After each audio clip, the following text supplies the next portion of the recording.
Good morning, honorable members. The Senate is convened.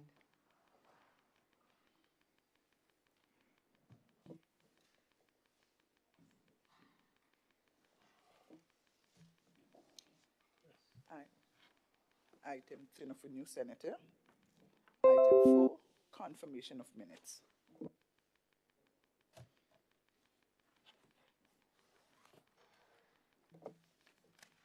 Item 5, messages from the Governor General. Item 6, announcements by Madam President. Honorable Good morning. We last convened in December and recessed for Christmas break. This is our first meeting for the year. And as we said in prayer this morning, we ask God for his continued guidance that we may deliberate for the good of this country and for the good of his holy name. We pray that we deliberate very wisely.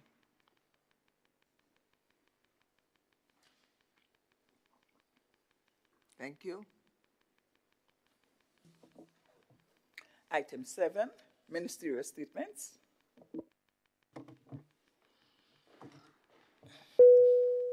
Thank you. I offer the floor to Honorable Senator the Honorable Gloria Joseph. Aye, aye, aye. It is Samuel. Yes, Gloria Thomas Samuel.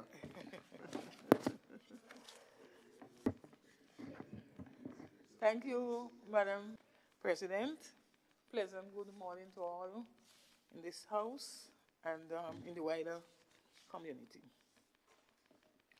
Madam President, I rise to share some of the recent activities of the Ministry of Social and Community Development, Housing and Gender Affairs. Madam President, the Ministry of Social Development, along with Advocacy Grenada, hosted a program, Empowerability Grenada. Empowerability Grenada. This program is transformative in nature and seeks to empower individuals with disabilities ages 8 to 35 using a holistic approach. Madam President, the aim of the program is to offer tailored training in mental and support for parents and service providers. The first session held at the January 28th with the service providers. That is the persons who are expected to work with trauma was explored, as we are aware that it is important for service providers to deal with their own trauma before they can actually work with vulnerable groups, as their trauma can affect the way to the client. The program has a focus on addressing faced by our young people with special needs and an inclusive and supportive environment that promotes the growth and development. Empowerability Grenada would enable individuals with disability to establish and manage their own small businesses, specializing in handmade jewelry, and this will not only promote their independence, but also contribute to the economic development in the rural areas. This initiative holds great potential for both individuals with disability and the rural communities, creating opportunities for growth and prosperity. I must add here that Advocacy Grenada was established by one of our own local interests, Miss Michelle Braffett, who likes to refer to herself as an Anglican high school girl. So we are working along with Advocacy Grenada to provide services for people with disability. Suicide decriminalization. I am pleased to report that the Ministry of Social Development, Housing and Gender Affairs participated in a consultation on suicide decriminalization. This consultation was headed by Cariscope Wellness to help formulate a suicide prevention plan for the criminalization of suicide in Grenada. Cariscope Wellness is an organization dedicated to promoting holistic health and wellness for Caribbean people. We have seen an increase in suicide and attempted suicide in all parts of the world, and in the few decades has reached alarming statistical levels. The research has shown that criminalization has been counterproductive to suicide prevention.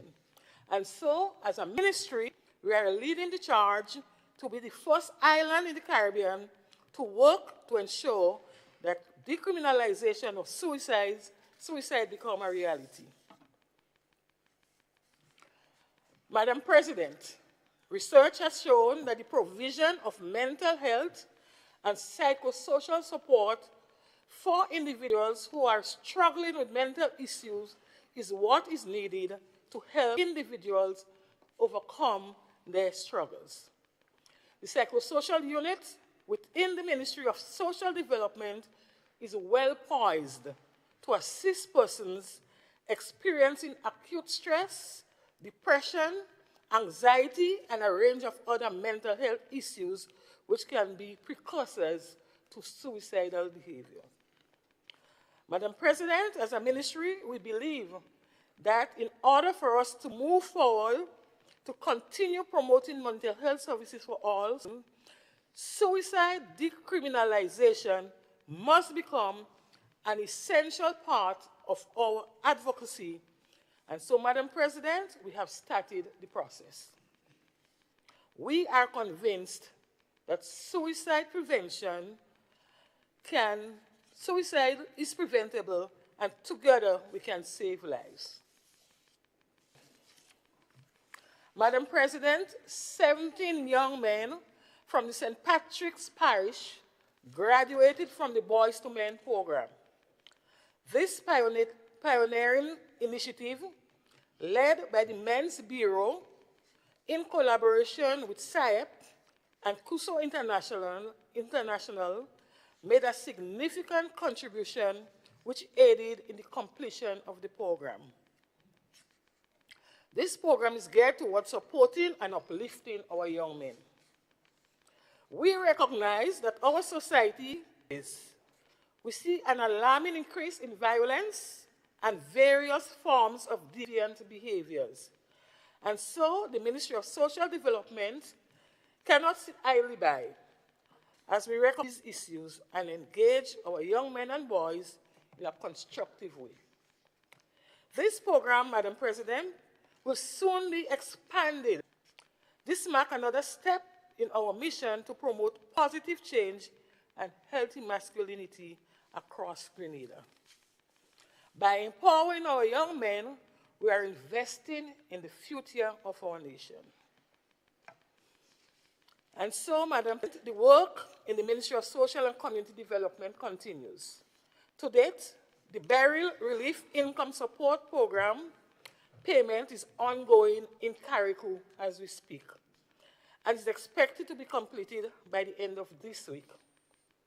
Following the completion of the payments in Carriacou, payments on the mainland will commence. Madam President, I am happy to be able to give this ministerial update to this Honorable House. Thank you.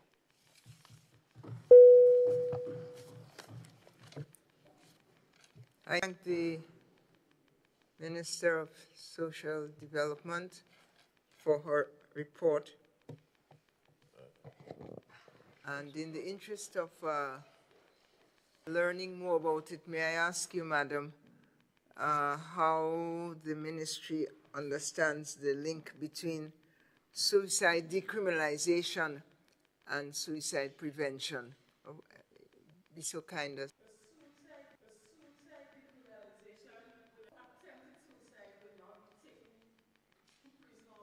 Charge for the offense, because we recognize that when people attempt suicide, it's not because they're bad, but because they need mental health support and putting them, which is mental health challenge. So we want to ensure that it is decriminalized so that we can work with these people and ensure that they can reach a place of functioning, of social functioning in society. So although it is on our books, oftentimes it is not really implemented, but we want to make sure that it is not even on the books, because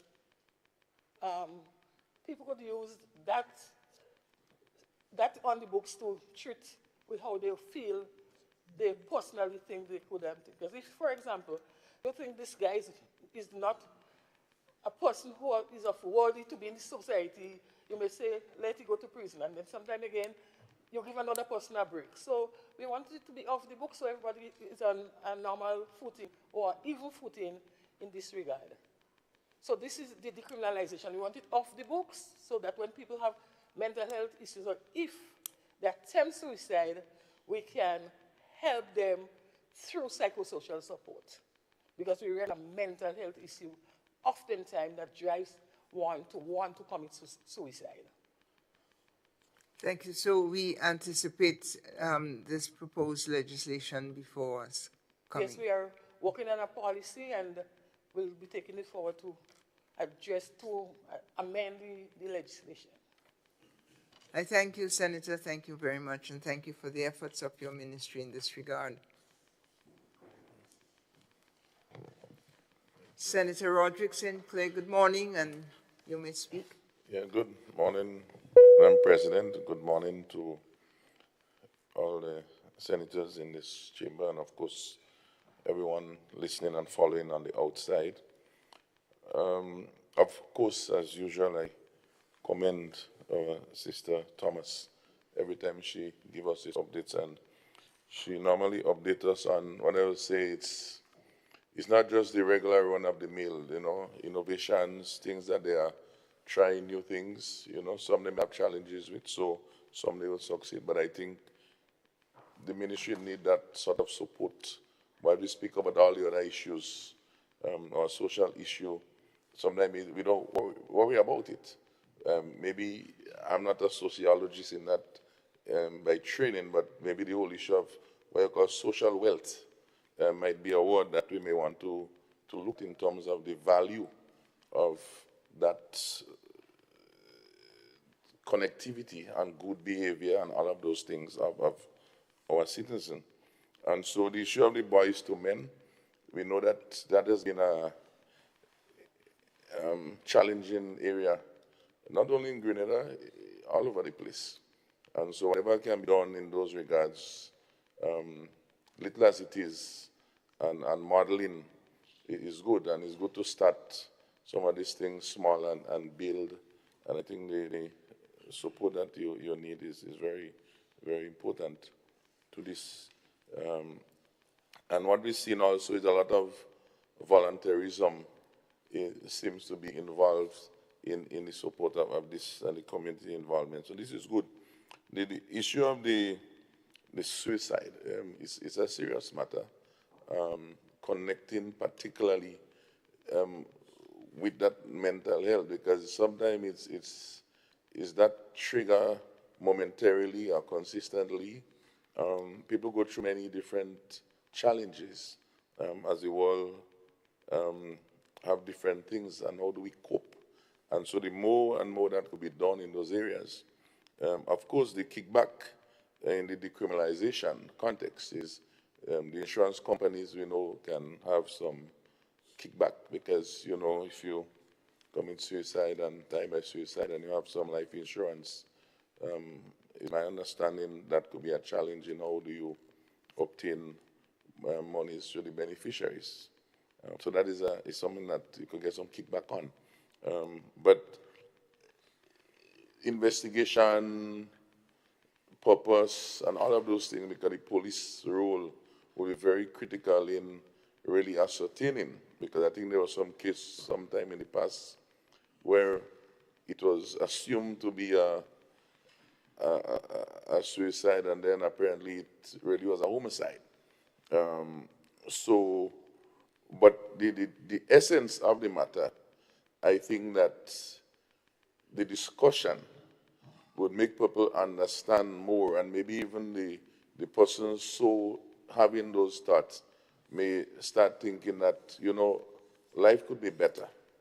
Life could be better, and it means that we have to be each other's keeper and pick up those signals and signs and so on, because it's not really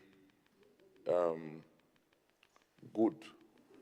It's a reflection sometimes on the society and the pressures, unemployment, disputes, and all of those things. So the more we could have a happier nation and live more supportive and together is very important. The issue of fun and games, sports, culture in the role also is very important in that.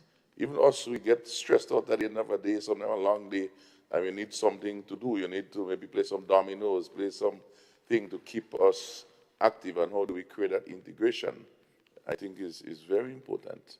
And so we have to commend you, Senator Thomas and the ministry, and just keep doing what you've been doing, and we look forward for 2025 to see some more exciting programs and initiatives from your ministry.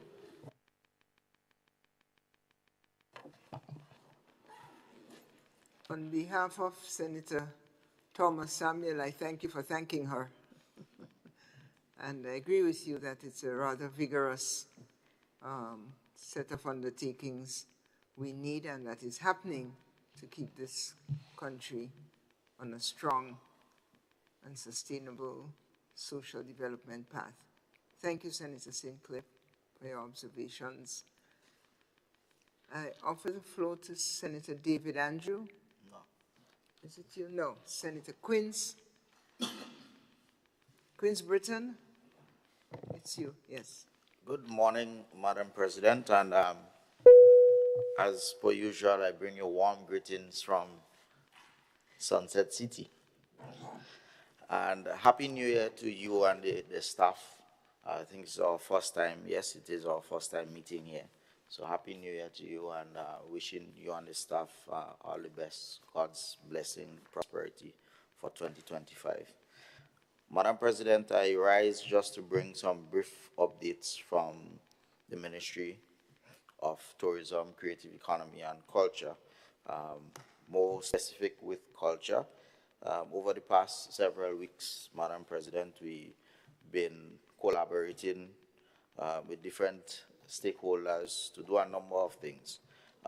One, in the most recent time, with the delegation that visited China and signing some memorandum of understanding, as well as renewing cooperation between two cities, Ningbo City in China, one of the province in China, linking with, twinning with St. Patrick's. And they had a cultural exchange where you have that cultural group visiting and doing performances in St. Patrick's at the Anglican School. That was a success. The people was very, very happy to see a different kind of culture. And I really hope to see the return leg where we have persons from St. Patrick's going over to Ningbo City to share their culture as well, Madam President. As a ministry, Madam President, we are doing whatever that we can to strengthen our capacity. We have already started in terms of doing our internal review, doing our internal training, and so on. We are doing that. We will be expanding our staff, strengthening our staff, and so on. So the staff development has started, where we did a number of workshops over the past several weeks. As we all know, we in the Independence Week, Madam President, and a number of activities has taken place thus far, and I just want to thank the general public for continuing to support the events as they come along, in collaboration with the National Celebrations Committee. We've done, together with the Pan Association Pan on the Sun. That event happened 2 Sundays ago, well, last Sunday, as a matter of fact. And that too was really, really thrilling, exciting to see all the young, well, there was different stages. You have young as well as they had the veterans. Must commend, if you permit me to single out Comancheros, they had the junior, the senior, and the senior citizens playing. That was very, very interesting, Madam President. So if you were not there, you missed something. Over the weekend, Madam President, we had the Independence Song or Independence Monarch competition, where it was very, very competitive. You had Jermaine Simon, superstar. She won the judges' heart on the night. She won the competition. And I just want to say congratulations to her, as well as everyone who participated and everyone who had a stake in making that event successful. We had the church service on Sunday at Croshu, Madam President. We had in Carriacou happening as well as a cultural evening. And we moving on. Yesterday, we had, as part of our celebration, we did a treat for the schools. Well, my comrade minister could go some more details as to what the rest of the treats will be. But we did a symbolic gesture, Madam President, where all the schools throughout Grenada, Carriacou, and Petit Martinique, all the primary school to be exact, where we gave exercise books. And that exercise book on the cover has 3 of our Olympic athletes, and inside of on the front cover as well. Well, behind the cover, there is a quote from every one of those athletes, just in trying to encourage children to, be the best that they can, dream big, but it happens through hard work and dedication. So most of what I've seen from my experience, the children was very happy to receive that symbolic gesture, because it's something that is a safe keep that they can keep for the rest of their lives. We have, moving on this week, Madam President, the interministerial competition, independence competition, where all the ministries showcase their creative abilities, decorate, as well as come get some lovely tasting food. So that would be on Thursday, which is National Colors Day. So besides being dripped in your national colors, you can pass by the ministry and see their creativity, what they have to offer, and so on. I'm pretty sure they normally pull out all different tricks in the hat. I've seen, I don't want to let the surprise out as yet, but the various ministries are working very hard. That's what I would say. So it's something that, you as well as the general public could come and witness, because it's a competition, and they go hard at it, Madam President. We have we're winding down to the big day, the military parade, and so on at the park. But even before that, Madam President, on the morning of independence, and I would like to invite every one of you to come to Sunset City in Victoria from 5:30 in the morning, where we do an event called Rise to Independence, where we know St. Mark's and Victoria in particular is famous for our traditional mass, the Veko. So you guys use their creative ability to make costumes and so on, as well as we showcase all some of the cultural performers and so on, using the school groups there to highlight some of the things that we do, or recognizing the significance of independence. Last year, I remember at that event, last year was the first time I did it, and it was amazing. The Prime Minister was there. He hoisted the flag. So the first flag that was hoisted on Independence Day was in Victoria in St. Mark. And this year, we plan to do just the same or even better. So the event would be on Diamond Street, Hero Square to be exact. So we invite everyone to turn out to that. And later on that day, we also have like I mentioned, the military parade, and so on. That promised to be another spectacle. And we are bringing back, again, Madam President, as part of the entertainment later on in the evening. Last year, it was one that was out of this, what we've seen in the region. In fact, I think we set the trend for a lot of the other Caribbean islands with the drone show. So we are having that again. So this time it would not be the same thing that you saw last year. So it would be different.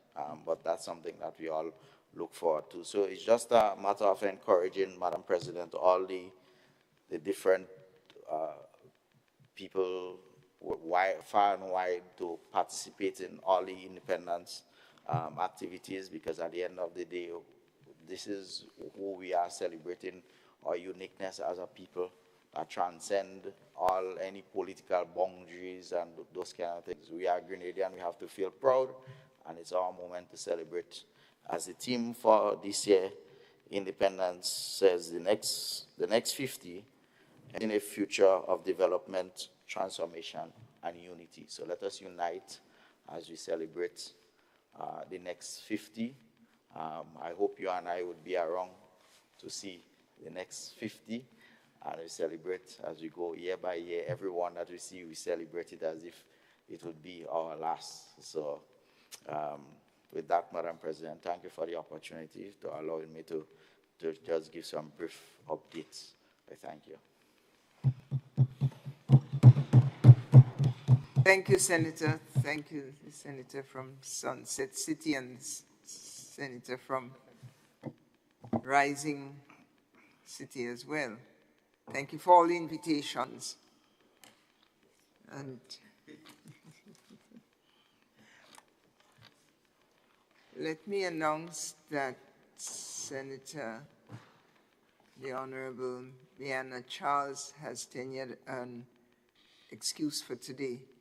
She is unable, through circumstances over which she has no control. She's unable to attend. She sent her apologies.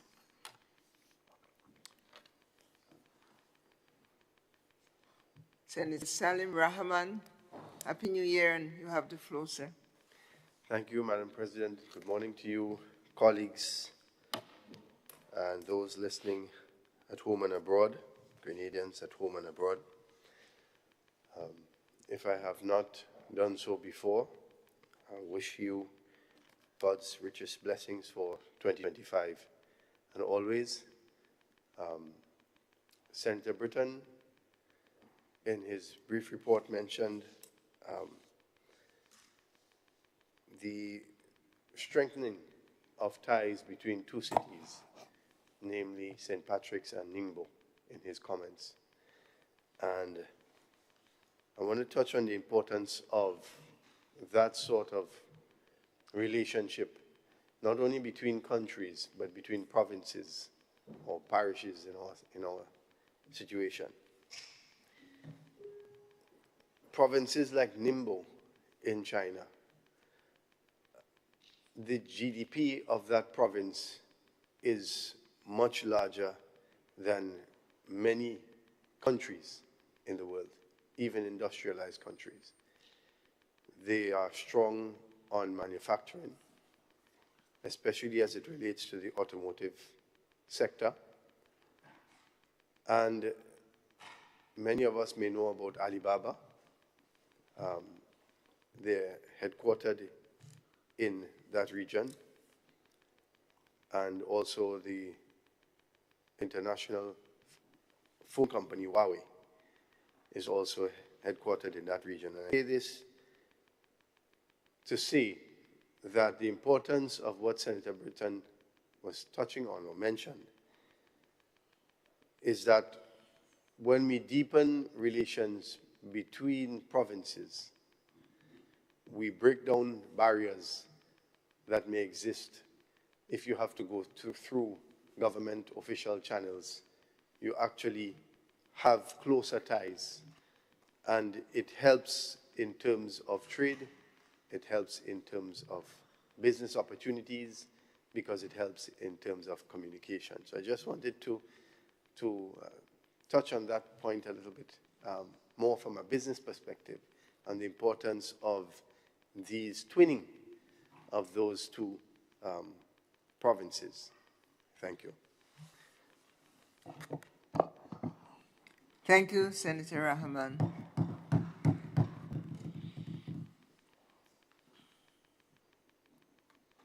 Get directly to the relationship, in other words.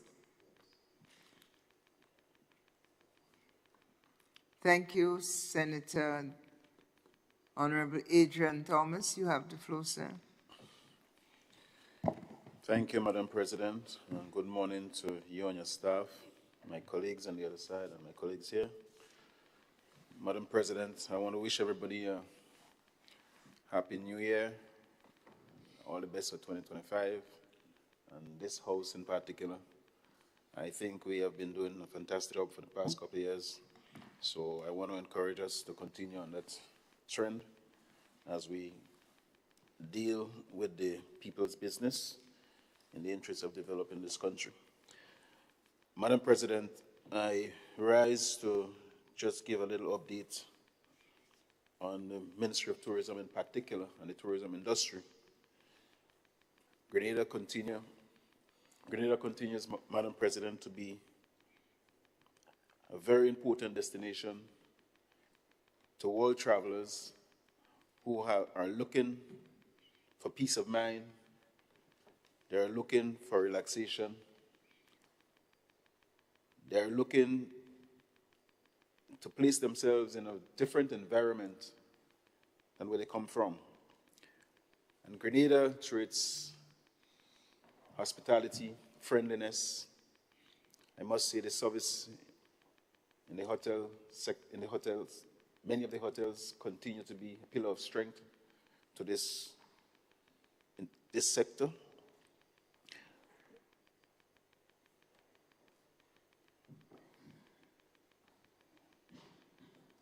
The peaceful environment that we have in this country. While we may have little incidents that trouble our minds, Grenada still enjoy that level of safety. People feel safe coming to Grenada. The security in Grenada, compared to other nations in the Caribbean, worldwide, is still high up in the agenda in world rating, and we are very grateful for that. And that in itself helped Grenada to be a very important destination for world travelers.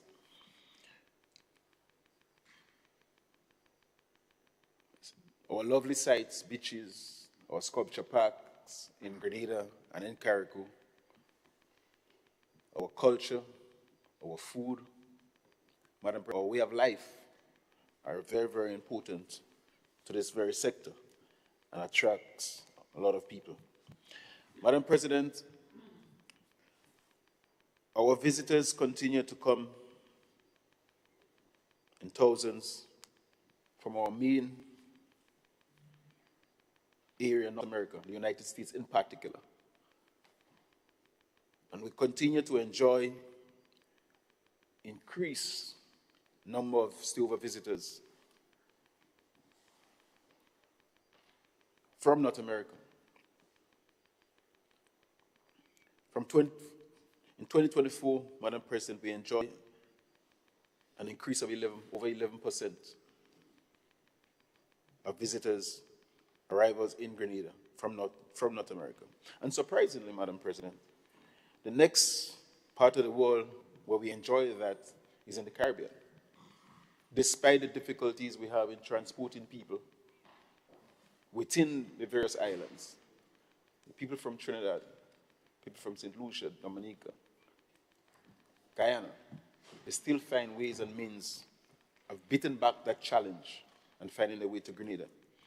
And therefore, in 2024, we enjoy a 6% increase in number of arrivals. And then we go up to Europe, where most of our visitors come from the UK.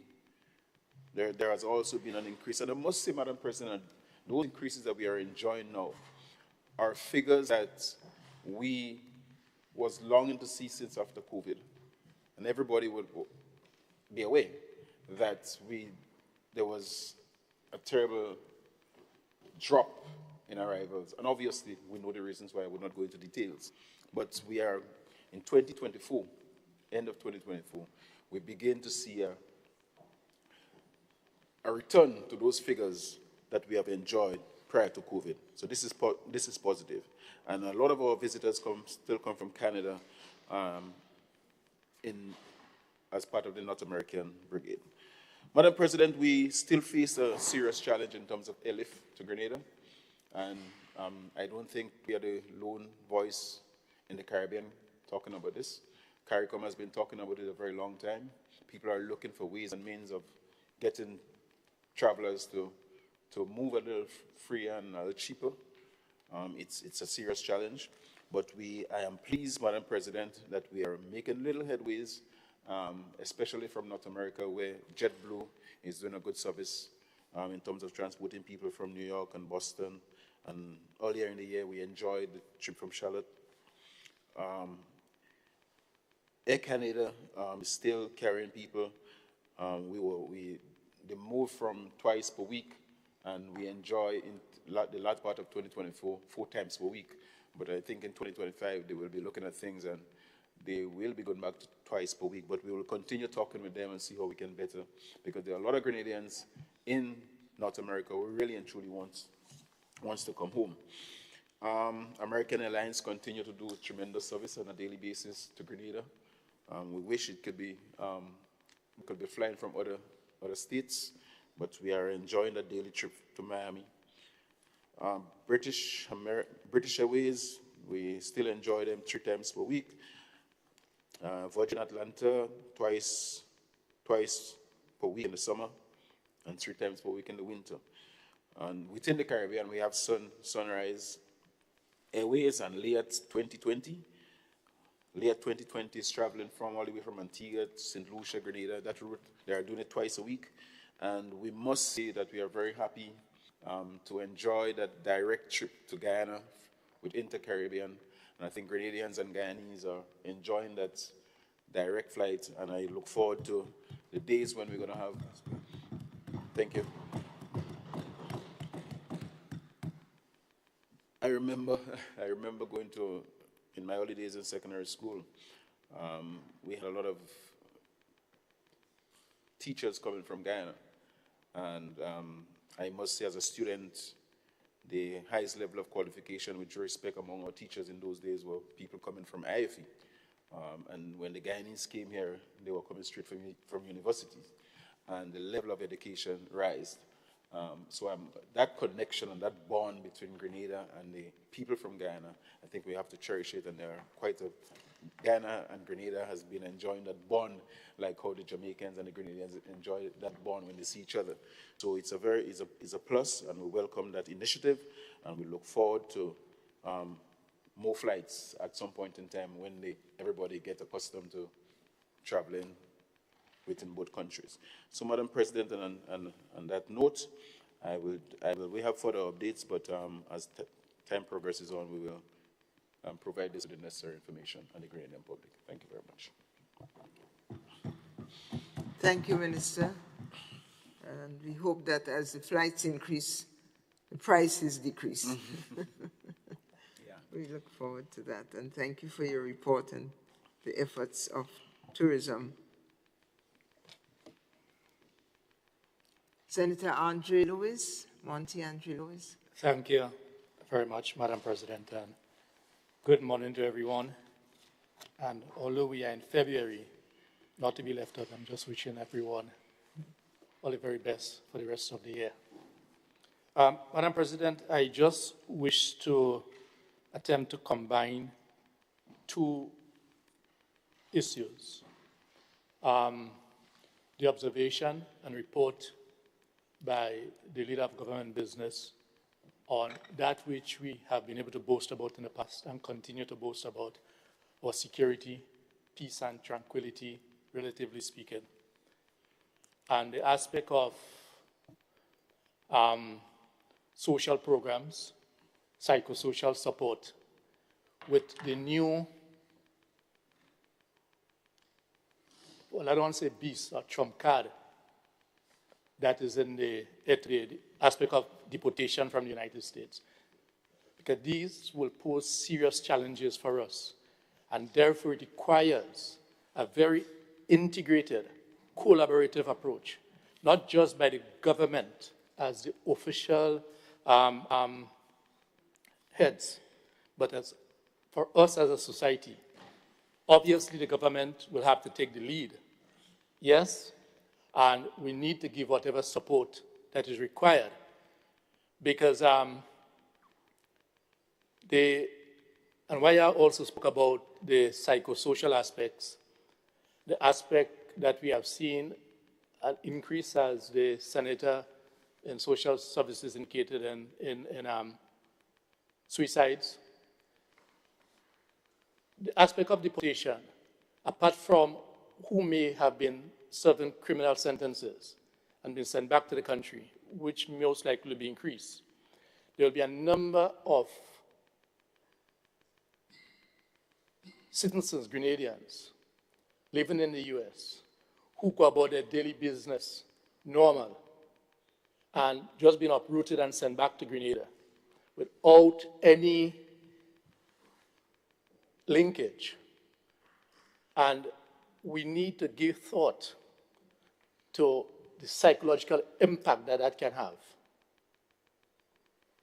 And therefore, systems, I know it will not be easy, and therefore it also requires a CARICOM-wide approach, but I'm starting with us. Considerations to be given. To the relatives who will be faced with your relatives being just sent back to you. And I'm here trying to find soft words, because I do not wish to make our people who will be returned be seen in a negative light. Yes, so I'm very careful with what choice of words I use. But, you know, it can be very daunting. It can be very daunting moving from where during the Christmas season or during the year, through remittances, through what we call the barrels, where we expect, because it's part of international solidarity, I mean, as part of the family structure, where people who would normally look out for us are now being sent back and become dependent on us, and we can't really much help. So we'll have to dig deep. It has serious implications. We are where we are. The United States will do what it has to do. It will do what it has to do. So our focus has to do, what could we do to help the landing to be more accommodating.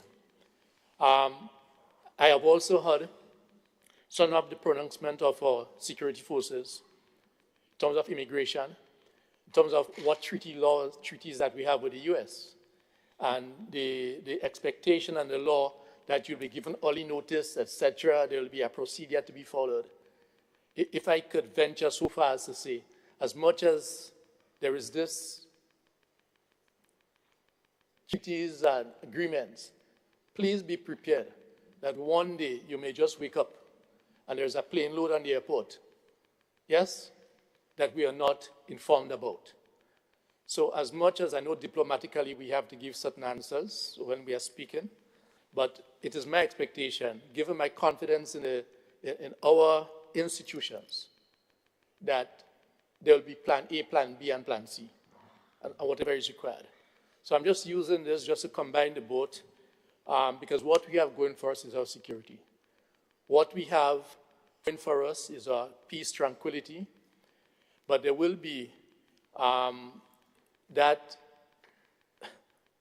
most likely interferences with our culture. And it is not necessarily that people are bad, but circumstances and environment can lend itself to making things more challenging for us. So from our end, in terms of labor, and in terms of the wider community, I just wanted to flag that. And for us to continue giving thought to how best we can, as a people, as a region, help to mitigate as much as is possible some of this implication. There was a very interesting discussion last night, before I end, on Beyond the Headlines, conducted by Mr. Colin Dow with Jackie Mackenzie and Dr. Stephen Fletcher. Sorry, Dr. Fletcher. It shows that we are thinking, and that is our expectation. But we need to see what systems we can put in place as we prepare for what will be coming to our shores, not if. It is closer than probably most people anticipate. I hope I'm wrong, but the evidence that we have seen outside there does not indicate that I may be wrong. So we need to prepare. I just wanted to flag that, Madam President. Thank you.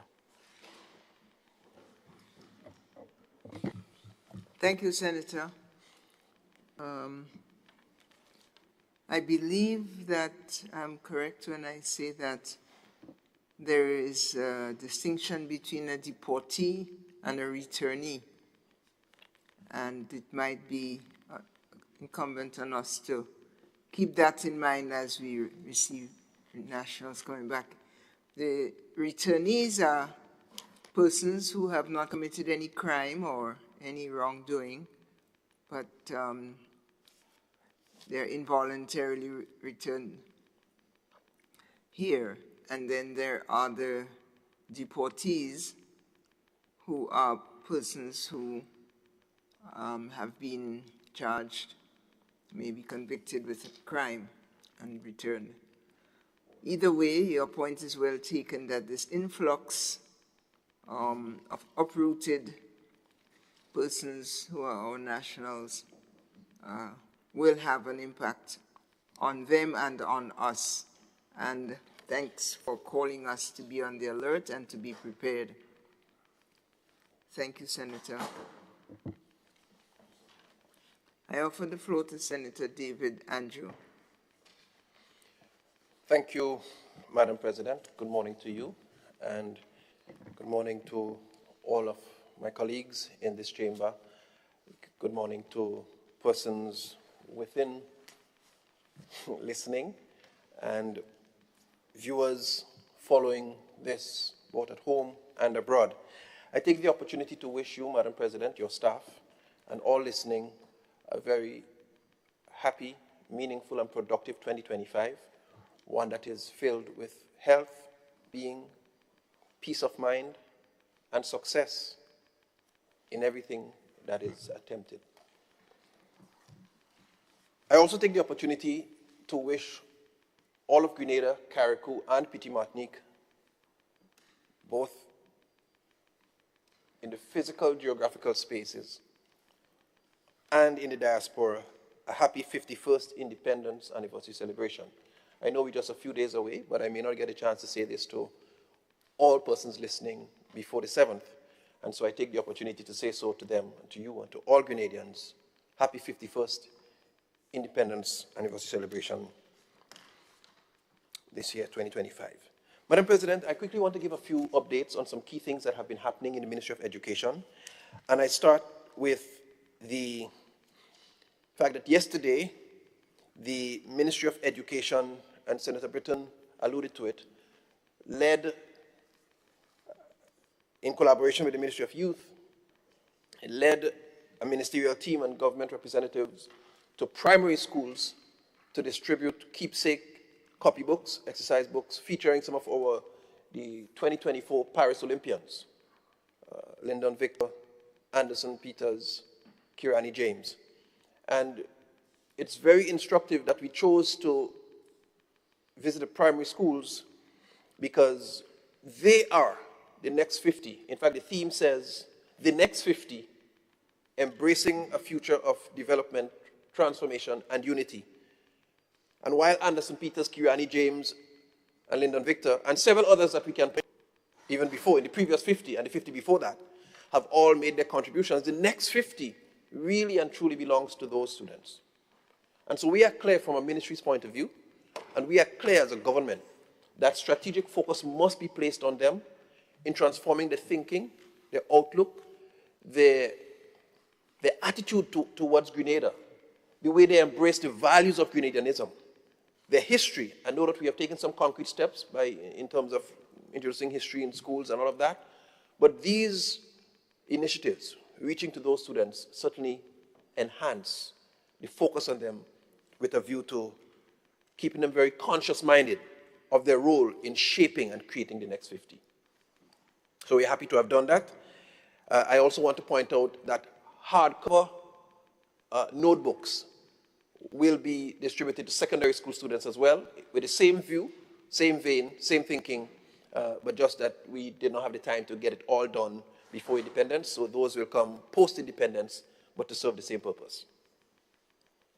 Madam President,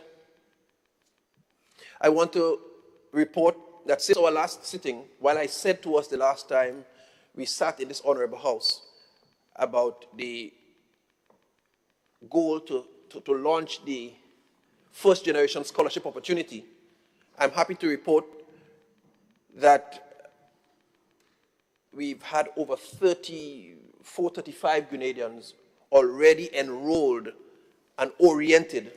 As of January 2025, they have started their studies with Monroe University under the Ministry of Education, under the government's first generation scholarship opportunity. These are persons from households where nobody else has had the opportunity or has had a degree, a university degree. And I've met some people who felt that they probably never could have, and they're happy because they never thought they would get the opportunity to. But this is in keeping with the government's objective to see at least one university graduate in every household, and that is why we are specifically targeting households where nobody there has a degree, and we are on our way. The other 15, by the way, they had little issues in being accepted in time for the January intake. So there is an April intake. So we'll have those other 15 get in there to make the full complement of the 50 for this first cohort. And then we are already processing the second 50 for September 2025. So we are moving speedily ahead with this initiative, and commendations to the Ministry of Education's hardworking team at the scholarship desk for their continued work in promoting this, the first generation scholarship opportunity. Madam President, I also want to take the opportunity to commend and to just highlight the partnership the Ministry of Education has engaged in with the Ministry of Infrastructure, the Prime Minister's Ministry, to see the launch of the Spice School Bus Initiative. It's clear to us, all of us who travel, all of us who commute, we see buses all over, sometimes 8 o'clock, 8:15, 8:30 in some cases, and you know they are going to arrive to school late. And that's loss of productivity. That's loss of instructional time. That's waste of resources because somebody's being paid to teach them and they're not there on time. And then they go through all of these processes, sometimes gates locked, various things happen that further debar them from that important instructional contact time. This initiative seeks to, in some way, address this by ensuring that students have a reliable opportunity to attend school, that they are able to do so safely because there are tracking mechanisms to make sure you know where the students are at what time. And the buses are going to follow different routes. Now it's in a pilot stage, so there are little things that probably will be worked out over the next 6 months. And in fact, it's due to officially start within a week from now. But I really want to commend our Prime Minister, Honorable Dickon Mitchell, for leading the charge in his department as for transportation, to see this partnership realized. And it promises to provide a lot of solutions for some of the other and wider transport issues that we have. Because should the pilot go well, I could envisage this being rolled out for senior citizens as well. I could see it rolling out for different sections of the population to ease some of the transport challenges that we have. So I look forward to the full and wider implementation of the Spice Bus initiative that we have partnered with the private sector. So it's not a competition. It's not something where we are going to compete with the private sector businesses. We're collaborating with them to innovatively and transformatively solve the problems that we have and that we have been faced with over the years. Madam President, I quickly want to give you some very positive updates. As it relates to schools in Carriacou, you would remember that the last two schools that were still operating on the tents were the Dover and Mount Pleasant. I have very good news. The work at Mount Pleasant is almost complete, to the extent that the main operational areas, the labs, the auditorium, the kitchen, all of those have been completed. And so the entire student population is expected to be within the main building come Monday, 10th February 2025, God willing. So there'll be no longer the need for the tents on the Mount Pleasant compound. So those will be removed. There are some one or two other things to continue doing, but those things will not stop the operation of the school, and the works could continue safely without endangering the students. We are very, very happy about this development, and we look forward to finally completing all of the works on Mount Pleasant. Yeah? And we thank our contractor, Creative Designs, for working speedily to see the work done comprehensively and to quality, and we look forward to that continued collaboration. In relation to Dover, I'm sure I can't talk about Mount Pleasant and not mention Dover. It was a school that was completely destroyed. We have had several consultations with stakeholders there, the teachers, the principals, education officials, parents. And in fact, I was happy to see my honorable colleague doing his fatherly duty, attending one of the consultations and making his input, quite meaningfully so, Senator Cox, in one of those consultations that we had with parents and stakeholders. And I think while we saw, as a ministry, we saw the opportunity to rebuild a skill center, a state-of-the-art skill center featuring several different skills that we will collaborate with them on, at that location, at the Dover area, and probably merging the small school population in some of the other schools. The population there didn't quite see it that way, and they felt strongly that they wanted the school back there. So we heard their cries, and they are prepared. We are going to rebuild, guided by the wishes of the stakeholders in Carriacou and Petit Martinique, in the Dover community, the hundreds of years of tradition, the many generations of persons. So it's not just the school, as we were made to become quite aware. And so we're happy. They're prepared to continue occupying the tents at Wynwood in the immediate. They look forward to upgrades in a temporary structure on that site. That was talked about and agreed to. The ministry is currently working to review designs that we hope can be available before the end of this school year, so that they could actually have a temporary structure of sort while we continue and engage the process of official designs, both architectural and engineering designs, the reconstruction of the Dover School,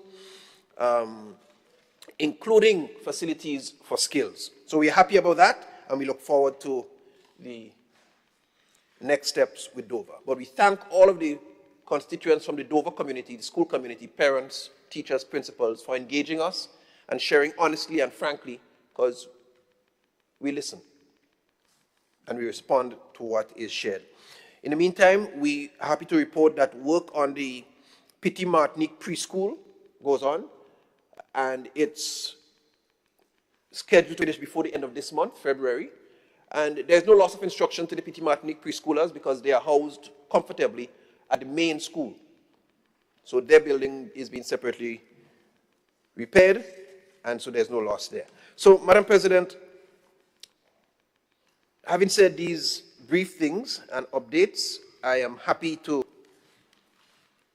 take my seat and just assure you that the Ministry of Education continues to push and to make sure that no child is left behind as we deliver educational services across the country. Thank you.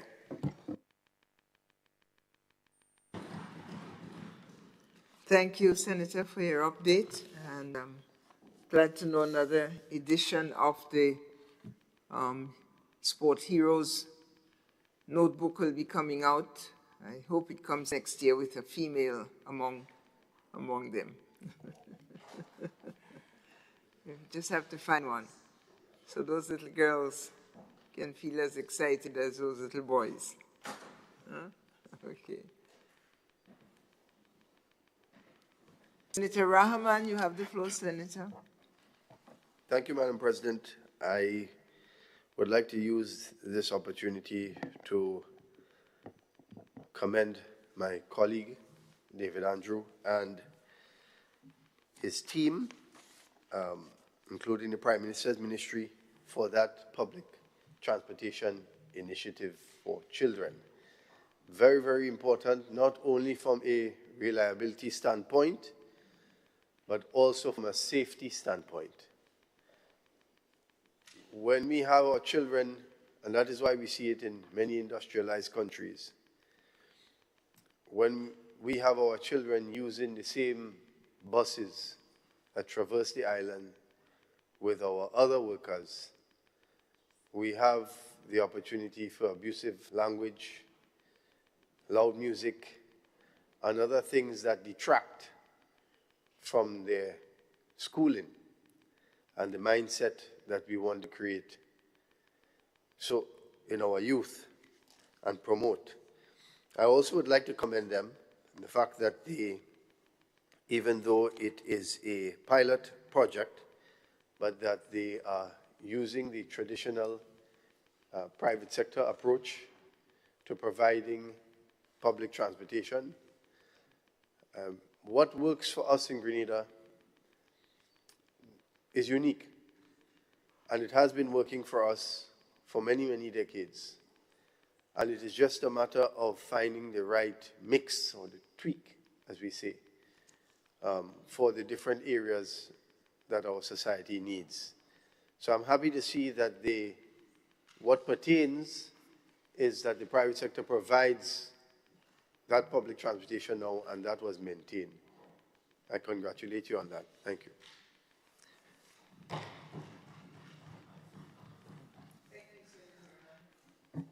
Senator Rahman, for your congratulations. And I offer the floor to Senator Monty Andre Lewis. Thank you very much, Madam President. I too rise to recognize the importance of that step in terms of the pilot project. And for years, Labour has been clamoring for the state to address the aspect of transport. So we wish to place on record our notice of this approach, but also call for a speeding up on the aspect of transportation to the workers, because the aspect of productivity is significantly impacted. Yes, and I think we're all on the same page with this. And I look forward to this matter being addressed. I'm going to address it further. I mean, outside of a different session like this, but I just needed to know that. And on the aspect of the distribution of the exercise books with our national sports people, Madam President, I heard the observation, but I'm saying national sports people. I heard yes. that. Heroes. Yes. I heard that. We do have other female that can be up there from years gone by, but I take it as it is. You know, I was looking at the news, and I looked at my dear friend, if I may say, Senator Joseph, and other colleagues. You know what immediately crossed my mind? And I wish to throw this out. Yes? You know, as we celebrated 50, and we are heading to the next 50, and we use our 3 national sports heroes. There was an opportunity, and there's an opportunity. Unless the materials were purchased out of individual pockets, yes, from the state, to have had an across-the-board approach. The message I think that we could have actually used that to send is that we mature as a nation. We would like to see more across the board, across the table, across the divide engagements. And there was a possibility of having someone else from what I would say the other side for want of conversation. If they said no, if our colleague Cox and others said no, then it's a matter for them to allow the public to know. But I think that some items could have been given. You don't have to do it together. I would love to see it be done together.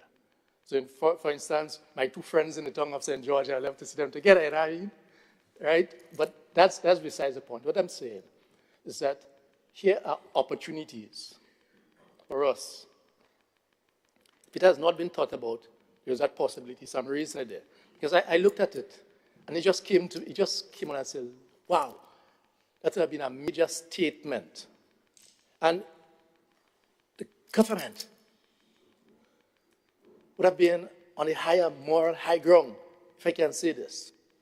So many times, there are these opportunities, and we long for the day. We long for the day when occasions like this present themselves. Because come on the 7th, come on Friday, we'll be sitting together in the National Stadium. And that exercise yesterday, my colleague Andrew David, Senator, was not just because it is the Ministry of Education. It's a broader national political independence, as our Calypsonian Rootsman Kelly have indicated and said. You can't separate the two independence from politics. And therefore, this is an opportunity, my brother, yes, to you on the other side, that when moments like this present themselves, we should grab it, and therefore, the next 50 in the pre-primary schools and the primary school, that would be a message, in my view, a gesture that would have significant impact. But just to come back on the aspect of transport, because it's something that is dear to labor, as much as we commend, and we have to commend that initiative to try to address the school children. I've thought about the elderly, and which we will also complement. But I would love to see some more urgent focus, because this administration has demonstrated that if it wants to start that train, regardless of what we say, it will roll. And I'm sure that's an initiative to address the national transport issue for workers that will assist the private sector, and to call upon the private sector also to take that initiative to assist in addressing the issue of transportation. Thank you very much, Madam President. Thank you, Senator Andre Lewis.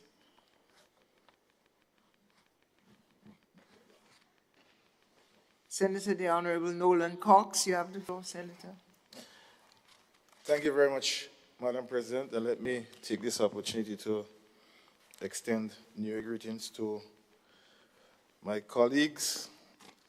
I just have two questions for Senator Andrew regarding his presentation.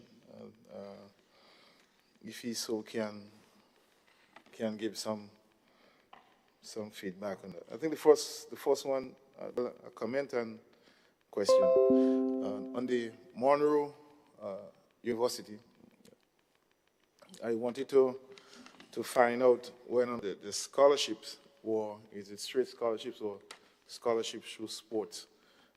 Because I know we do have some historical relationship with them, with our offering sports scholarships for Grenadians.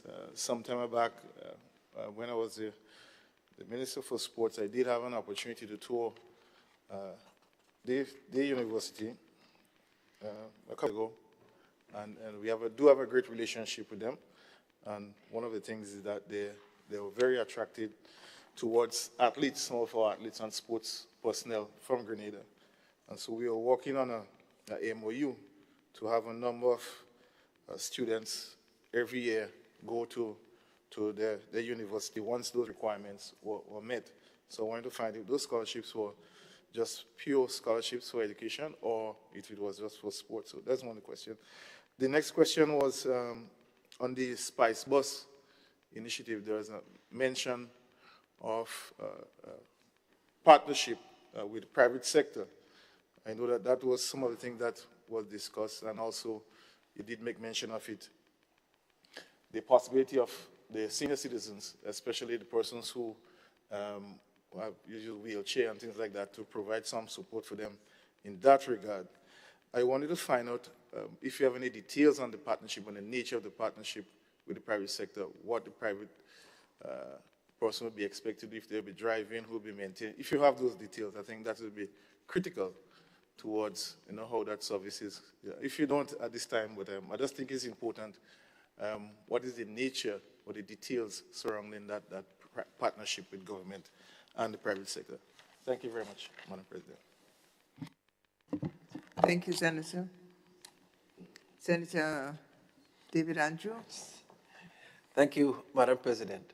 So I can't tell you I have, on the last question first, the Spice Bus, I can't tell you I have all of the details as to what the terms of references and the would be.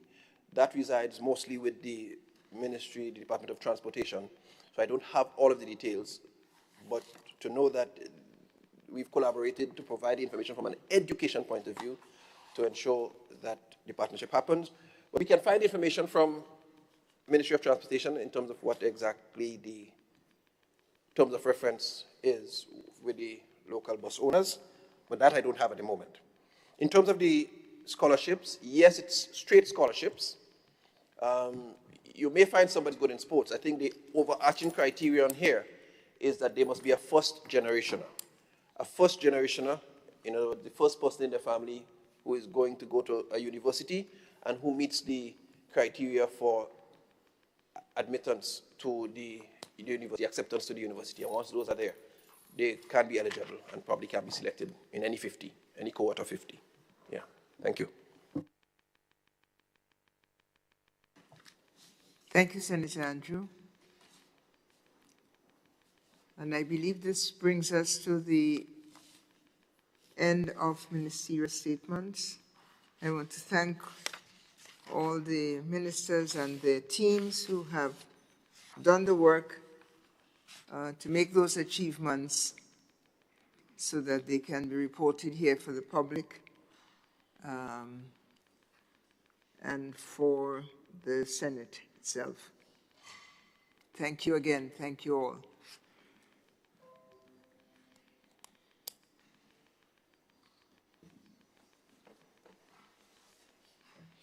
Item 8, presentation of papers and reports from select committees.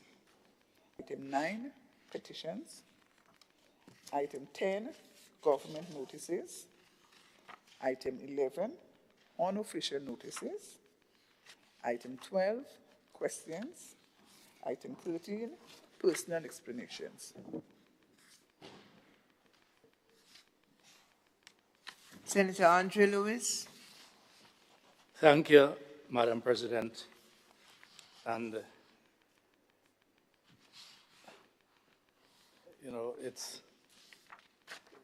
I find it's becoming to sort of regular for me to be standing on the same issue, on the standing orders, number 7, duties of the clerk, and the aspect of notice of meetings. It is absolutely clear we had addressed this matter before, and a commitment was given to us that the rule will be observed. The aspect of 6 days clear notice. The notice of this meeting came to my attention on Friday, that's the 31st, but it came to my inbox on the 30th. So I'm saying, when I look at the date, on my email. I saw it on the 31st, but I will say when I double check the date, it came out on the 30th.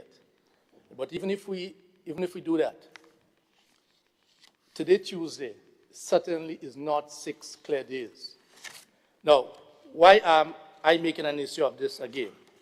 It is not just that I'm a stickler for rules. I think that rules are there, yes, and there are times that there will be understanding that, something is required to do a little tweaking, and I think we could all understand that. It has happened in the past. I haven't raised it. I've raised it now. I've raised it again. But what this does is that it impacts negatively our ability, my ability, to prepare, to give due representation to the people that we represent. As I said, because the bills that are before us, the bills, because these are not standard. The other aspects of the agenda is standard and they will come up and down.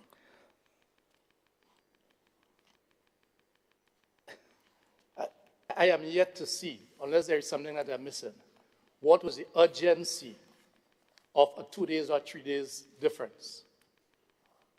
When taken into account, I'm expecting the clerk, because this is one of the duties of the clerk. He's my good colleague, more than my colleague.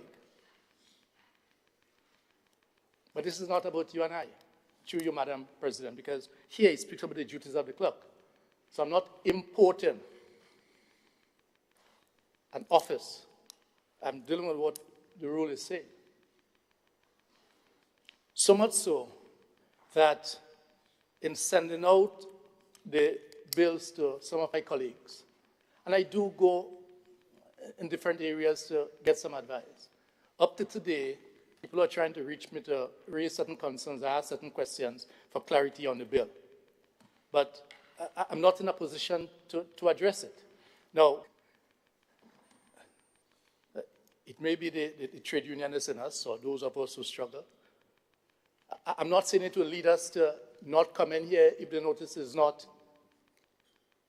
kept, but it forces one to consider what is to be done. I'm making a request again. This ought not to be a contentious issue. I'm making a request again, through you, Madam President, that we try as much as is possible, and I'm saying try, because I do agree that there may be times that the government may have something may pop up. I mean, the international community may send something to us, very short notice, and we have to rush and do it. As much as we come here and we all lament the fact that we are independent and we could do and say what we want, but we know this thing work. I could understand that. But in normal circumstances, as I think today is, I think we ought to do better. Also, as I'm on this, I think it is also important, because bills as these, especially when you don't give the notice, so it's not a way out, it is not always necessary from our end and from my end to go through all of the stages in some of these bills. Give us an opportunity to discuss, to get some feedback, to go back, and to come back. So I'm placing this on the table as number one, on the personal explanations. There's a number two matter that is a serious concern to me. I will do the research. I'll come back to this house, but I'm placing it on the table. While I was opening my personal computer this morning to follow up on some matters relative to what I'm doing here,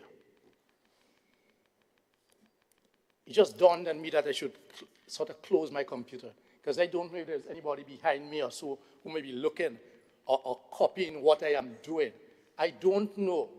I don't have an answer if this is permitted or not. But I'm aware, I've seen some things and I've heard, but issues that may have taken from the other place in this house of devices being used and the content of the device in this house may be out in the public. I'm saying that, I'm just putting that here, I'm researching the matter further, Because while I was opening this, because this here, and I'm sure we all do this, Madam President, as I said, I don't have the answer. I don't know what are the implications. I don't know if it is permitted. I don't know. No, but I'm just saying, I don't know. Right? So I do not wish to make a pronouncement as yet. I'm seeking some advice and guidance on it. Because that can apply to any one of us, because even if it may come from different sides, there can be people behind us who are from different sides, but in this house, we are all on one side, in the sense that it's the people's business. I wish to feel comfortable. As I said, if it is okay, then it's okay, but I'm researching it. Yes? So I wanted to place that here to let the House know that is a matter I will research further and come back to the House on based on my findings, whether or not there is the aspect of privileges inside here for us as parliamentarians, whether or not there are privileges, whether or not there is aspect of possibility of contempt, I don't know. And I'm just throwing this out because I'm searching. Senator Andre Lewis, thank you. What is the specific concern you are raising concerning the computer? Okay, yes. It is apparent that the documents or items used by a parliamentarian from the other place,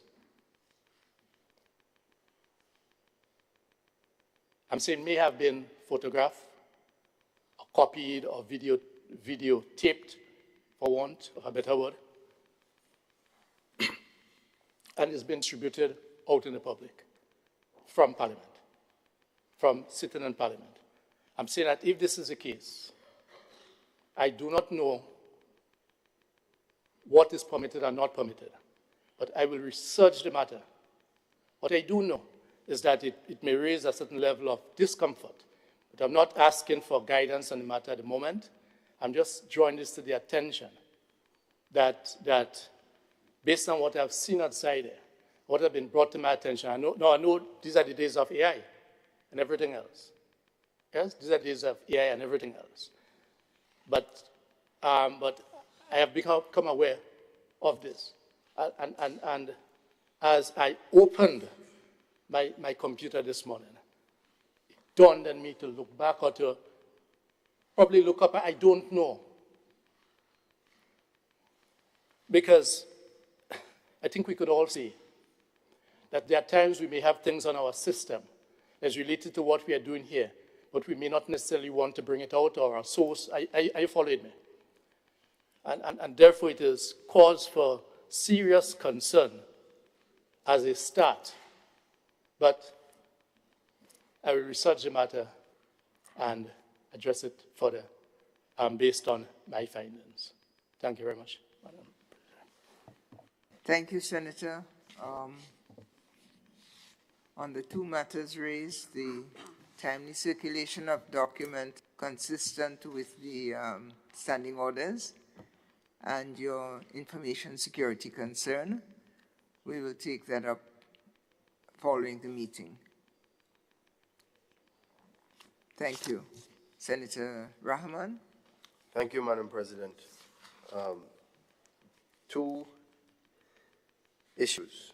First one, I would like to associate myself with the comments of my colleague, Senator Lewis, with regard to the emails and notifications in a timely manner. It is my intention to read and to understand. Legal language is not the easiest. I'm sure we would appreciate that to understand. And we need time to share information and to get feedback from our respective associations, areas of interest. And so we can do what is required of us in this house. Case in point, I missed a committee meeting because I had 2 days' notice via email. And I don't want that to be repeated because I didn't miss it because I didn't have enough time, and I don't want that to be repeated again. So I would like to have at least 1 working week, or whatever the norm is, if Senator Lewis says it's 6 days, so that we can ensure that the committees and the legislation that comes before us, we give it the due care and attention that is required of us. And secondly, I would like to use this opportunity to touch on some current events that are happening in the world today, particularly in the United States under the new administration, and the effect that that can have on the cost of goods that we import. Recently, tariffs have been on Canada, Mexico, China, thus far. And for media reports, it is coming for the European Union. 25% in many cases on those countries. And what that means is that those countries will answer back. So we have already seen a tit-for-tat type of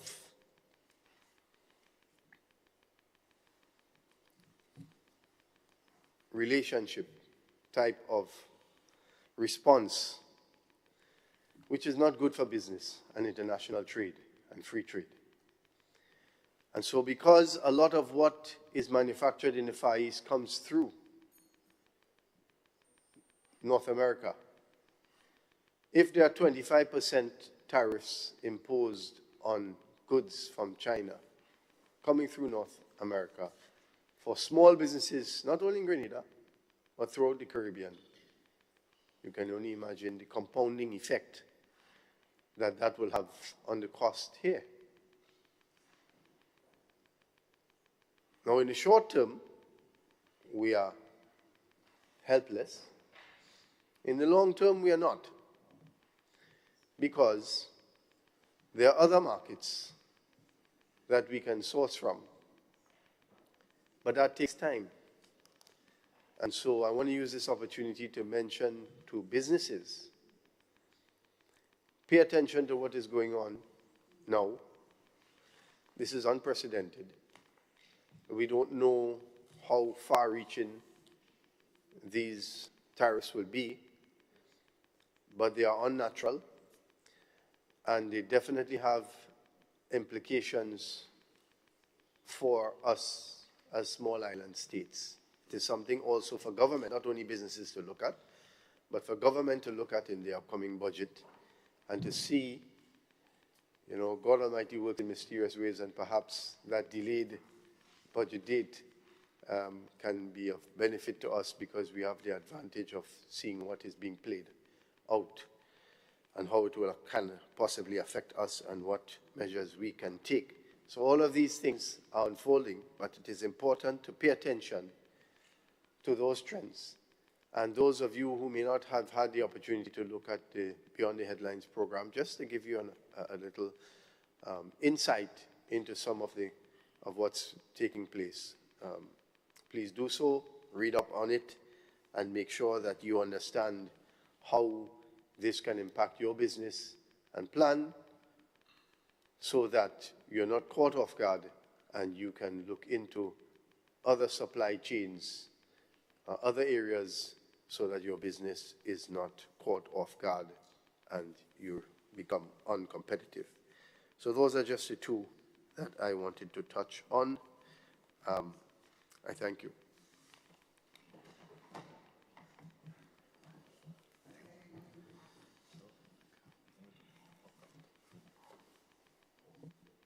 I thank you, Senator Rahman, for your comments. And again, I undertake to look into the matter of short notices, whether for committee or full sitting.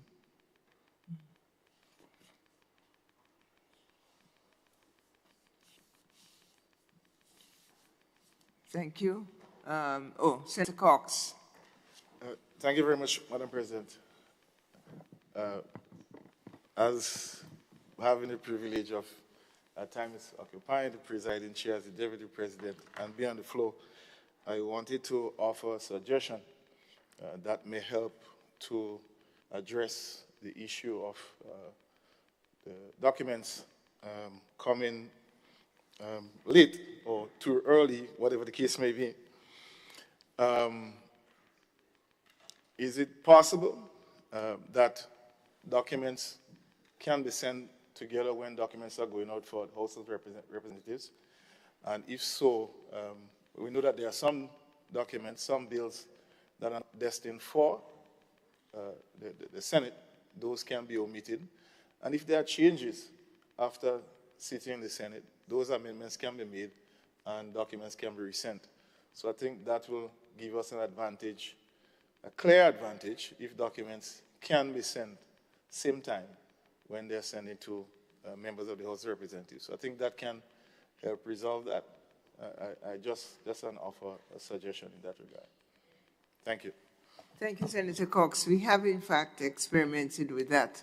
I know that on occasion we have sent out documents that are destined for the House by law of the Standing Committee. We are not supposed to send them until they have come through the House.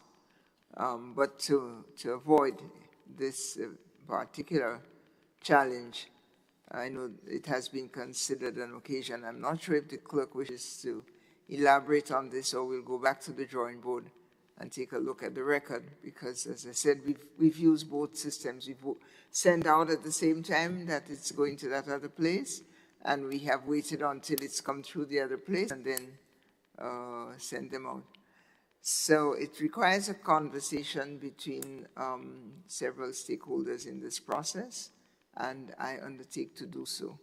I don't see the clerk vigorously asking for the floor right now. I think he's holding his peace until we have met. Oh, looks like he's going to speak. No, he's not going to speak. Senator St. Clair. Thank you, Madam President. I find it is important for the records to associate myself with this repeated matter. Again,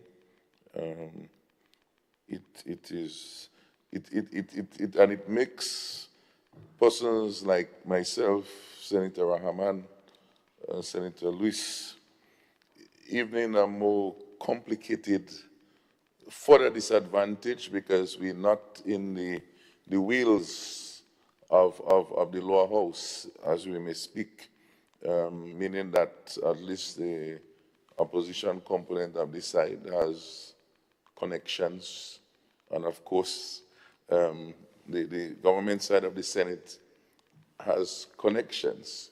So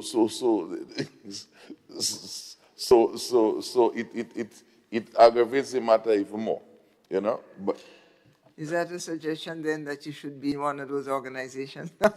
Couldn't resist. Thank you for the blessings. Thank you very much. One of those. That's the question. Yeah, but it's a until it really become a contentious issue, we may realize how serious it is down the road, constitutionally and otherwise. And it comes back to the point of the rush. I don't think the government gets up and drink a cup of coffee and say, let's come with this bar. I don't think that is the case. So we need to look at the time. I think it's just part of the democratic process. Is there an urgency that it must happen in the morning? We don't think so. So I stand here to support this point. In fact, you would very well know at our standing orders committee meeting, this matter also was raised and we had some discussion. And we really agree with you, looking to see how best we could have more participation through this approach. Because you get more persons, could get more comments, can have more time to review, and at the end of the day, get a better product. I think that's what we all aiming to achieve. Thank you. Thank you, Senator Sinclair. Thank you.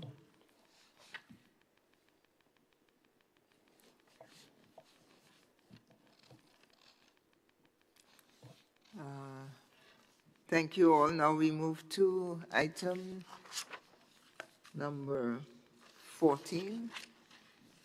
And this one?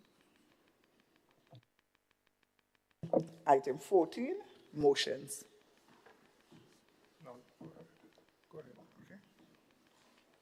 Item 15, bills.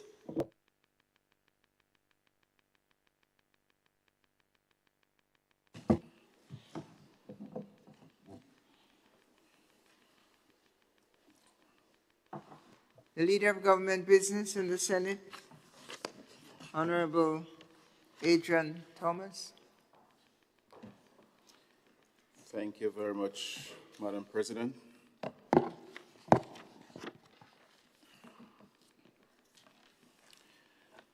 Madam President, I beg to introduce the first reading of a bill for an act shortly entitled Water Resources Management and Regulation Act, 2025.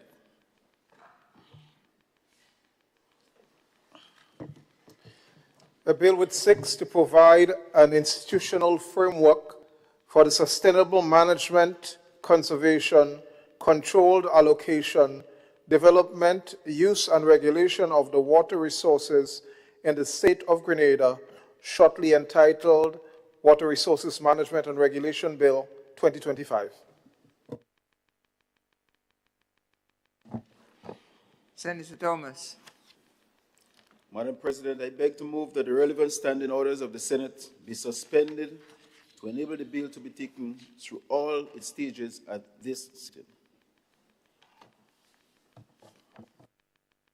Honorable members, the question is that the relevant standing order of the Senate be suspended to enable the bill to be taken through all its stages at this sitting.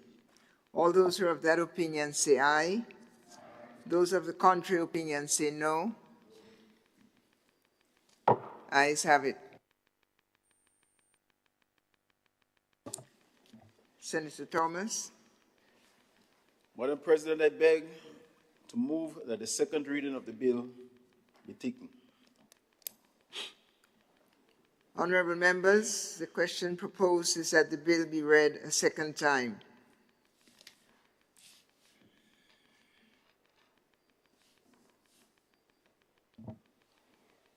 Senator Thomas.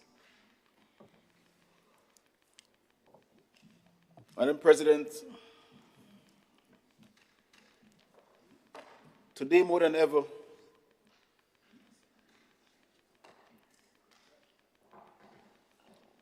with all the issues of climate change in the world and the impact it's having on our society, and as water can be recorded as maybe the most important resource on this planet, I think the time has come when mankind must recognize and must come to the conclusion that this is a natural resource. Water is a natural resource that cannot be taken for granted.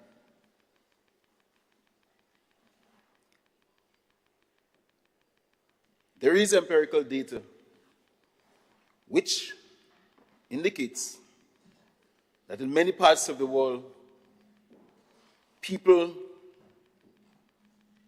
have difficulties in obtaining water. And even the little that they have difficulties in sustaining. And therefore,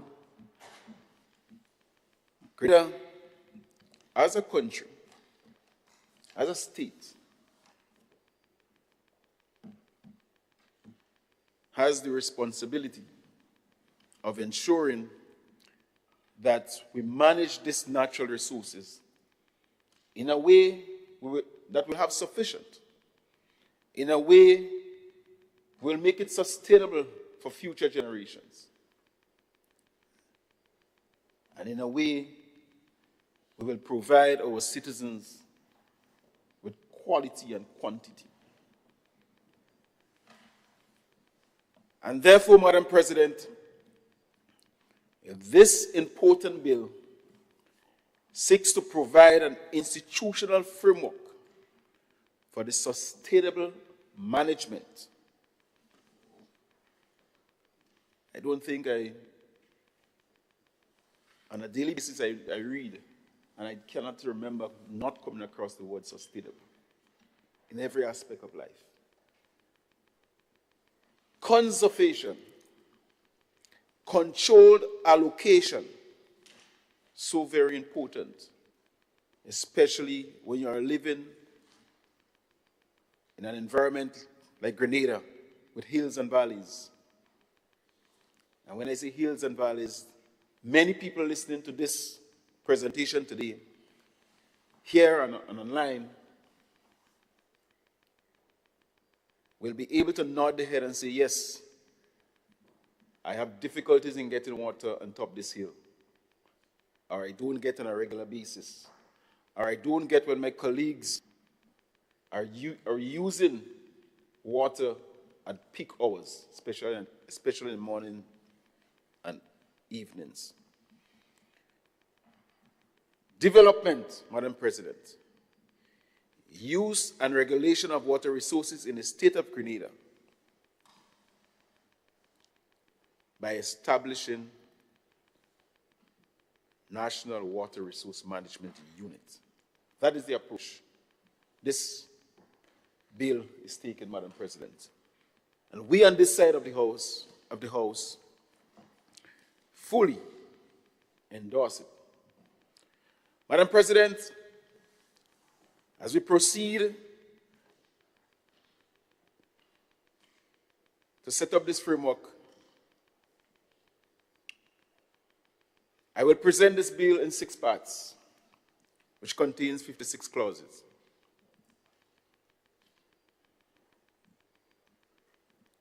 Part 1, Madam President,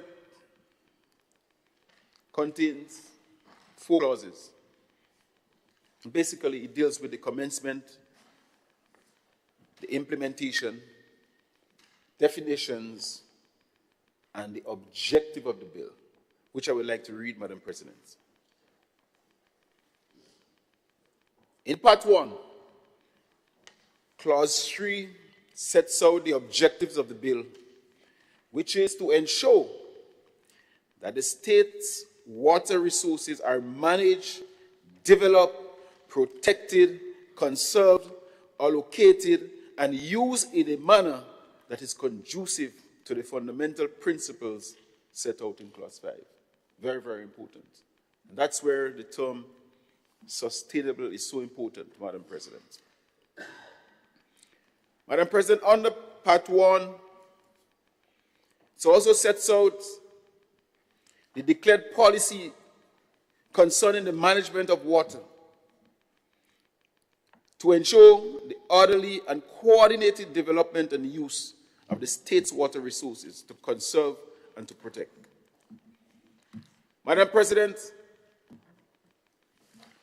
the bill calls in this part for the minister to promote and develop national policy. For the minister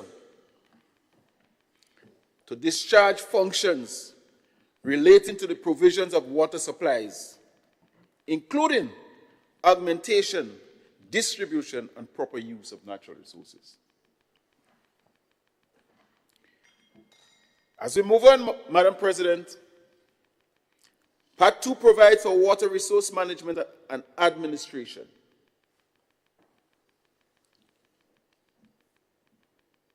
And this part contains 9 clauses, which deals with the fundamental principles governing the management of water resources,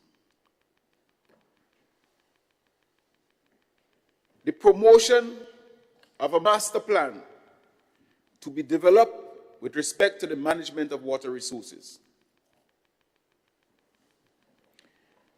the establishment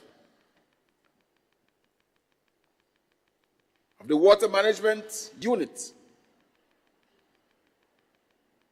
and I would like to emphasize, with sufficient independence and autonomy. I repeat, with sufficient independence and autonomy to effectively carry out its function. This is so important, Madam President. One may have wanted to come to the conclusion that, well, why the Ministry of Infrastructure cannot take control of that, and now it's already there. But, Madam President, we believe that this is so important that it deserves to have an entity of its own who can focus and concentrate on the management of these natural resources, while other entities will take on the responsibility of distribution, supplies. Madam President,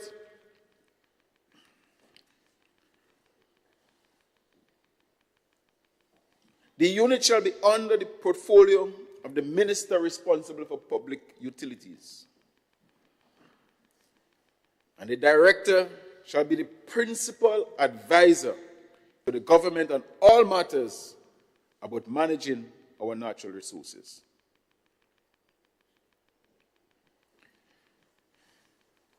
Under Part 2, Madam President,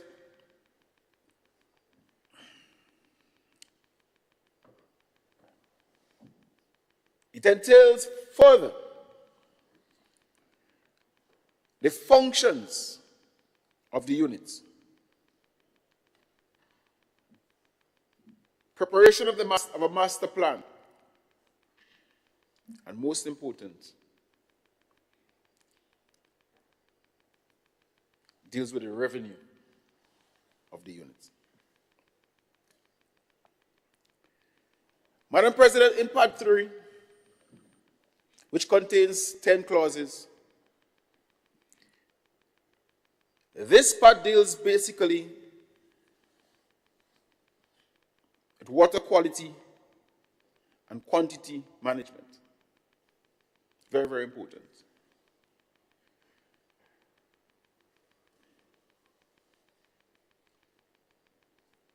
Madam President,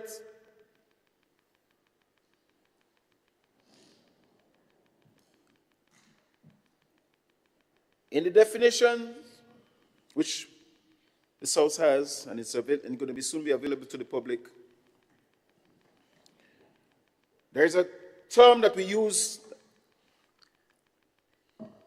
and it's in this document, called gathering grounds.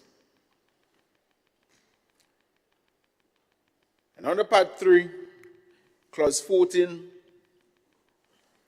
declares as gathering grounds all areas of land on which water is collected for water works and which are declared to be a protected forest, a protected reserve under the Forest, Soil, and Water Conservation Act.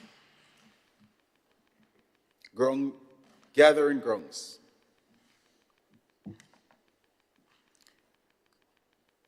This part, Madam President, also speaks about the environmental flow level. And Clause 16 under Part 3 provides for the environmental flow levels of volume of water resources.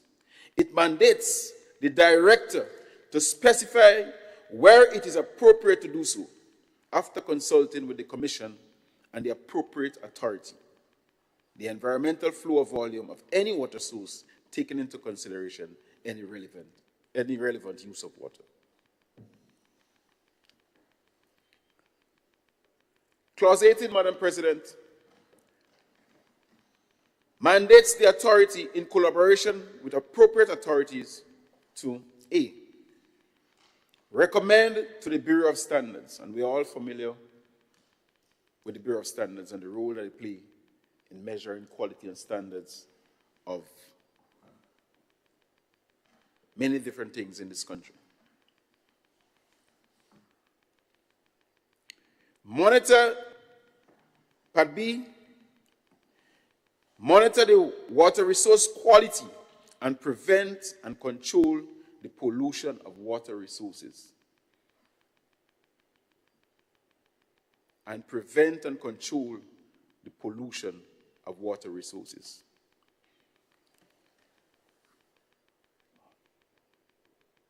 Under Part 3, Madam President,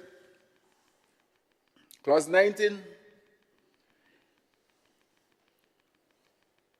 states clearly, it empowers the minister acting on the advice of the units, management units, to declare by notice an area as a water management area to protect any water resources, watershed, wetland, environment, or ecosystem at risk of depletion, contamination, extinction, or disturbance from any source, including aquatic and terrestrial weeds.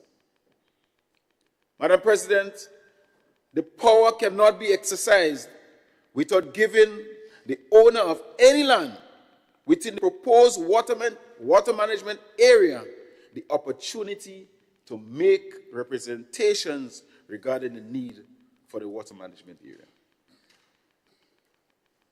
I think it is quite clear.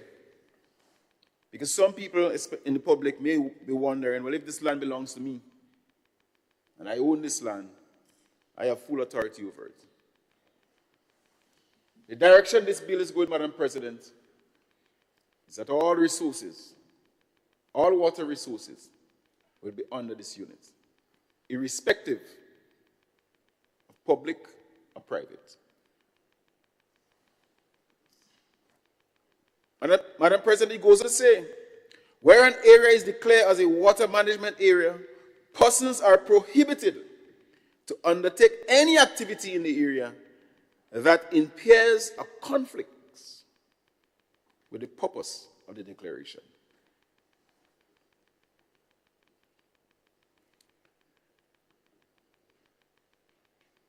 It allows the minister, acting on the advice of the unit by notice published in the Gazette, A, amend the geographic boundaries of a water management area or any prohibition or limitation applicable to the area, if circumstances in respect of the area changes are so required. Madam President, it goes on to say, the minister can withdraw a declaration of a water management area if the circumstances under which the declaration was made no longer exist. So nothing is cast in concrete, Madam President. We can move according. We can make the necessary moves according to circumstances.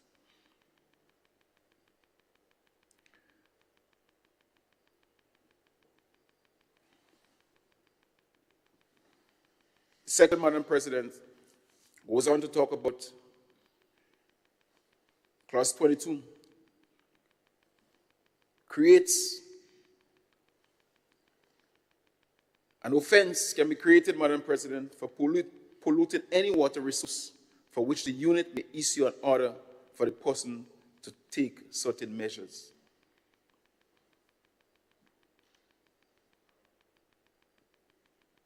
Contamination, pollution, they cannot all happen by accident.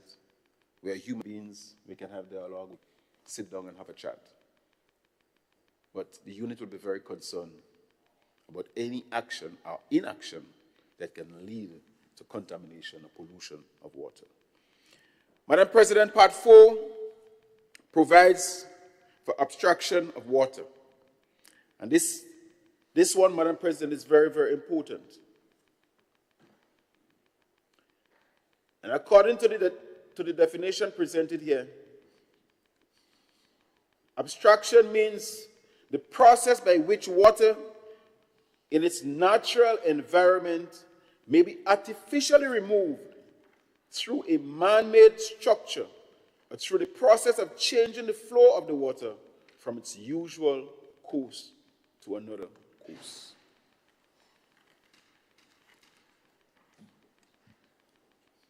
I remember as a young man going to the river, we used to block high up in the river to make sure that our catch below is very fruitful.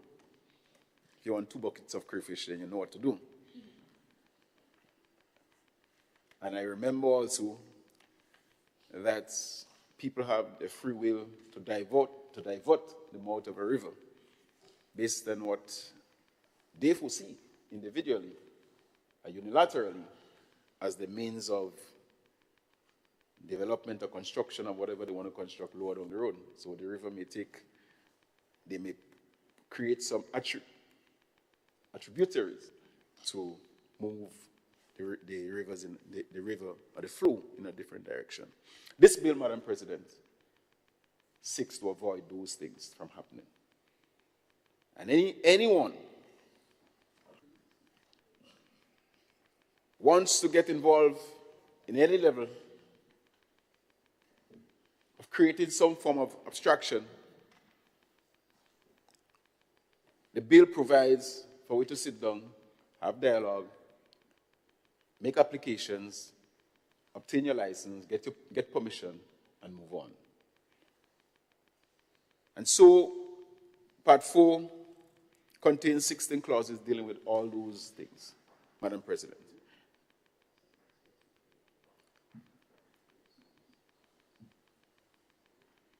There's provision that the owner of the land and the family and employees of the owner shall be entitled to abstract and use any water within the boundary of the land for domestic use on condition that the abstraction does not compromise the quality and quantity of water. Very, very important, Madam President. And as I said, the process is there: applications, license, permits, fees, and all the likes. And obviously, recommendations are made by the unit to the minister who has the responsibility for making that very important decision. One can be refused, one can be given permission.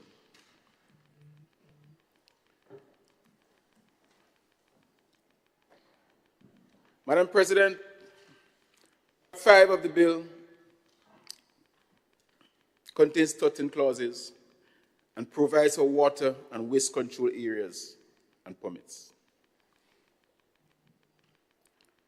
In one of the clauses, clause 42, it empowers the Commission on the advice of the unit to regulate the discharging of waste or classes of waste to protect the water resources from pollution or reduction in water quality.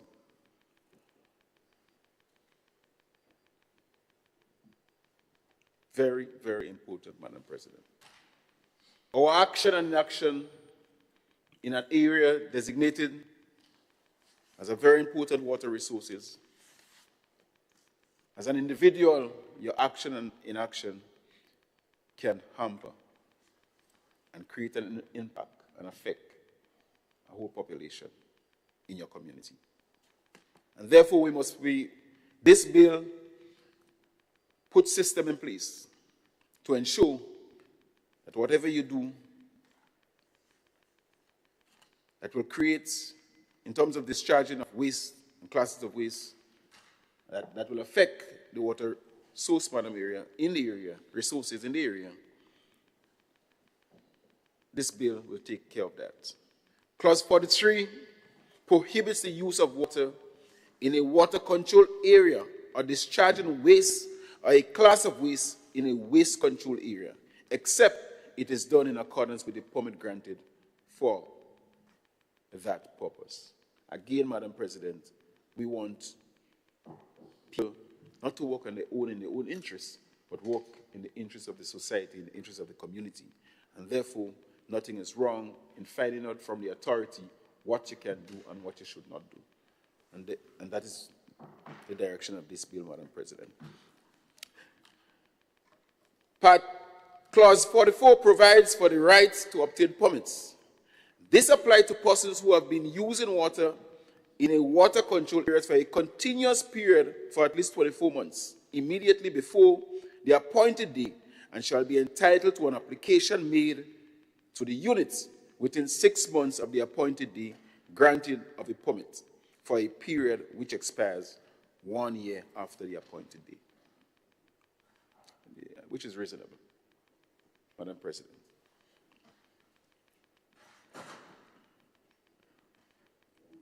Madam President, the final part of the bill, Part 6, provides for appeal and miscellaneous provisions.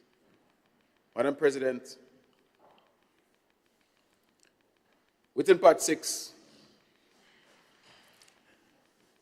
Clause 54. Clause 54, Madam President, establishes an appeals tribunal for hearing and deciding appeals and matters referred to it. The tribunal, Madam President, may, 1, dismiss the appeal and confirm the decision of the authority. 2, allow the appeal and set aside the decision. 3, vary the decision.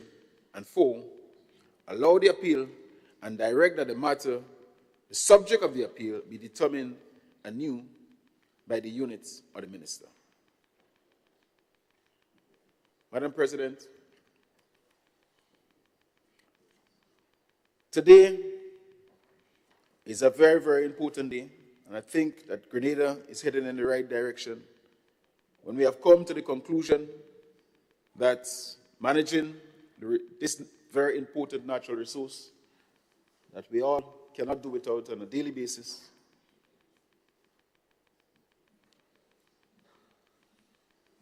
I believe that the people of this country will be very, very impressed that a system of that nature and a framework of that nature is being put in place to ensure that we have sufficient for today and we have sufficient for generations to come. Madam President, I commend this bill to the House, and I rest my case.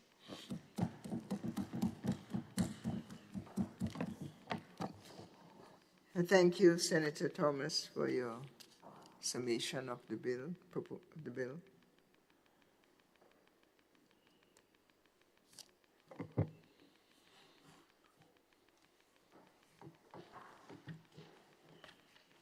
Senator Dwight Horsford, your light is on. You have the floor, sir.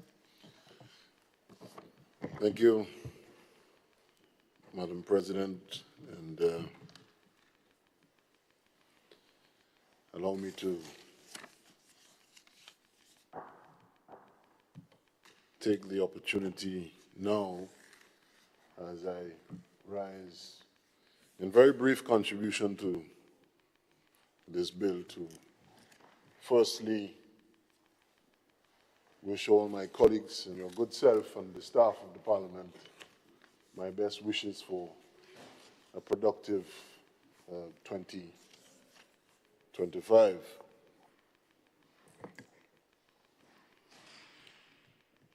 Consistent with my promise, Madam President, my contributions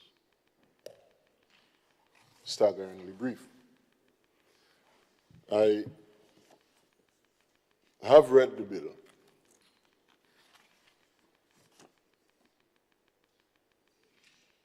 And let me say immediately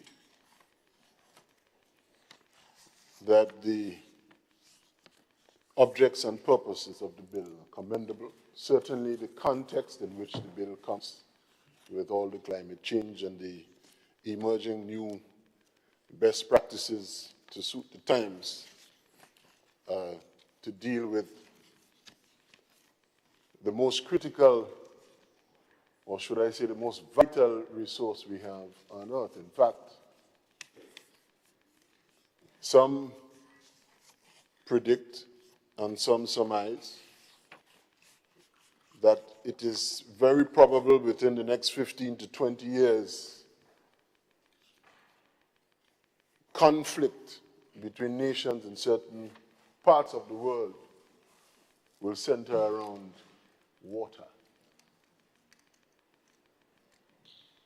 The availability of water and the ability to harvest water to supply the human needs of some of the world's peoples.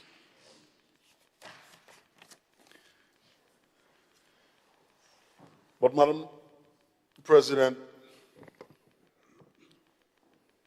I hope I'm forgiven, but I do share the sentiments expressed earlier by some of my colleagues on this side of the chamber in relation to the alacrity with which this measure, albeit a good measure, its contents are not objectives. I personally indicated earlier, we do not oppose. I do not oppose it at all.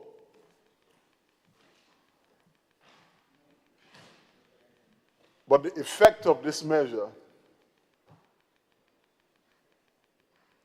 is far-reaching, and it contains provisions and mechanisms for extraordinary and sweeping power, even in relation to water on private property and how that water can be harvested and used. So my colleagues on this side, I think, are right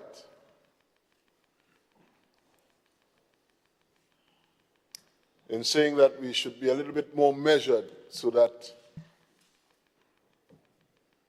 fulsome discussion can be had on this very comprehensive legislative measure, some 56 clauses of it.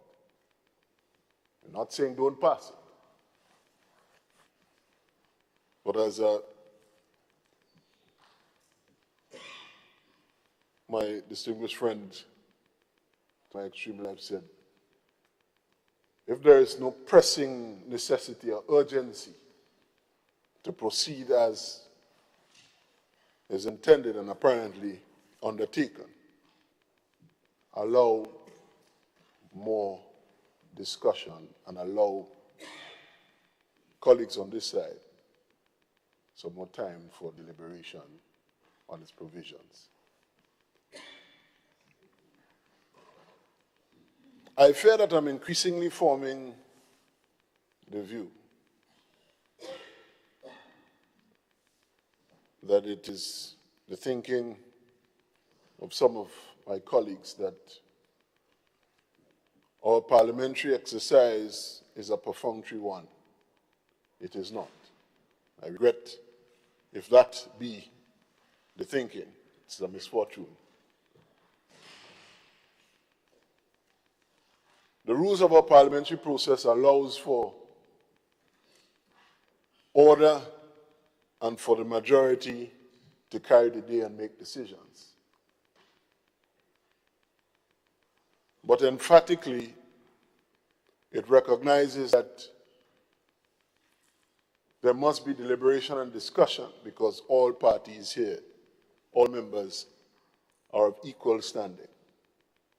And in order for a legislative measure to be more fully informed in its content so that it better meets its purpose,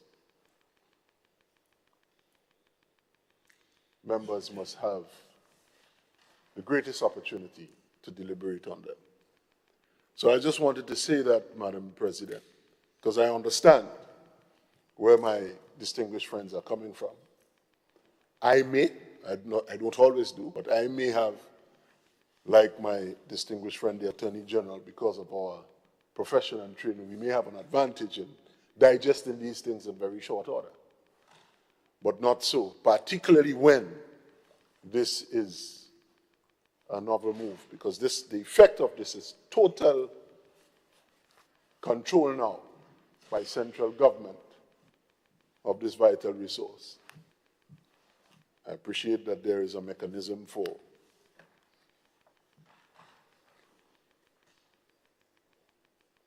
technical advice to be in place before certain powers can be exercised. But some of us know very well that in real terms, these can be nothing more than a device that masks direct executive prerogative. So, Madam President, I wished only to add these brief remarks. Commendable bill.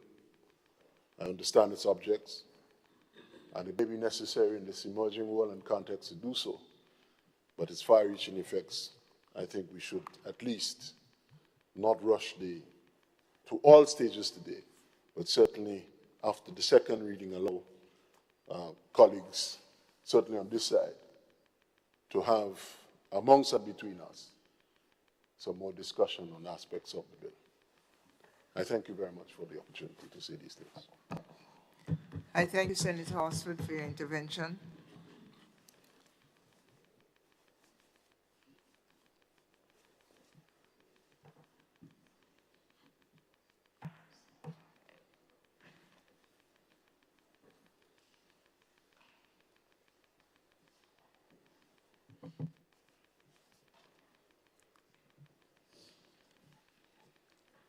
Senator David Andrew.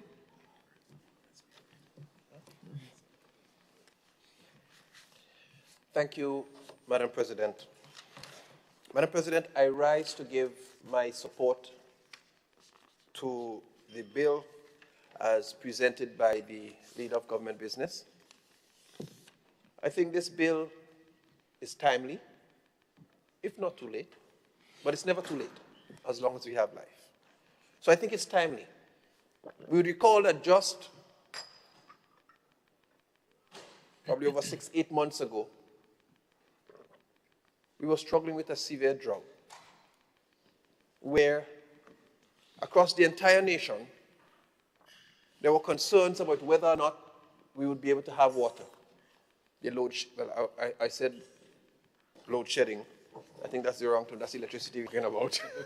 It's one of the utilities anyhow. But having to restrict the supply in different communities, some communities having to depend on Nawasa's truckage. I remember colleagues way in the south complaining, even persons at the St. George's University and other business persons finding it a very serious issue affecting the potential for business.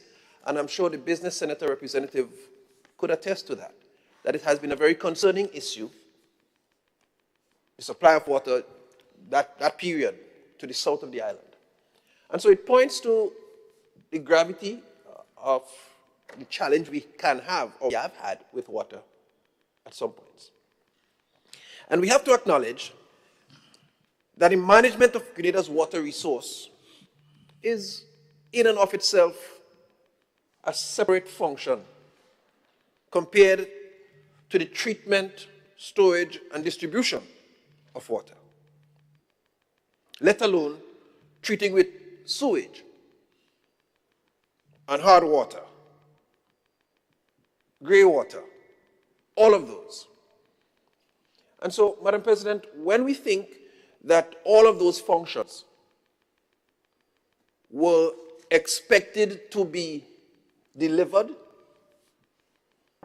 by the National Water and Sewage Authority, we could understand why in a bout of rain like we have had in several of the months last year, it becomes a real challenge for them just to maintain their dams, broken pipes, all of these things while you manage the overarching water resource.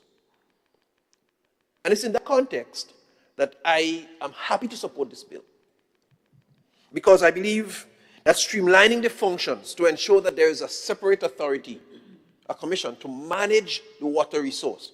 In fact, one could argue that there could potentially be a conflict almost of interest when NAWASA manages the water resource and still has to distribute it. I'm not saying there is, but one could potentially argue. But streamlining the functions, Madam President, and ensuring that there's a separate authority to manage the water resource of the state allows, in my mind, for greater efficiency, both in terms of the water resource management, and it gives NAWASA, which would still have its function for treating and distributing, the opportunity to increase its efficiency in the discharge of its own functions. And so, from that point of view, I strongly support the bill as presented by the Leader of Government Business. Thank you very much. Thank you, Senator Andrew. Thank you for your distinction made between the two agencies. I offer the floor to Senator the Honorable Claudette Joseph. You were waving? No? All right. Maybe you were waving at, yes, back and forth. Maybe you were waving at Senator Andre Lewis. Thank you very much, Madam President. We have not tried what was tried on us a few sessions ago when they were waiting for us to speak one after the other on this side, although we interchange. We maintain principle. Thank you very much. Madam President, the matter before us is an extremely important one. As a matter of fact, the labor movement has been involved in discussions on this matter with the engineers who were consulted to address this matter, water management.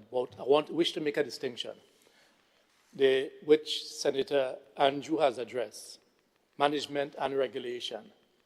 Yes? And in this context, just briefly, in terms of an overarching concerns or just observations or questions,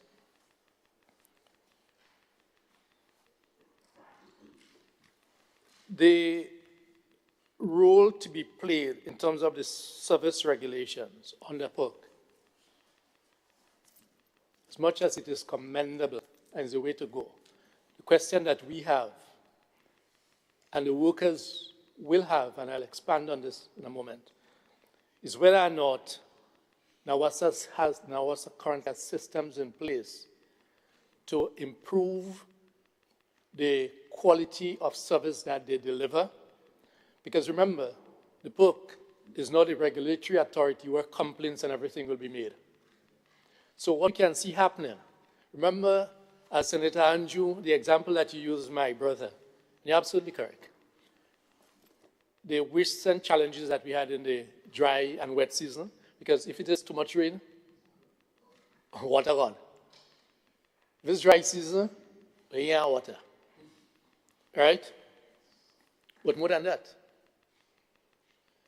I am sure that the images are still etched in our memory, in our mind, of the sacrifices, exposure to danger that our NAWASA colleagues had to trudge to hills and valleys, precipices, landslides to restore water.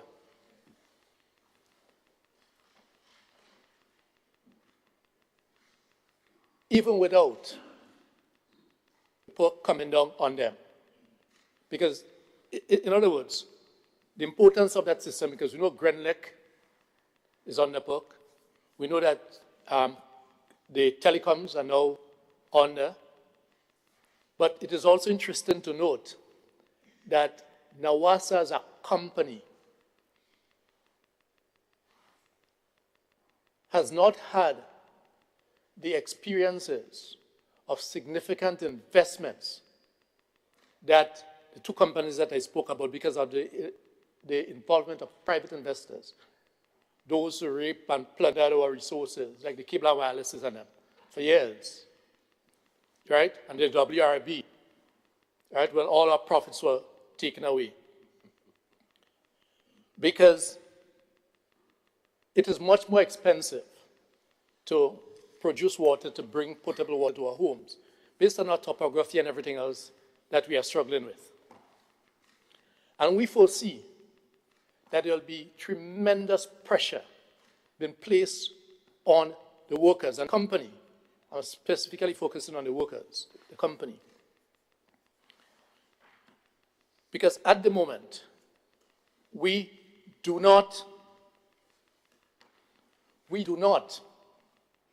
have the necessary investments in infrastructure that is required within NAWASA.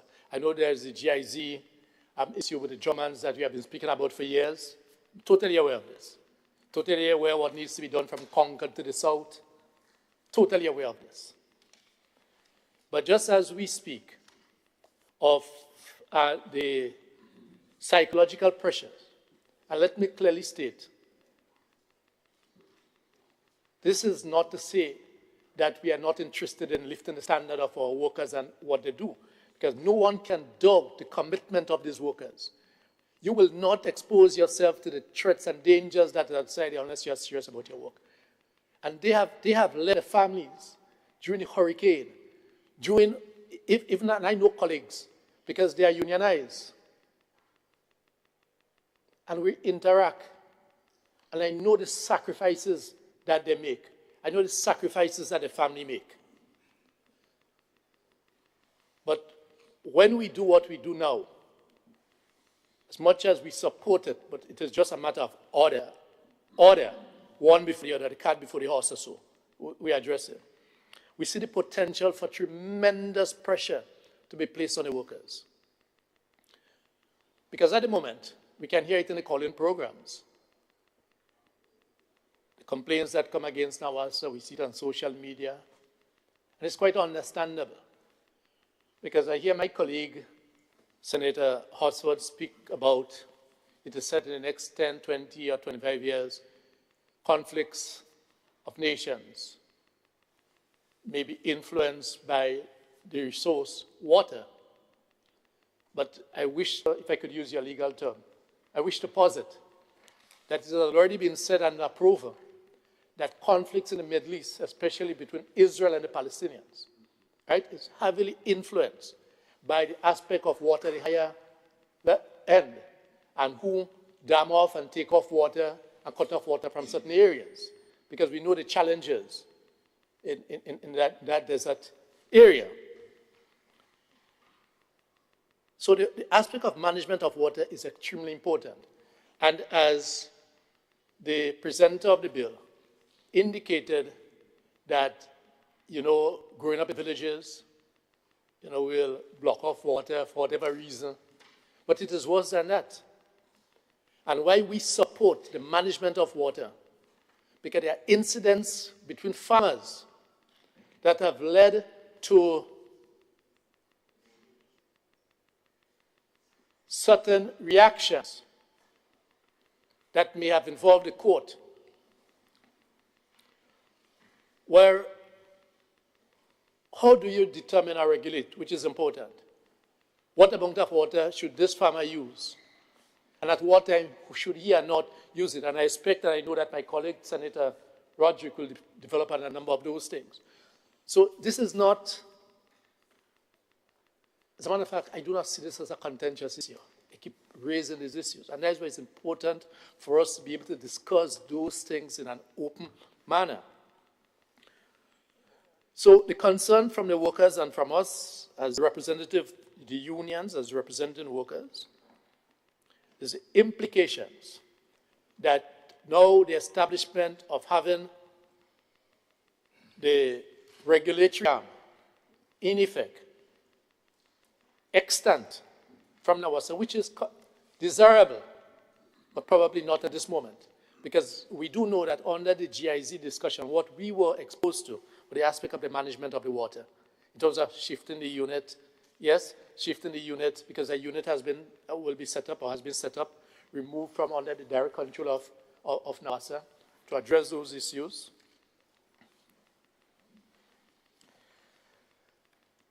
The abstraction of water, okay, there will be a fee.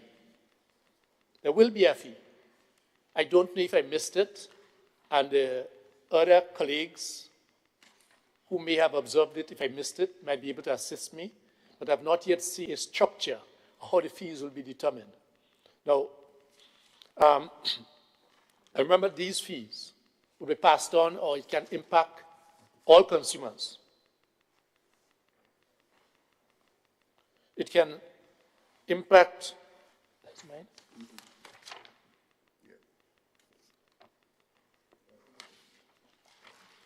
Okay. I can't, yeah, okay. There'll be the farmers, a fee for the farmers, there'll be a fee for consumers. And the concern that one will also have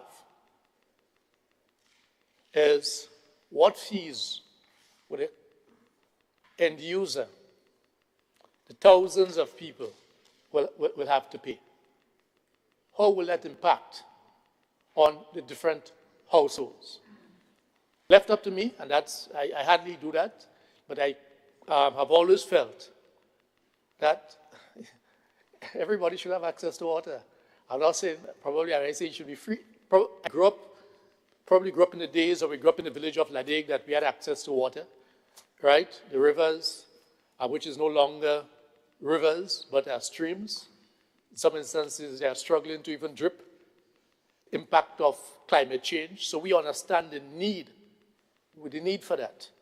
But in my support, a commendation of the bill, I could not have seen an explanation or the mechanism and for the determination of the extraction fee and how will that be pawned out to the users. So also the fact that I think the regulatory component will be placed under the Ministry of Agriculture, am I correct? No? But it may be placed on a ministry. Right, infrastructure. Probably I'm just saying agriculture was a ministry. And so that will be important.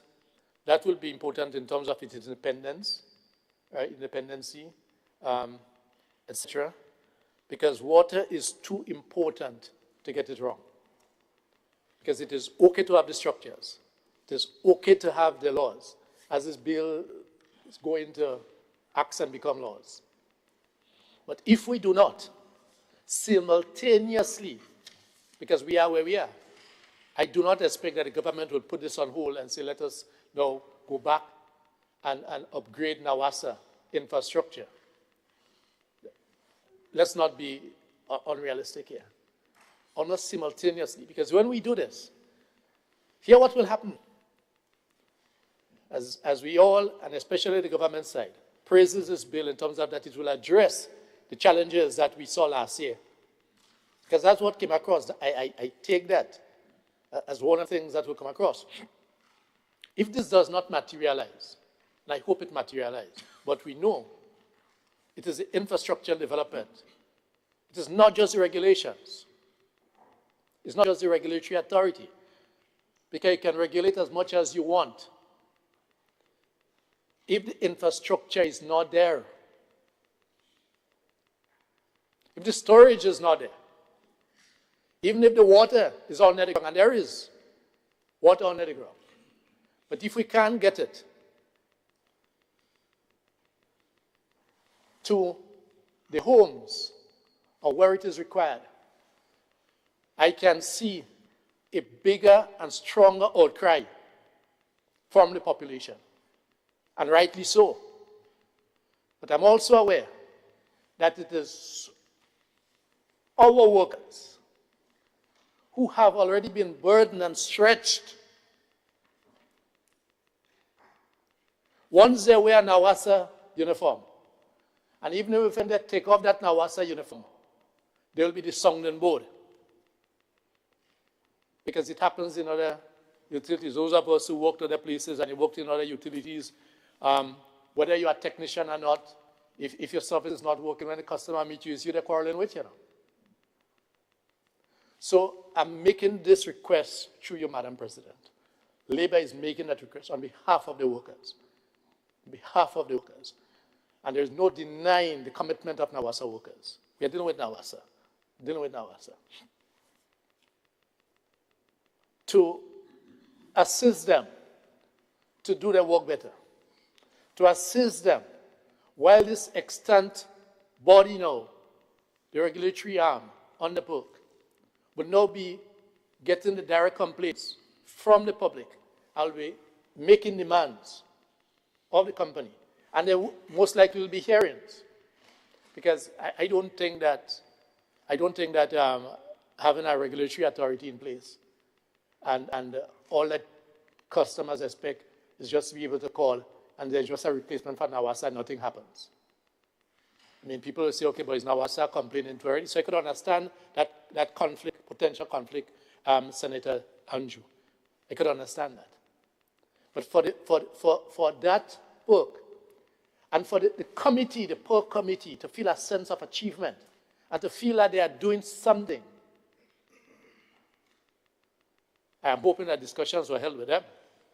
I'm hoping that they were able to explore their readiness for these matters. So that's just the overarching comments. I just have two issues specifically that I wish. Under Section 18, I say we didn't have much time, but we are where we are. Under Section 18, under ambient standards, it says water resource quality and monitoring and pollution comments. Because that has to do with the Bureau of Standards, the ambient standards. Strong implementation is required here by the unit. This would require adequate and quality staff to carry out inspections of swimming pools at hotels, etc. Yes? A clear rule must be given to the Bureau of Standards to ensure compliance to regional, CARICOM, and international standards. The question that comes from me is, what capacity exists now to staff the unit? I know that there are a lot of potentials. In other words, things can be put in place, but I'm asking, what standards? Because we need to ensure that these are there.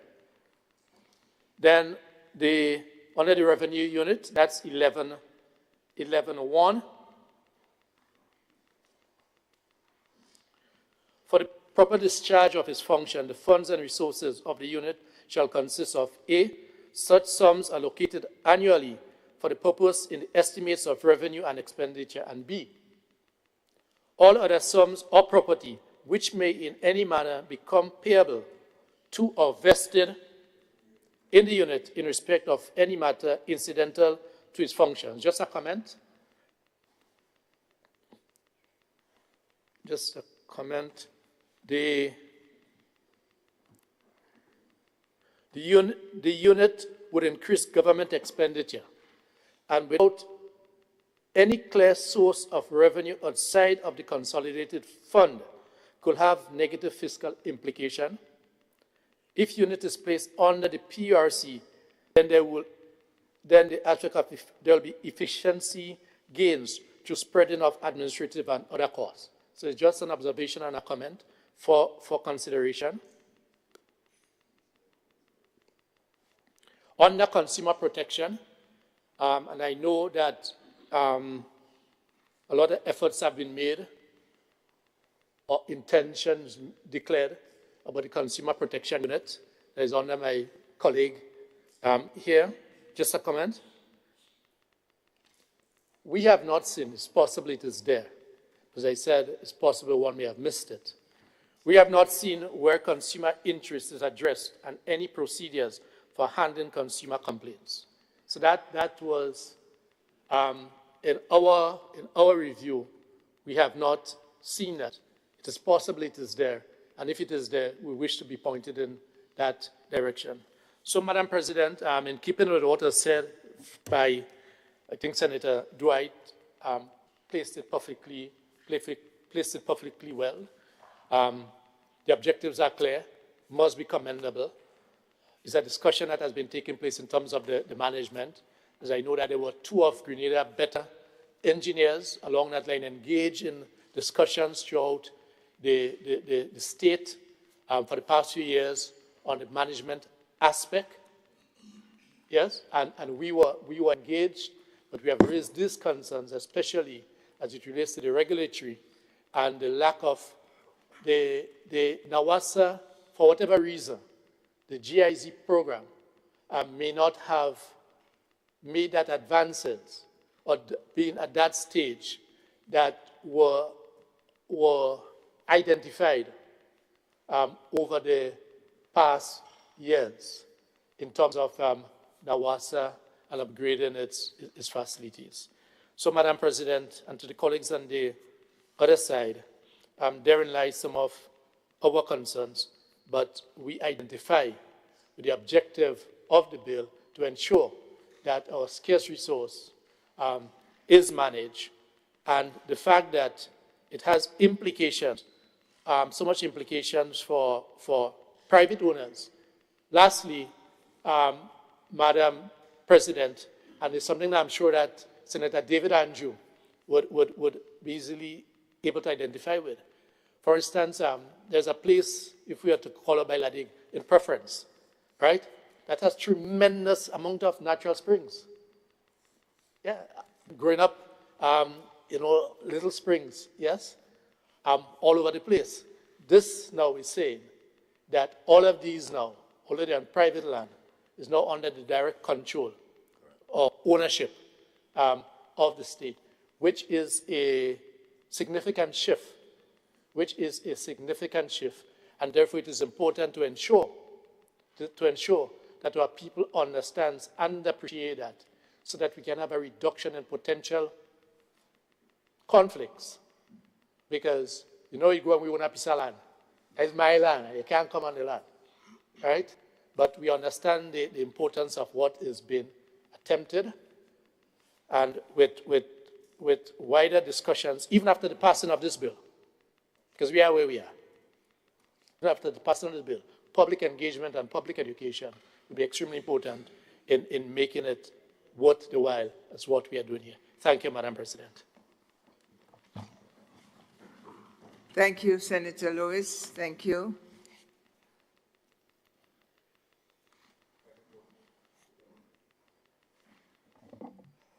Senator Quince Britton.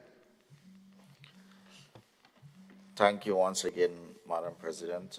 I too rise to give support to the bill as presented by the Leader of Government Business.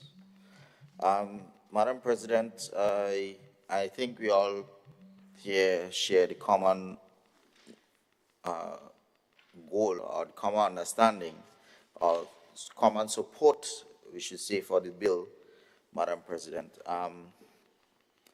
And in my understanding, Madam President, as I read the bill, I see that the bill seeks, or it ensures that Grenada's water resources are properly managed, protected, and distributed to support sustainability and as well as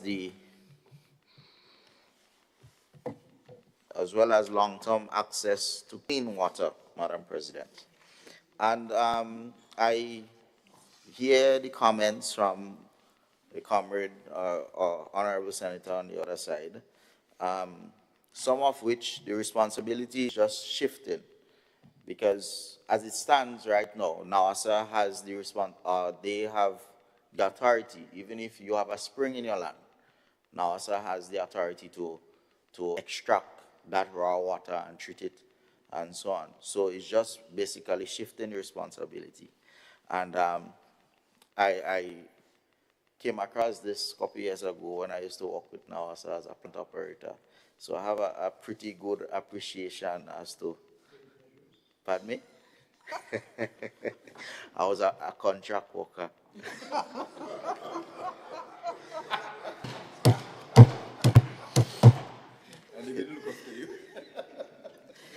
Yes, so Madam President, I had a better appreciation as to, water and water conservation and so on. And as we say, as climate changes, Madam President, you see that resources seem to, we will be adversely affected. So that is hence the reason why we are taking the initiative to make the necessary moves. It's what we are doing, what this bill seeks to do, Madam President, is to basically assist NAWASA by providing a new oversight body as a national water management unit, which would regulate and oversee the usage and conservation of water. So NAWASA would focus primarily on providing water, treating the water and so on, as well as sewage, water and sewage services, while supporting the new unit. So it would be like hand in glove, Madam President. So two of them would be operating or functioning side by side. As we speak, tomorrow, God's will, we have the first under the G-Cruise project, Madam President, the first storage tank will be commissioned at my parish, in Tufton Hall. This is a part of 9 state-of-the-art storage tanks that will be constructed in strategic locations around the island, which would help in water conservation and all those things. So we have storage, so we don't have to suffer that much in the dry season. And as part of that, Madam President, in St. Mark, 1,568 households will be impacted by the commissioning of that facility. And they will be impacted in a positive way, Madam President, because as I mentioned before, as a plant, I used to work as a plant operator with NAWASA, and I always we always boast in St. Mark of the abundance of water, but storage is something that we did not have. So now, that will definitely, and we will be able to maybe share with some of the water that we have. We might reach all the way up on your side up there, So the legislation also, Madam President, provides for stronger regulation with the Public Utility Regulatory Commission, which will ensure transparency, fairness, and efficiency in water management. So, Madam President, as I said, I rise to give support, and I encourage the other members to give support to this bill. And if there is any, the recommendations and so on, we can always make the necessary changes as time goes along. But I just render my support 100% to the bill as presented. I thank you. Thank you, Senator. Thank you.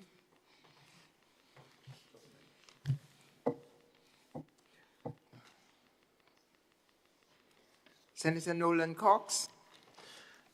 Thank you very much, Madam President. Madam President, I rise to give my support to the intent and purposes of this bill,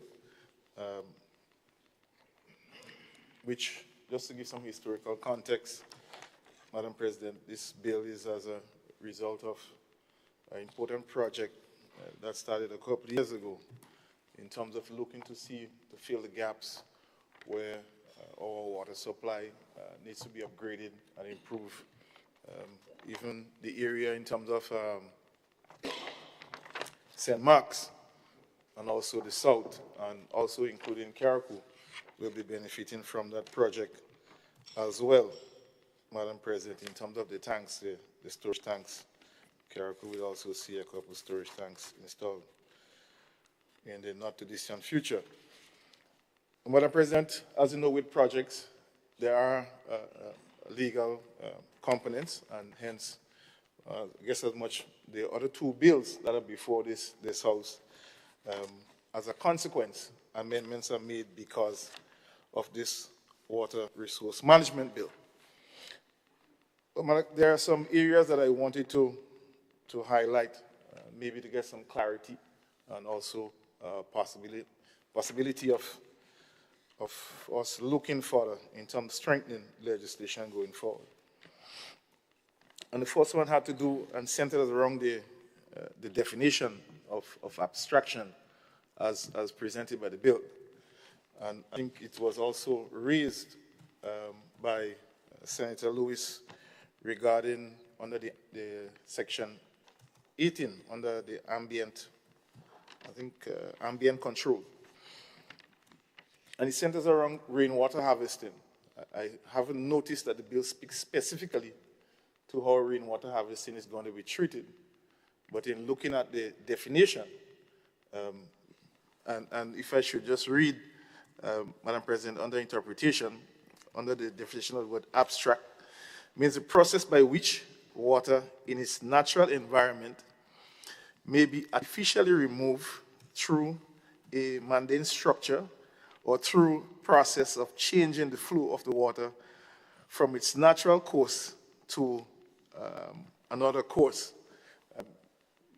I could easily say it could be a catchment can be deemed as being something constructed to artificially remove water as collect water. So I just want to say for clarification and to avoid any ambiguity going forward.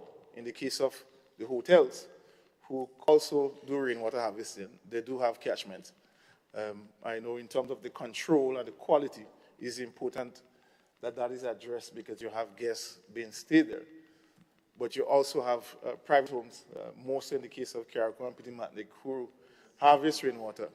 How that is treated, are they required to apply for abstraction license? I don't know.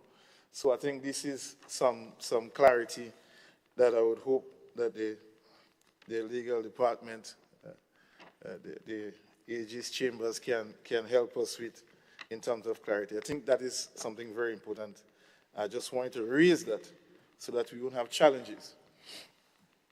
One of the critical things, Madam President, also is the issue of operationalizing this bill. You have a situation where you're moving from one entity to 3 entities now. That will be dealing with the whole issue of water supply management and resource to the nation. And there's a likelihood of overlapping in terms of responsibilities. And in some cases, some people may refuse, some entity may refuse to do certain things because they believe that is not their responsibility. So I think that is something that, in terms of rolling out the regulations, we have to be very careful. You don't want a situation where a client has an issue and goes to Nawasa, then deflects to the Water Resource Management Unit, who in turn may deflect to the PROC.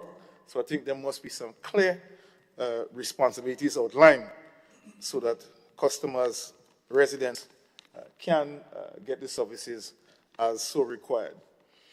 Also, I just wanted for clarification as well. Based on the new responsibilities of NAWASA, would it mean that NAWASA now has to also apply for an abstraction license? I think that is what I'm seeing there. So I just wanted, just for clarification as well. And if that is the case, we do have a situation where water is supposed to be now also responsible for delivering in terms of running the infrastructure. Now we're saying that we cannot run pipe, or we cannot run pipe or bring water to a particular area because we're waiting now. We've been waiting how much weeks or how much months on the Water Resource Management Unit to get the license approved. So we have to be very mindful of what the possibilities in terms of how that may affect services going forward. And I'm saying this for us to just pay attention to it and to put measures in place to minimize that. We know how easy that one person can take the opportunity to blame somebody else for not doing his or her work when problems arise. So I wanted to raise that, Madam President.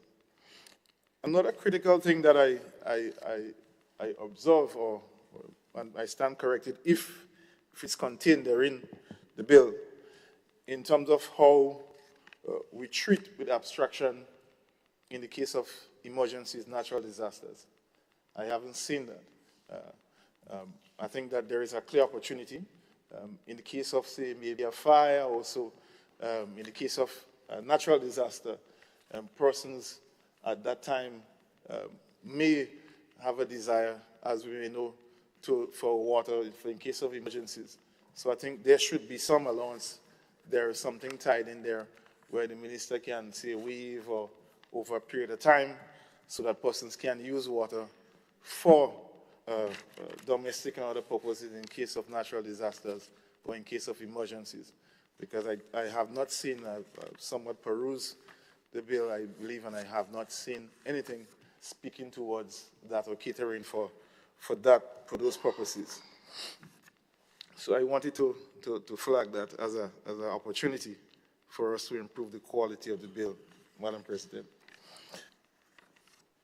Another matter, I believe that it may be intended for it to be in regulations, but that has to do with the whole issue of financial implications.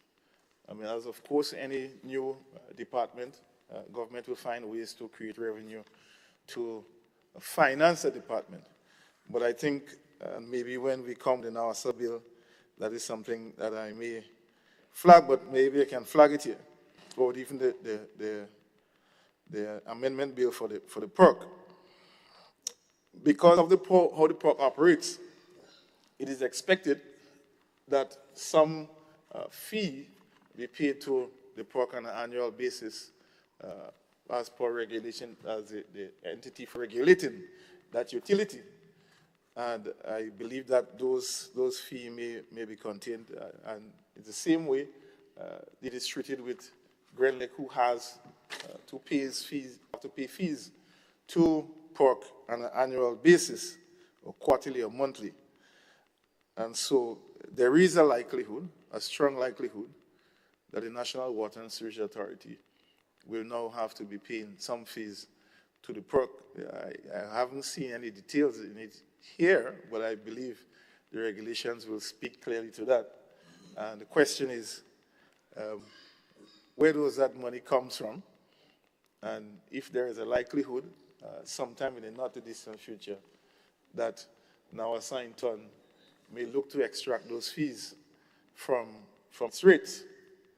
So that may be a consequence, and I'm not saying it in any negative way, because the intent of the bill is to improve the service, improve the quality and the outlook where we're heading with our water resource and supply. But I'm just registering it, that there is a likelihood of implication, a cost implication for customers going forward as regards to now also having to meet with the fees for the PERC in terms of the regulatory requirements. So I just wanted to flag those as some issues for concerns for inclusions and for clarifications. I just wanted to flag those. So, Madam President, with these contributions, I want to rest here, and if there are any other, I'll raise them as the other two bills are presented. Thank you very much. Thank you, Senator Cox.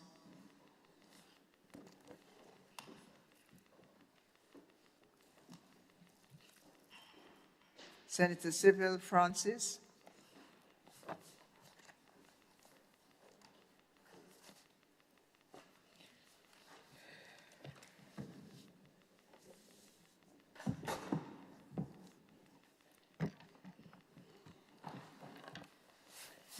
Thank you, Madam President, and allow me the opportunity to say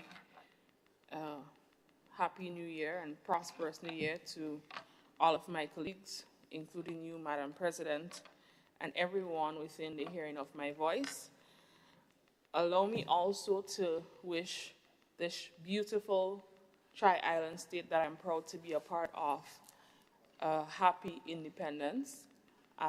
I'm sure we will not have the opportunity to do so in this space before Friday, February 7th. Madam President, I rise today to lend my support to my colleagues and to this bill brought before this honorable House. Madam President, I got up this morning and I was not experiencing the best of health. And I must also apologize for my tardiness, which is also a cause of that. And I deliberated on either one, sending my apologies and my regrets for my absence, or coming here despite how I feel to lend my support because I understand the importance of the nation's business. And so I chose to be here because I believe it is important, especially for our young people, to have a voice and for their concerns to be aired in a space that is conducive for their development. And so I strongly support the bill brought before this honorable House because, one, Madam President, I believe it is critical to Grenada's future, especially for our young people whom I represent, the next 50, if we may refer to us as such, and I'm saying us, because I believe I will be here for the next 50. I'm not sure about anybody else. But I believe I will be here for the next 50, Madam President, or it is my wish. Madam President, this bill is vital to ensure the sustainable management and equitable distribution of Grenada's most precious resource, water. And I know growing up, and oftentimes we hear in political speeches that our most precious resource in any society would be the people. But Madam President, this morning I feel differently. And I'm saying that our most precious resource would be our water, because without the water, we would not have the people. And I'm also a living testimony of that, because I recall a couple of years ago when we had that very severe drought and the heat was unbearable.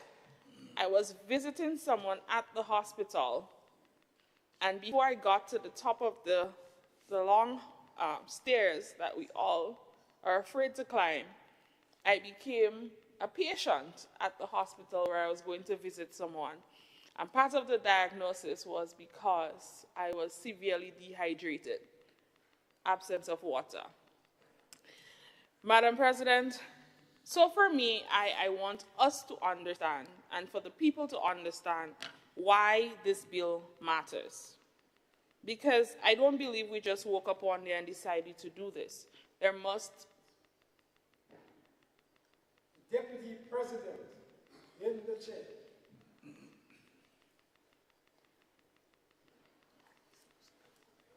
Deputy Chair. I believe that we have a reason for being here, and not just because we're obligated to be here. So I want us to focus on why this bill matters. Water is life, as mentioned previously. It is essential for our health, as also illustrated by my example of being admitted to the hospital because of dehydration.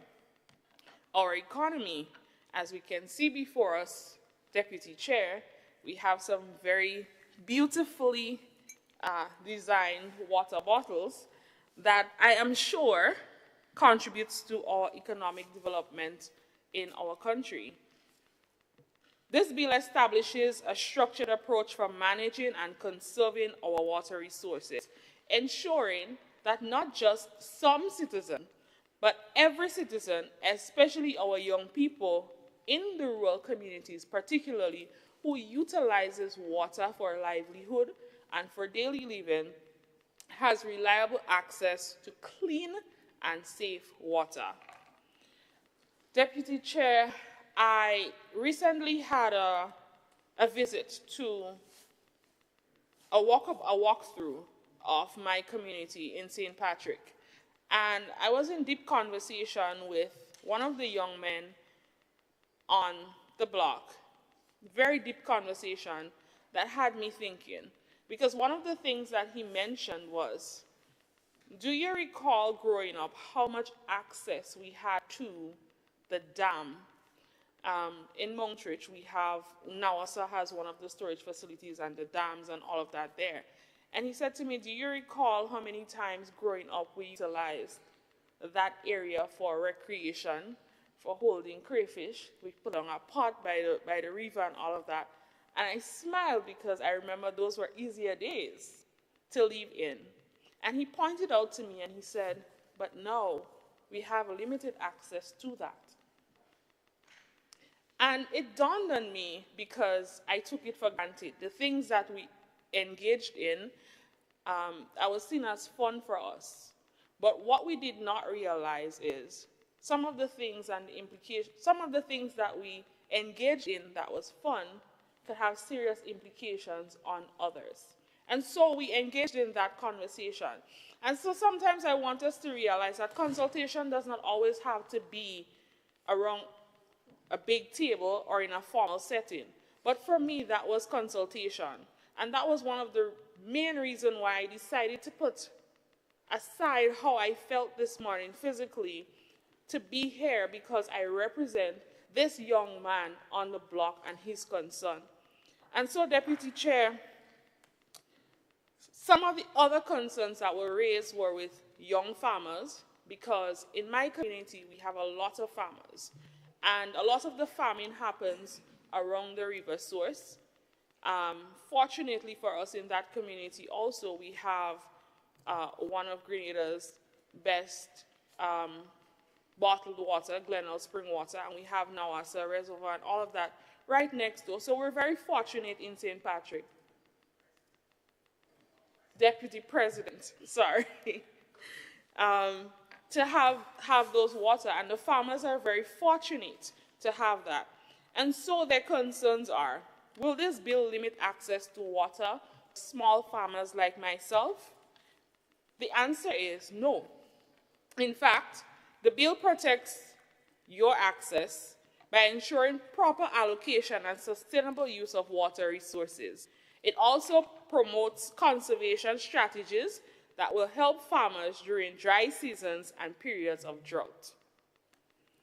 Another concern, how will this impact access to clean and safe water, particularly in rural communities, like the one that I belong to? The Water Resource Management and Regulation Bill establishes a structured approach to managing water resources. It ensures that potable water remains available for all, including agricultural, industrial, and domestic use. It also mandates conservation efforts to secure water for future generations, again, the next 50. Deputy Chair, another concern, and I heard it raised, it is a very valid concern. Will this bill increase water costs for citizens? This bill focuses on improving efficiency, ensuring better oversight, and regulating water use. By strengthening governance and planning, it will prevent mismanagement and waste, ultimately protecting consumers from unnecessary price increase. Deputy Chair, this bill is not about raising costs. And I'm not saying, Deputy President, sorry. I am not saying that there will not be additional costs, because the truth of the matter is, anything that you want to improve in some way or the other must come with some significant cost. It may not be to the citizens, it may be to the government, but I am not saying that it would not have any cost. Deputy President, this bill is not about raising costs, and I want to emphasize that. It is about preventing waste and ensuring fair distribution. It ensures that the water is properly managed so that everyone, including our young farmers who had those concerns, has affordable access for agriculture and daily use. And I can tell you that the people in the rural communities do enjoy a very cool and refreshing river bathe from time to time, something that I actually miss. Deputy President, I want us to, another concern is how does this bill, well, it's a concern, yes, but the concern was mostly about the benefits to the young people, especially those in the rural areas. And I want to say to the young people that, hey, this bill, I know that you rely on that for your farming, for livelihoods, but this is how this bill can help you. It ensures a steady and reliable water supply for agriculture. It promotes conservation efforts to prevent water shortages, and it protects the rivers and other water sources from pollution and misuse, something that we took for granted as children growing up. But I want us to look at the bigger picture, and I want us to look forward. Water security is national security, and I'm sure everyone in this honorable house can agree with me. If we want to ensure Grenada's sustainable development over the next 50 years, we must take action today. Deputy President, if we want a future where young farmers can thrive, where every child has clean water to drink, and where Grenada remains resilient against climate changes and challenges, we must take action now. Deputy President, this bill is not just about today. It is about securing and laying the foundation for a future of development, transformation, and unity, which also speaks to our 51st independence theme, where every citizen has access to safe, reliable water resources. In life, everything is a cause and effect. And I know we have other bills to bring before this honorable house, but this bill lays the foundation for the other bills which we will debate here today. So I urge all senators to support this bill and help shape a stronger, more resilient Grenada for the next 50+ years that I intend to be a part of. Thank you, Deputy President.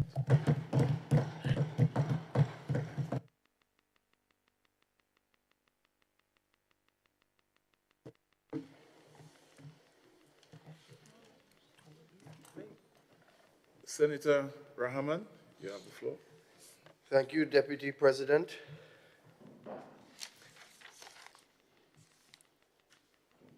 In order for us to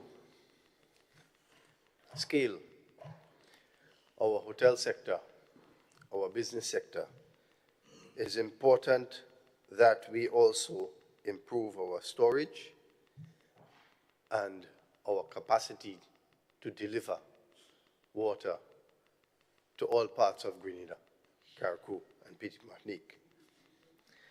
So, with this in mind, and the fact that this legislation speaks to management, the business community supports such legislation. Because for those of us who have businesses in the south of the island, we know all too well the months and the weeks that you go without water. And just like Carriacou, having cisterns and water systems, tanks, it was not an option, it was a necessity in order to carry out business. And so I grew up in the south, and growing up, every year for at least 2 months, we would not have water in the taps. So if we are to build out an economy, management of this key resource is absolutely essential.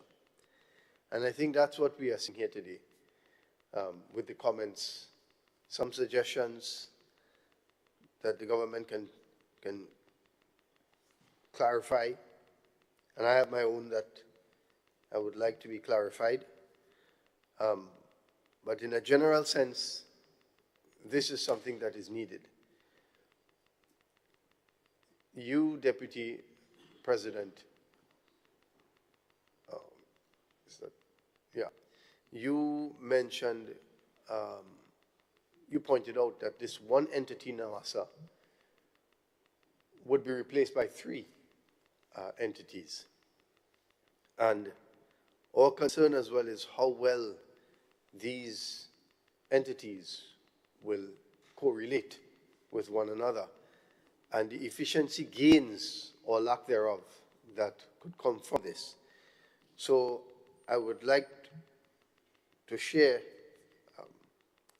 and to stand by those comments you've made to make sure that the roles are clearly defined so that there is greater efficiency and not less. Now, I note that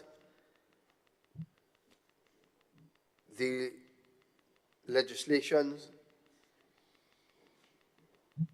speaks to applications every year. And the question that comes to mind is, in the same way that we have our license, our vehicle license, whereby it is renewed on a yearly basis, but we can renew it for a 3-year term.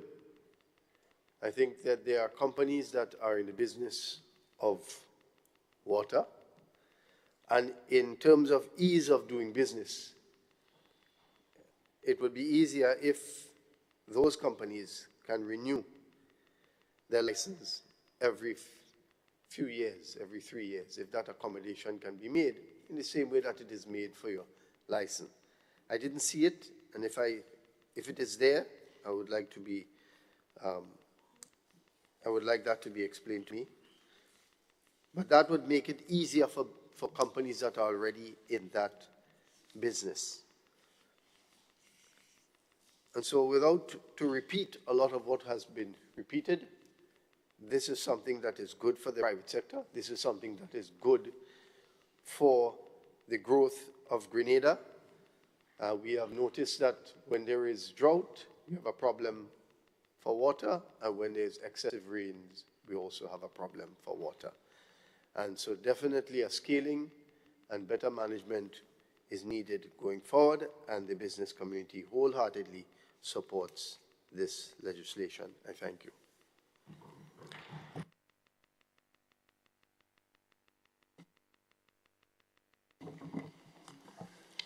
Senator Thomas, is it? Yes. You have the floor. Thank you. Just before you go. President.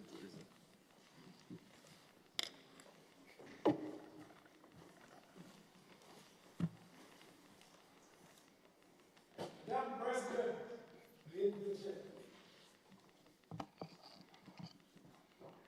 Thank you. Senator Thomas.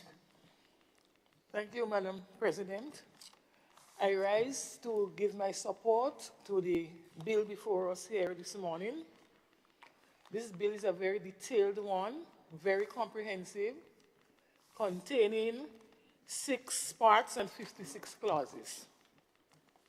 The bill speaks to the management and regulation of water through the establishment of a water management unit, separating the management and the regulation of the state water resources from the provision and supply of water and sewage services. Madam President, this bill is seeking to establish a structure to ensure sustainability, with water resource management so that it can be a reality. The separation of responsibilities will ensure a more effective water resource management undertaking. The bill goal is to ensure that water resources are available for current and future generations.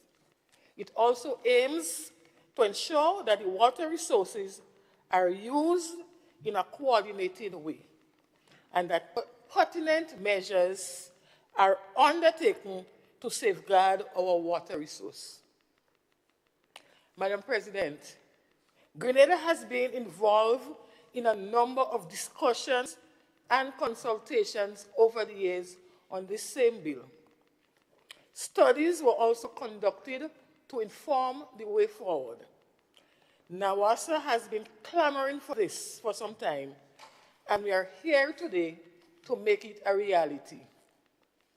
Madam President, the Water Resource Management Unit will be critical to NAWASA's ability to address adequate water supply and, by extension, the challenges posed by climate change. And so, Madam President, my full support is given to this bill. Thank you. Thank you, Senator Thomas Samuel. Thank you. Senator Roderick St. Clair. Thank you, Madam President. At least this time I was not pushed to go early into the batting. I guess they were well prepared before me, so I thank them, my members on this side. So, Madam President, as I rise to make my contribution towards this bill before us, the Water Resource Management and Regulation Bill 2025,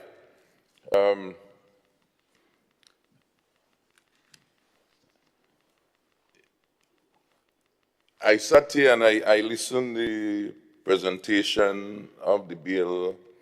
I read it, understand its co-intentions.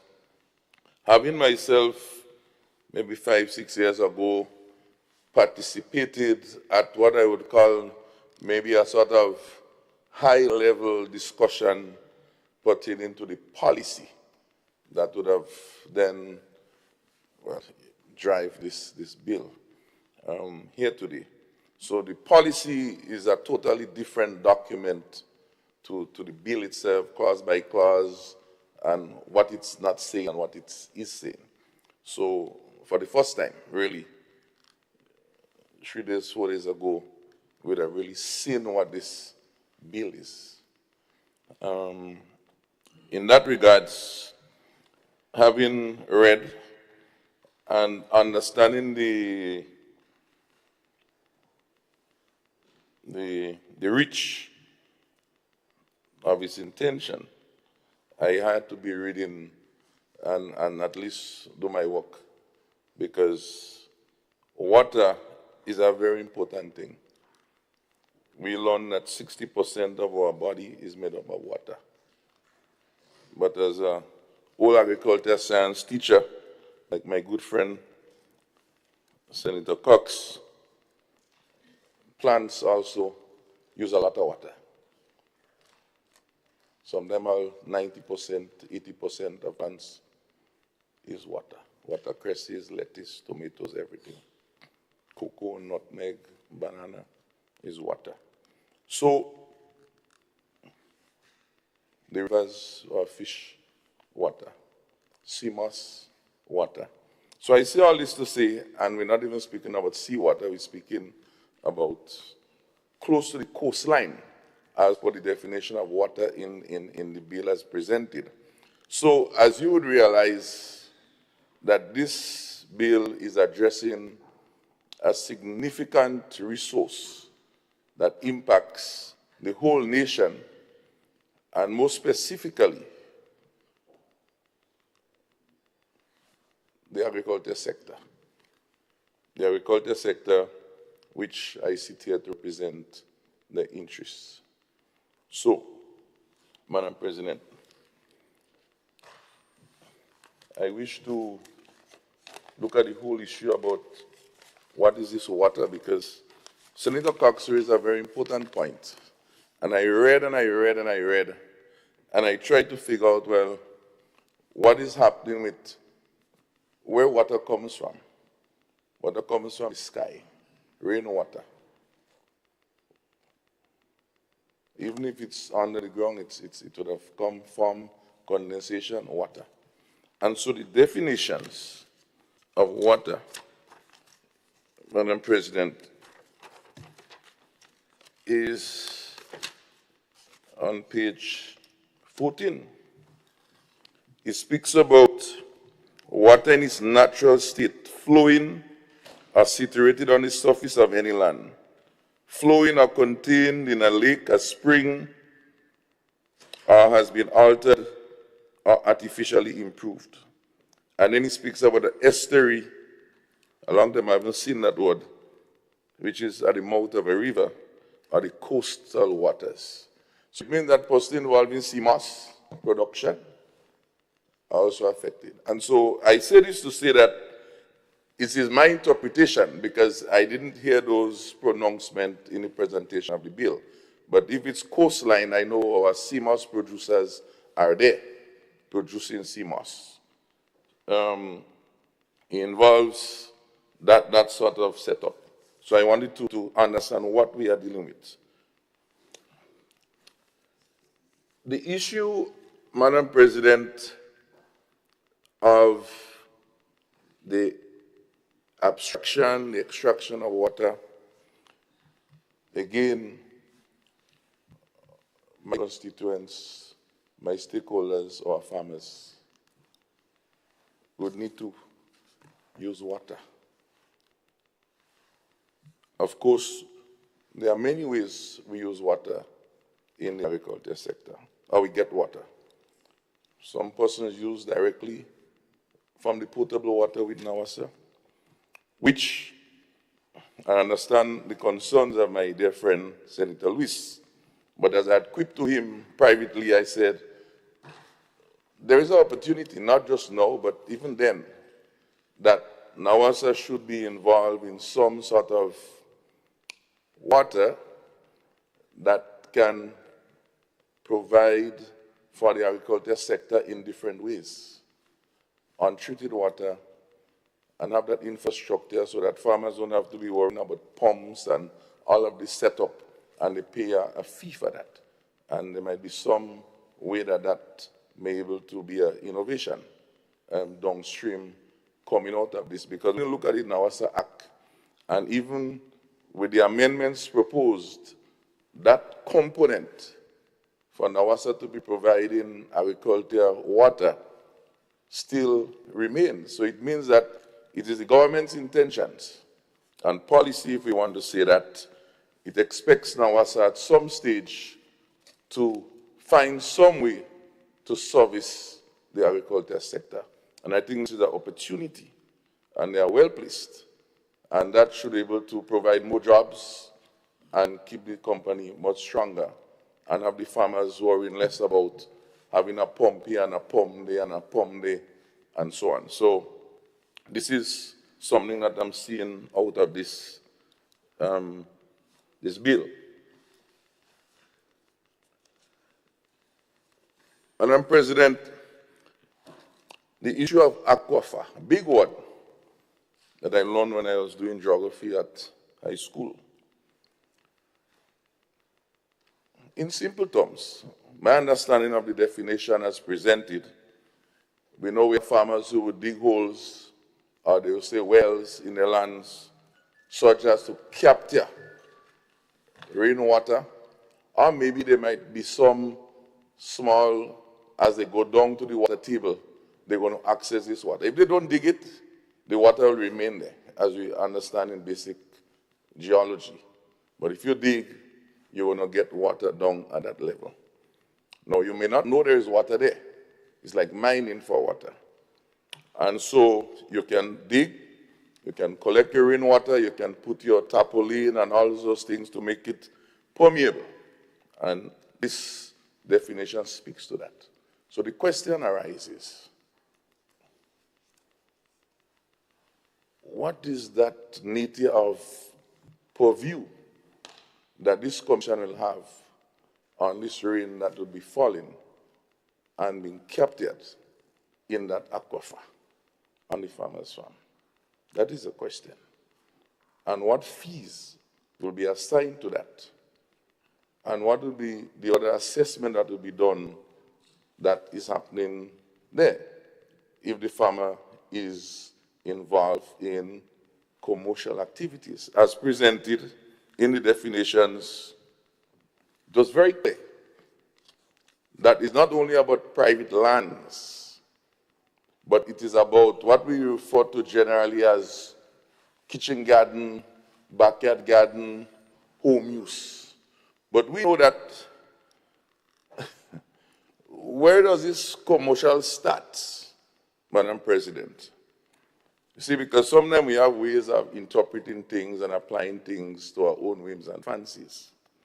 So, for example, someone may have a tray of cabbage or 2 trays of tomatoes or a tray of tomatoes, and they do well and they start selling in the front yard in the community. Would we say they are commercial because they start getting income? Or they need to have 40 trays to say that they are commercial? So it may sound frivolous, but what is commercial? And the question is the word commercial defined in this definition? I'm not too sure. So if that is an area that needs clarification, then we must define what it is such that there is no thoughts that would emerge in the minds of a private person trying to do their own little gardening. Of course, Madam President, it didn't speak to it, but it says it silently. So if you are involved in commercial activities of farming, you cannot just get water like that. You cannot just go in the dam, or you cannot just go on a river and pump. You cannot just set up dams and rivers. And of course, we know the negative consequences of those things.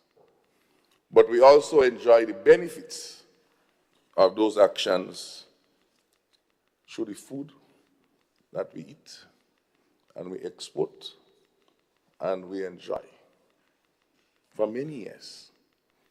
In fact, Madam President, if I may share with you from a report of the FAO, sometime they call it aqua, it was interesting, is that FAO report from 2015.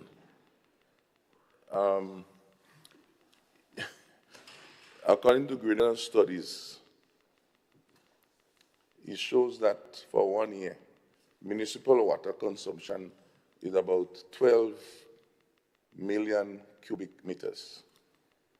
Extraction, utilization. Whereas agriculture, 2.1 million cubic meters. So the question is, when you're trying to problem solve and trying to focus, where do you put your energies? And so, by and large, outside of Nawasa, which we are thankful for the service, the bulk of the users of water are our farmers, extraction. Not all of them are on the river coast. Not all of them are utilizing. So of these 2.1 million cubic meters, I was reading another report that says we have about 25% irrigation in Grenada, 25–30%. So all of it is not really from rivers. Some might be rainwater harvesting, some might be from Nawasa, So really and truly, the question arises, how much is really involved there? And if you say, well, it's not much, so say, Claire, sit down and shut up. It's not an impact.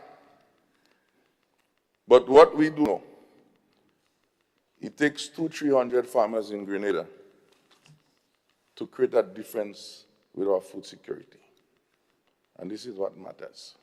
So the question would ask ourselves, notwithstanding my good friend Senator Thomas' presentation about consultation, where is the research to show us how much farmers are actually utilizing our rivers? Where is the research? Because if we want to conserve and we want to, where is the data? Are we going to come up with a bill and then say, okay, well, let's go and collect the data afterwards? But that doesn't make sense. Where is the data to show what has been happening at the river, particularly for our farmers? In fact, when I read the bill, it speaks a lot about going and do research and doing studies and collecting data. Now, I've also realized that a lot of the responsibility of this unit, research, data collection, reporting, collation, as my good friend Senator Cox speak about, was some of the responsibilities of NAWASA. The question is, has NAWASA been doing that? And if not, then why not? And would that be new challenges that this unit would have? And how would they address it? But more so, Madam President, is let us suppose that NAWASA have the data. It would be very helpful for this data to be presented to show the justification that we really have a problem here or there in this management of this process. I say all of this to say to us that to apply, but before I go to the apply, let's deal with the existing, as was presented very well by my good friend, leader of government business. Farmers, you're on the river coast right now, don't worry. Signed, sealed, and delivered. The last 24 months you've been there. Heaven knows who will prove that. That's another discussion. But let's suppose they prove it, that it was there. It then means that they have a automatic. Basically, that's what the act says. They have automatic, but they have to apply. He didn't say they would automatically get a license. He says that they still have to apply. But then look at the procedures and the protocol for applying. They name, they address, how much water they would need, and so on. Generally, farmers may be able to share that information. But then it speaks about, in the Act, under that section of application, there might be other information that may be required. Heaven knows what that would be. And I'm trying to figure out about this long list of stuff, information. What more really the farmer would need? Maybe where he's selling, how much money he's making. In fact, there's a component of this bill that speaks about investigation to see how, because next thing you say you're taking so much amount of cubic meters, but not that you're taking, and it involves investigation to involve even your income, even your records, even your employees, they can interrogate to collect information. That unit we're speaking about. So I ask myself, the unit is almost like a police force. Because these are the questions that is there inside of this bill. I read it. 1 o'clock last night I read it. It was 3 days, but I read it. It's there. I didn't miss it. But, Madam President, what struck me is when I realized that part of the requirement, farmers, the farmer had to also submit what you call a ESA, Environmental Impact Assessment. I mean, big organizations just get your help to do that. had to pay environmental firms thousands of dollars. Yes, he might be a commercial farmer, but I mean, a farmer is making $40,000, $50,000 a year easily. Where is getting all this money to spend for economic environmental assessment? So let us suppose myself, environmental impact assessment is there. Let us suppose myself, Senator Rahman and Senator Lewis are on the same river coast. And don't tell us how we to form a partnership and cooperative to work together. We are independent operators. Yeah, we are independent operators. We are applying for this permit. 3 of us have to go and do this study. And so I am saying to this other side, government side, Madam President, that this unit, which is supposed to be so well equipped and capable, which they have taken up responsibilities that NAWASA should have been doing, heaven knows if they were doing it. And it's part of the whole makeup. Because they also have to collect certain key data, should be providing all the necessary data, environmental assessment and all of those stuff for all of those catchment areas that they will define as potential areas from where water can be extracted. And so, if you want to access water, they can know, based on what you want to do, they will tell you, well, okay, you meet or you cannot meet because this area has this limitation and so on. So, it is better that way. It saves all of us money and it makes life easier. So I know I would need so much amount. You say, brother, your land is there, yes, but based on what you want to do, this year would be a challenge. Rather than going and spend a set of money, do all of these things. You don't even collect a cent from a crop yet. You're catching your hell to even get a loan in the bank to even start this investment.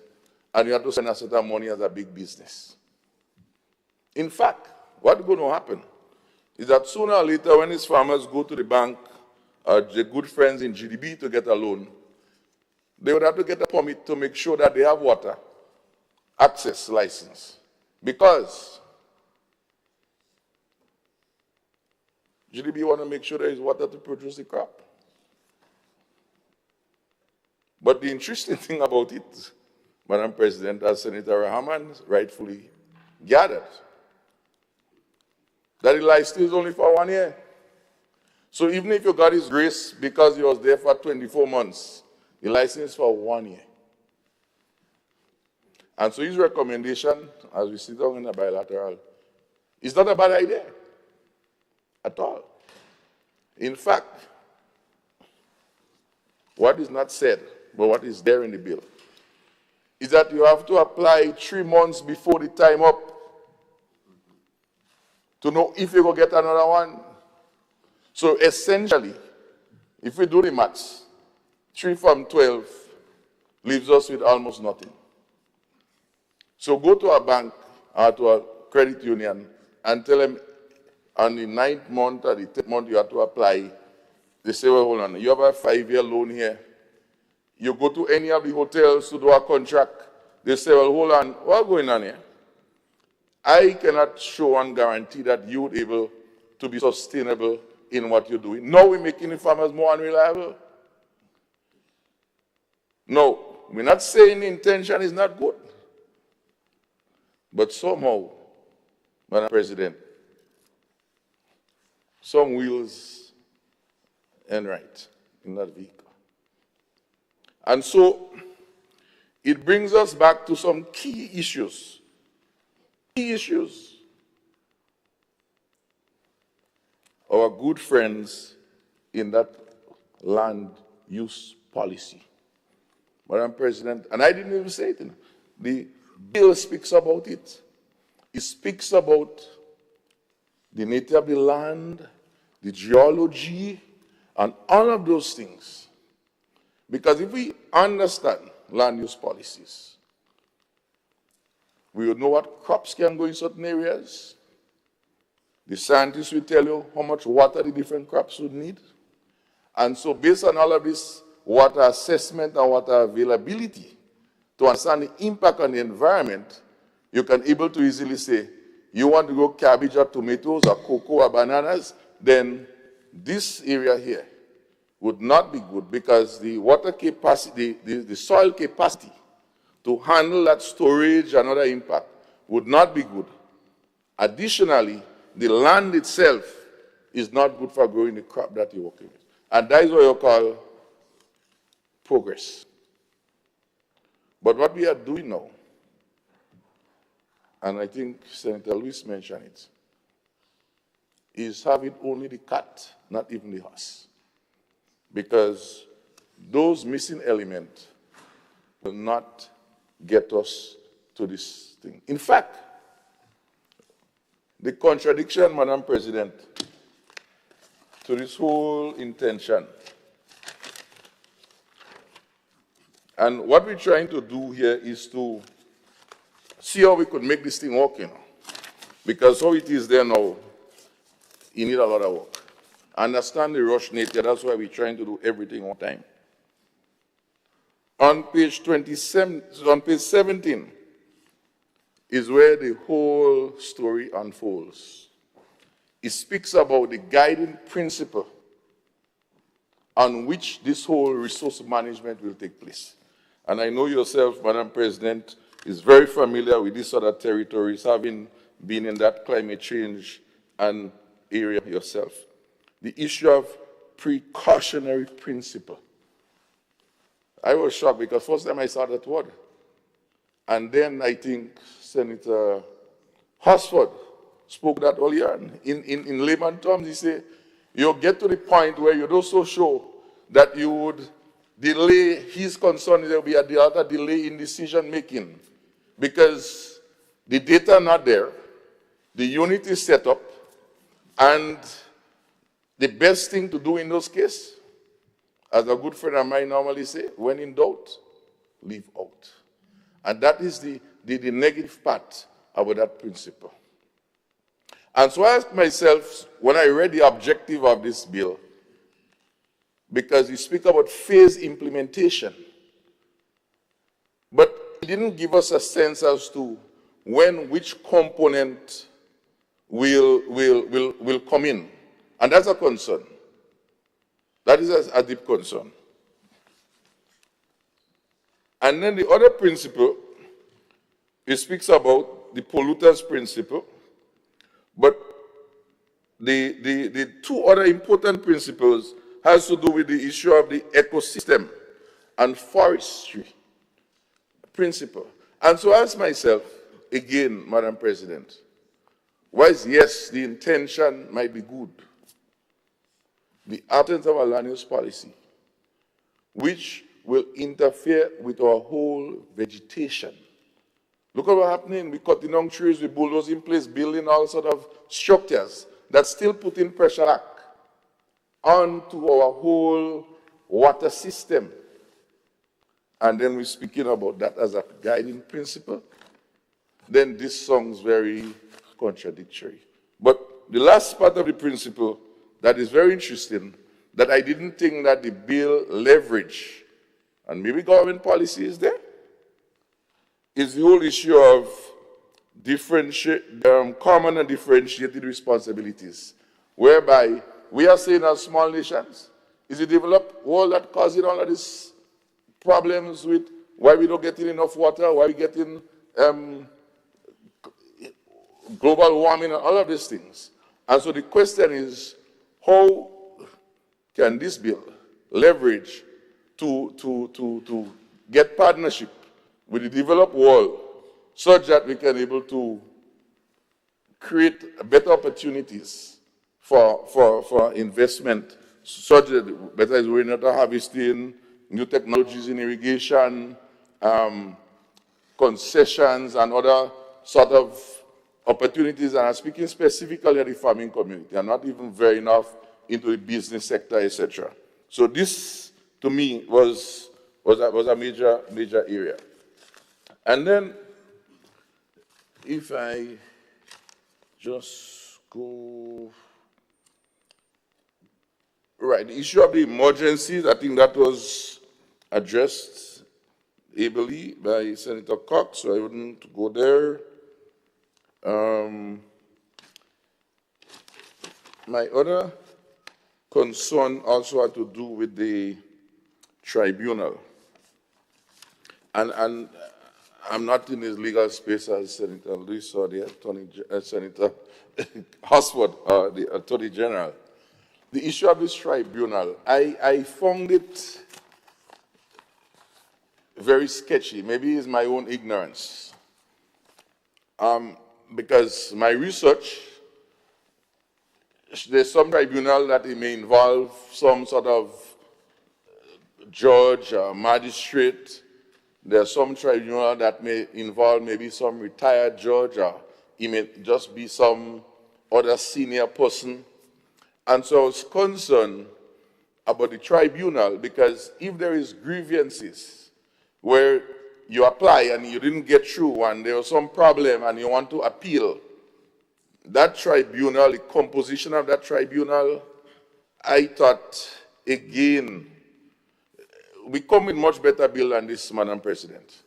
It could have had some more clarity.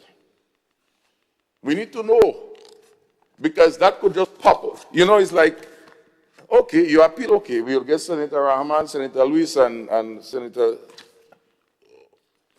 I think we have to do better than that. This is not fair in itself. Otherwise, you could end up in the court. And then I may hear, well, tribunal is really the court, you know. So then, that I think should have been more clear in this matter. With that, Madam President, I trust that I may have captured in all the key points that I wanted to raise pertaining to this. But overall, the intention, and we must have that. We must have to manage our resources. Nobody's saying no on that. But sometimes is the way that this is being done is the concern. The units and all of those things are not getting involved in that, but the mechanism, I'm worried. Our farmers have been extremely concerned. In fact, they say, Senator, you can't support that. Farmers, we have to support the general idea of managing. We have to do our part. What we want to do is a fairness and a clearness. So, for example, Senator Lewis raised it. Even if they have to do a license, you have to apply for the license.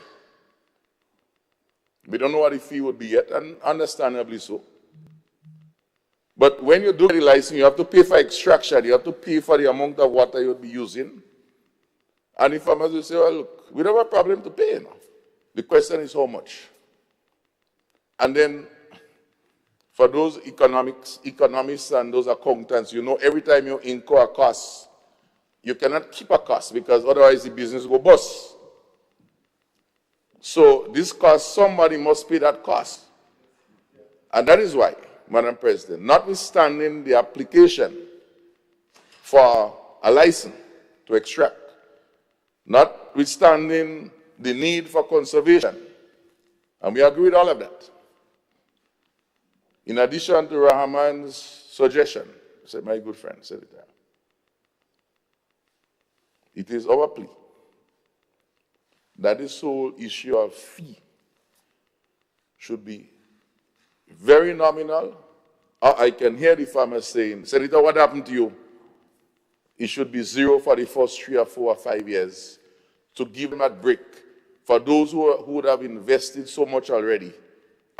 Because let's suppose in its second year they didn't get renewed. They have to break down all the irrigations, they have to break down the dams on the rivers, and all of these things. This is more complex than we think it is. As lawmakers, we sit down here and we think it's easy. Oh, don't worry about that, man. The technician's going to deal with that. But we must be mindful, because it comes back to us. We are living in the same community.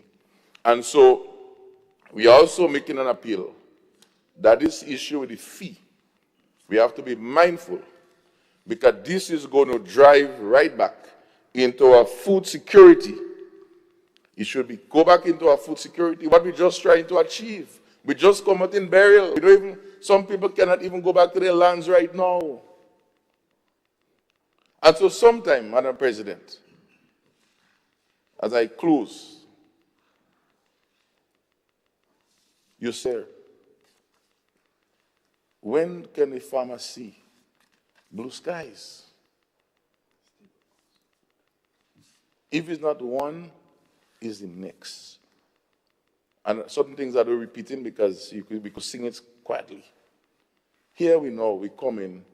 Now, unless we plan to implement the farmer's part in 10 years from now. But I know we are asking for the first 10 years access to water for farmers to be $0. And that is the appeal we are making to the POC from quite now. And we review it, we look at it, and then we can then look at that better structure. Don't create anxiety. 15% of the water is being used by our farmers. Extracted, and maybe on the river coast, maybe is little or nothing. Do the research before we even get there. And so we're sending out a notice to the POC. Otherwise, while Brother Andre, Senator Luis was talking about Trump CAD, and I didn't pick up the what do you call it, gist. We might be walking into our own tariff by increasing the cost of food stupidly. Farmers, senators, I know the fee is not in the bill, but we are appealing to the government that when that time comes, please give us 10 years. Otherwise, we may then be paying much more for food. And I cannot stay silent. As man say, you can't stay and take your death as a sheep. You have to say meh sometime. And I'm saying meh on behalf of the farmers, Madam President. We need a break.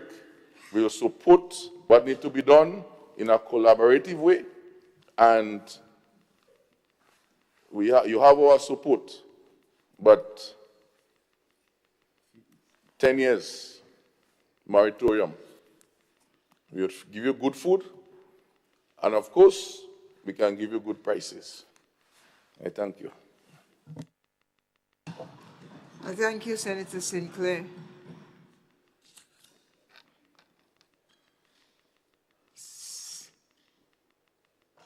Senator Adrian Thomas.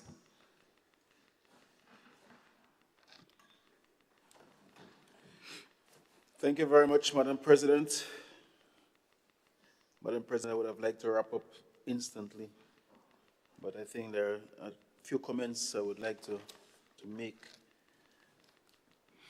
It's a very long time ago, I think I completed the presentation of this very important bill. And I must speak on some of the issues and concerns that was raised on the other side. For the greater part of it, though, I must say I felt very good and I thought we were doing a very honorable job. I would not leave this house, however, for the farmers in this country to have any imagination beyond the wildest dream that this side of the house, or many of the senators on the other side, are here to bring a system in place that will create doom and gloom and anxiety among the farming community in this country. Madam President, time and time I'm here again and again. I present bills in this house, and the very comment that utters from many senators' mouths is that it's a good bill. I think it's a bill that the people of Grenada need. And then, on a few occasions, a barrage of buts and buts and buts creating doubts and gloom in the minds of our farmers, this administration, more than any other administration in the past, has always taken the farmers into consideration. Madam President, we make laws for people, and we don't make people for laws. And the reason why we have amendments and repeals is because every piece of legislation will not cover everything now or even in the future. Many times we cannot foresee the future. And when the circumstances arise, we come back here to make the necessary amendments. And that's the reason why the next two bills will be addressing some of the adjustment as our society evolve. And therefore, Madam President, some concerns was raised, but I will not answer them one by one. I will make the point. While the definitions speak to water course, water resource, water works, there is a definition here that many of us ignore this morning. Water control areas. And it's there for a purpose. If it was a blanket system where every drip of rainwater, every drop of water on the surface in Grenada, if that was the case, this definition would not have been here. It is here for a purpose. And therefore, before you take any area into consideration, Madam President, the area must be declared a water control area. So I understand the concern of Senator Cox. And if the farmers was to prepare some reservoir to feed the animals and to store water for the dry season, where they can feed the animals and provide water for the animals, that is a question that has to be answered. And I could understand the concern of Senator Cox. But at the same time, Senator Cox may collect in a reservoir, in a pond, a quiver. I may collect in a bucket, rainwater. I may collect in drums, tanks, put it under my house, put it somewhere else. All those questions will arise. And I don't think it's the intention of the law to make life difficult for the people and citizens of Grenada, Caribou, and Petit Martinique. So those things, Madam President, yes, they are concerned, but we will not deny the Grenadian man and woman, boy and girl, access to water. And Madam President, those issues, I think we need to consider them and think of them while we make and register our concern. Madam President, obviously, some of these issues will be addressed when the regulations comes into force.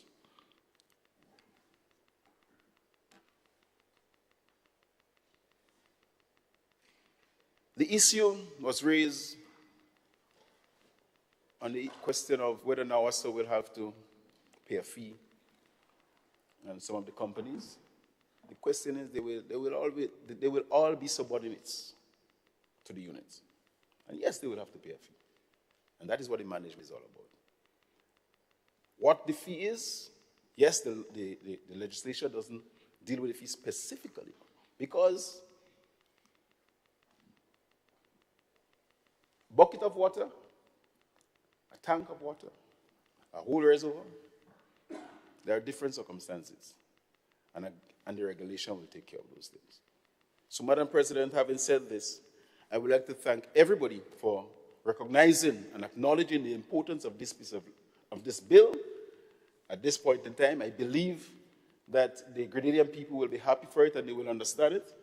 And they will see that the direction that this administration and the former administration, who I must commend for taking the initiative, and the external organizations that are working with us, the international community, to make sure that we go in that direction for the sake of protecting the little that we have and sustaining it for future generations to come is key. So I thank you very much, Madam President. Thank you for your summation, Leader of Government Business. Honorable members, the question is that the bill be read a second time. All those who are of that opinion say aye. Aye. Of the contrary opinion say no. The ayes have it.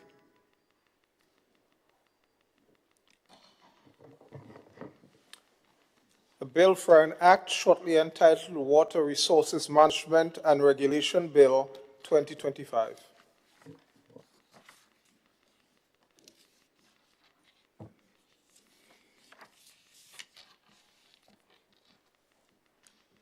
Leader of Government Business. Madam President, I beg to move that the Senate resolve itself into a committee of the whole Senate to consider the bill part by part.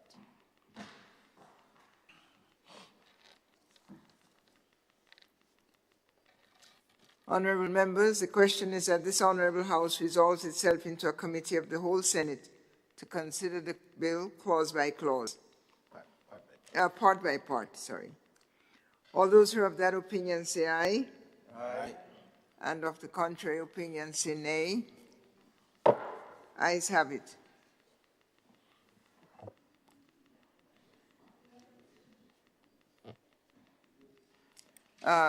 May I consult? Is it your wish to go through now or to break for lunch?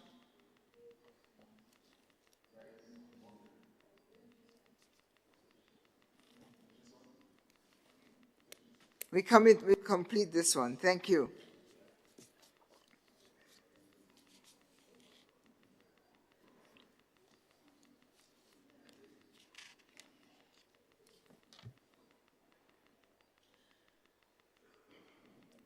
Clerk?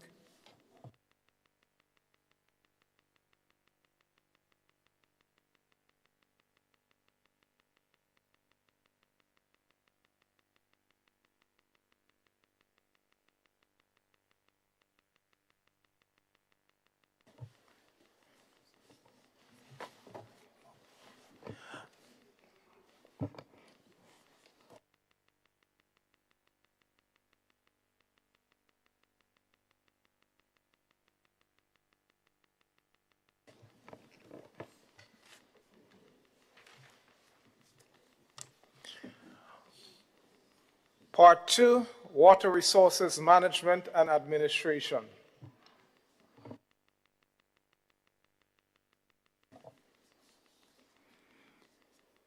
Honorable members, the question is that Part 2 forms part of the bill. All those who are of that opinion say aye. And those of the contrary opinion say nay. Part 2 is confirmed.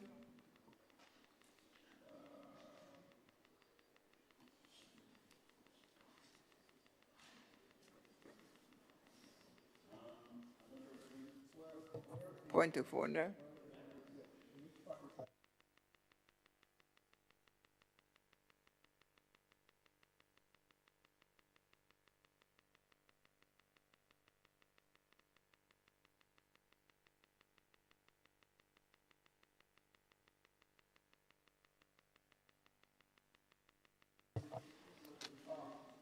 Yes, Madam Chair, we have an amendment to make. Madam President. Chair. One second, I would. So if we go through all of that, so that's the only correction in there. When we get to the end, we'll have the correction. Okay. We'll make the amendment at the end. Okay. Thank you. Clerk? Part 3. Part 3, Water Quantity and Water Quality Management. Honorable members, the question is that Part 3 forms part of the bill. All those who are of that opinion say aye. Of the contrary opinion say nay. Part 3 is passed. Part 4, abstraction of water. Honorable members, the question is that Part 4 of the bill forms part of the bill.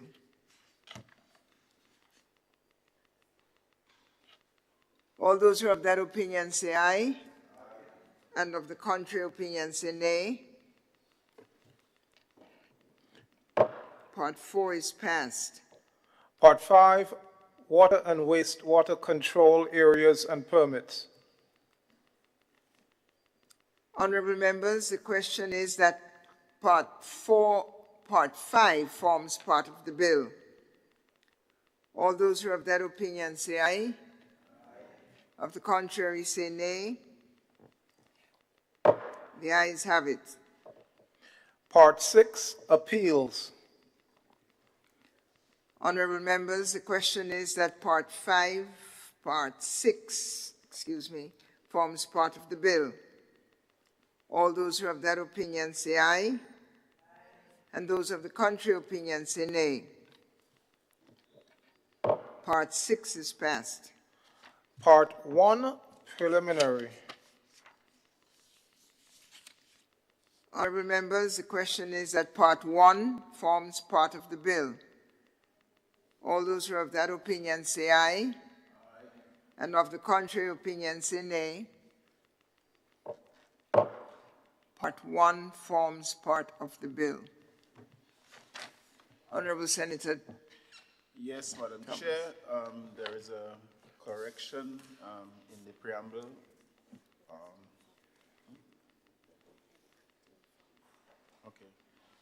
Be it enacted by the Queen, Most Excellent Majesty. We want to change the word Queen into King. Kings, indeed.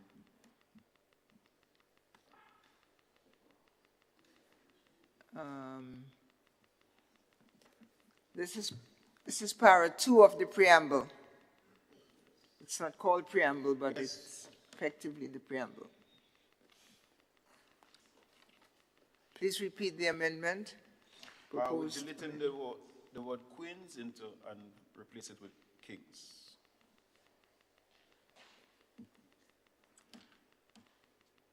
Honorable members, the proposed amendment is that in preamble paragraph 2, the word queen, queens, possessive, be replaced by the word kings, possessive.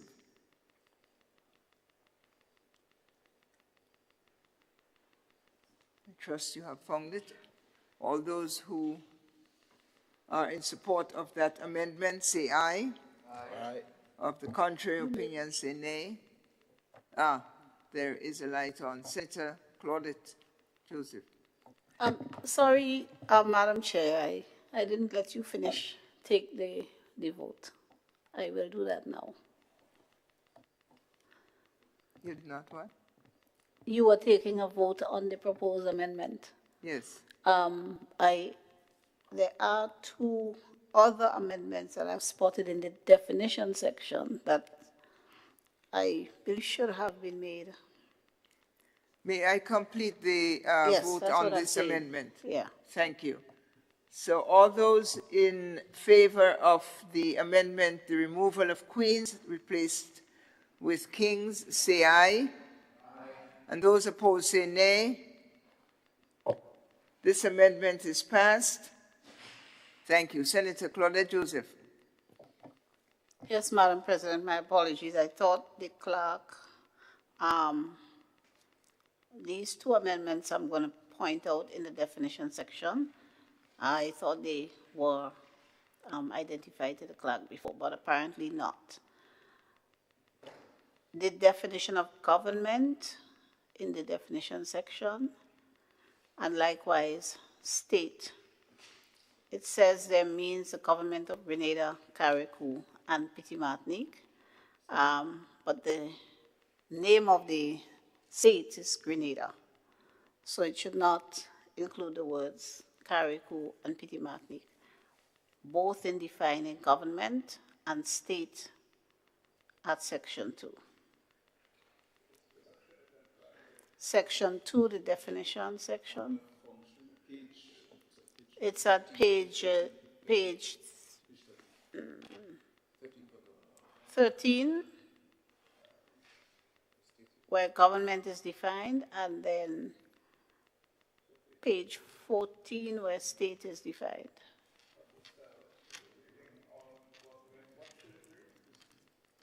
Means the government should mean, it should say means the government of Grenada. Okay.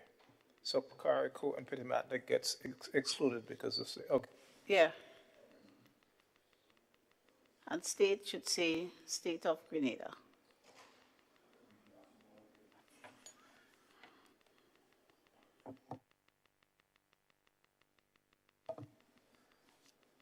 Thank you, Senator. I repeat, let's see. Oh, yeah. Section 2.2 interpretation, page 13. Government of Grenada, strike Carriacou and Petit Martinique. Just the words, don't strike them.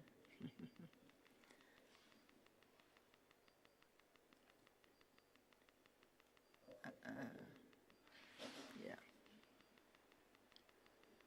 And the second one is on the state. I believe that is on page 14. All those in favor of those amendments say aye. Aye. Of the contrary opinion say nay. So amended.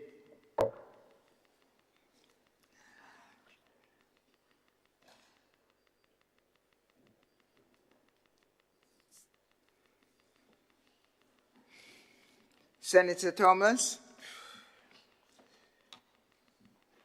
Madam Chair, I beg to move that the Senate resumes and the chair of the committee reports progress on the bill. Thank you, Senator. Honorable members, the question is that the Senate resumes and that the chair reports progress on the bill. As many as are of that opinion say aye. Aye. And of the contrary opinion say nay. Ayes have it.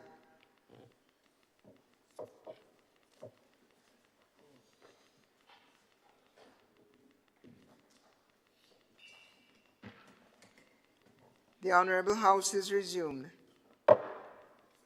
Senate. Honorable members, I have to report that the bill was considered by a committee of the whole Senate and passed with amendment, with 3 amendments. Leader of Government Business. Madam Chair, Madam President, I beg to move that the chair's report be adopted. Thank you. As many as are of that opinion that the chair's report be adopted from the committee of the whole of the Senate, say aye. Aye. Of the contrary opinion, say nay. Thank you. The chair's report is adopted. Leader of Government Business. Madam President, I beg to move that the third reading of the bill be taken at this time. Honorable members, the question is that the bill be read a third time.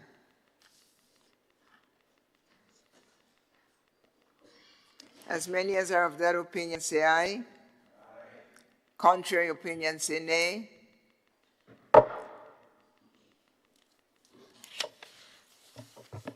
Third reading.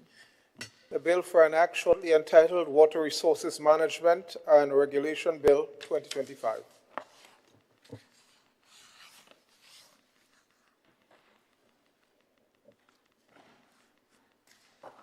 Honorable members, the Senate is adjourned for lunch.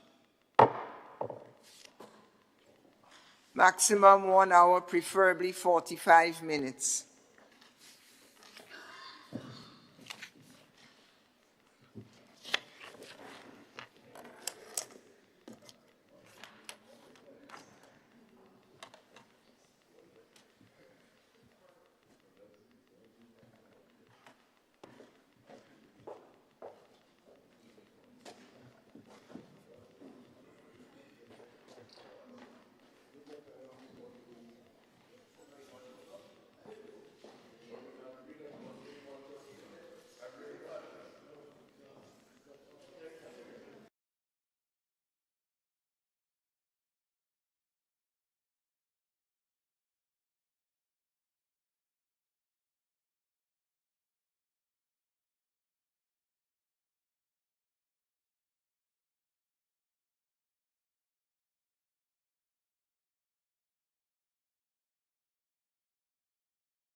President,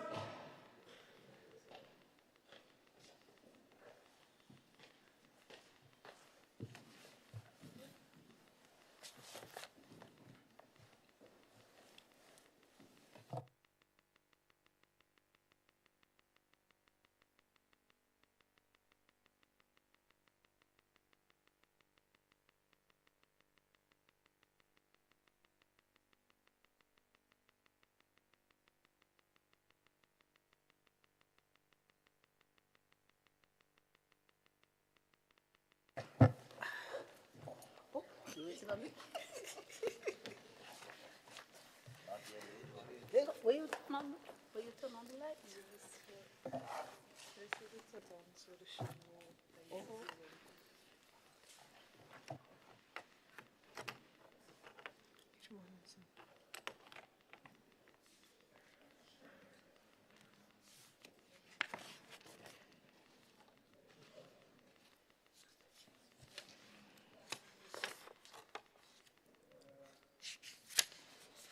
Senator, the Honorable Claudette Joseph, you have the floor, Madam. Thank you, Madam President. Madam President, I beg to introduce for first reading a bill for an act shortly entitled the National Water and Sewerage Authority Amendment Bill 2024. 5.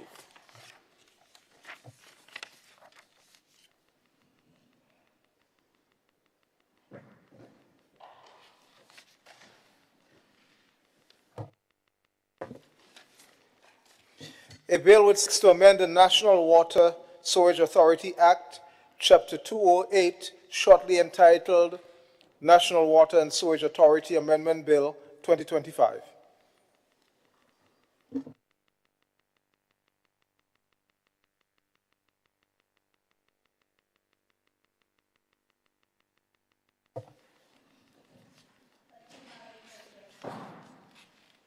Thank you, Madam President. Madam President, I beg to move that the relevant standing orders of the Senate be suspended so as to enable the bill to be taken through all its stages at this sitting. Thank you, Senator. Honorable members, the question is that the relevant standing orders of the Senate be suspended to enable the bill to be taken through all of its stages at this sitting. All those in favor say aye. Aye. And those opposed say nay. The ayes have it. Senator. Madam President, I beg to move that the second reading of the bill be taken at this time.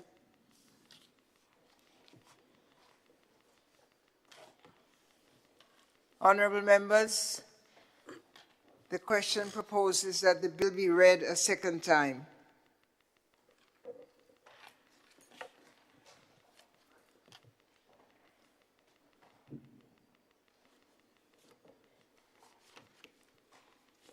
Madam President, this bill before this Honorable House, the National Water and Sewage Amendment Bill 2024, proposes to amend the National Water and Sewage Authority Act, Chapter 208 of the revised laws of Grenada, the 2010 revised laws of Grenada. Madam President, the bill before you contains 20 clauses, and just in order of chronology, and before I go into the clauses in this proposed amendment to the NAWASA Act, to say to this Honorable House that this bill is complementary to the act that we passed this morning, the Water Resources Management Act. And it is complementary because the act passed this morning segregates the functions of water resource management and supply. The NAWASA Act, as it stands, covers management and distribution, and there are no provisions for regulation, as there are for the regulation of other public utilities like electricity and telecommunications. So, Madam President, the bills that are before this Honorable House today comprise a suite of legislation to enhance the management, distribution, and regulation of water resources in Grenada, as we seek to improve on all of those facets of water resources, and as we do that along with the project that is known nationally as the G-Cruise project, which is implementing some very, very significant improvements in the supply and distribution and storage of water across Grenada, Carriacou, and Petit Martinique. So, Madam President, it's an entire package.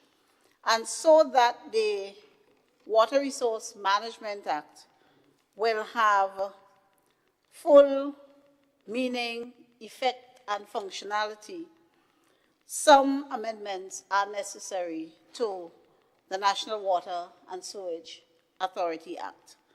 And these are the amendments proposed by this bill that I am presenting today. So Clause 1 provides for, of course, the short title and commencement, which is standard.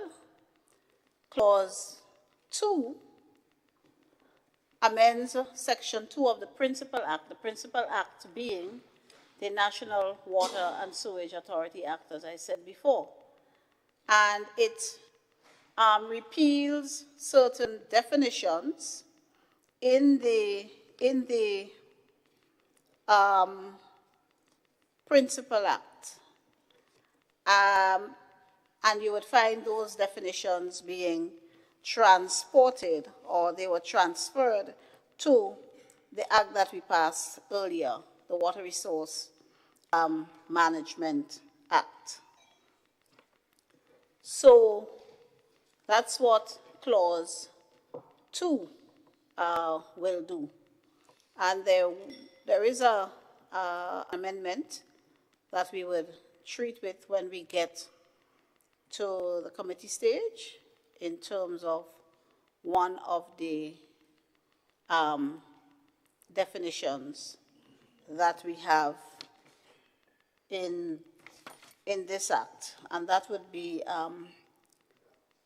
waterworks. I think the proposal in this act is to delete the definition of waterworks in the Principal Act, but for reasons which I can explain at the committee stage, we will not delete that particular definition. Madam President, Clause 2 of this bill, Clause 3 inserts a new provision to declare the authority being the National Water and Sewage Authority, a public utility under the PURC, the Public Utility Regulatory Commissions Act, and for the authority to cease performing certain functions as it does now.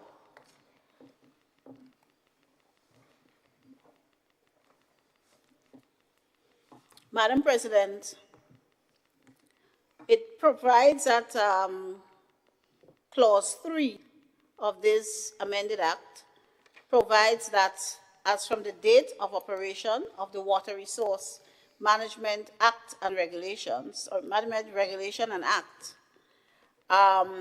the authority shall cease to perform any function relating to the management of water resources in Grenada, and as such function shall be vested in the unit that is set up pursuant to the provisions of the Water Resources Management and Regulation Act.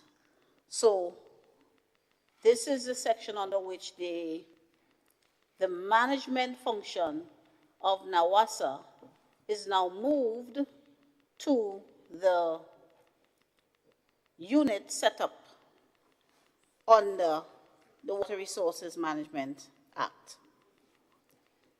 Then, Madam President, we have the section dealing with national policy, and that is Section 3 of the Principal Act. And that section is going to be amended to restate the provisions on policy for water supply and sewage services to remove the section dealing with management of water. So everything management related will be removed from the NAWASA Act, so that NAWASA will now be charged with distribution, supply and distribution. And of course, the treatment of sewage and disposal of sewage. Treatment and disposal of sewage and other effluents. Yeah. Madam President, Section 6 seeks to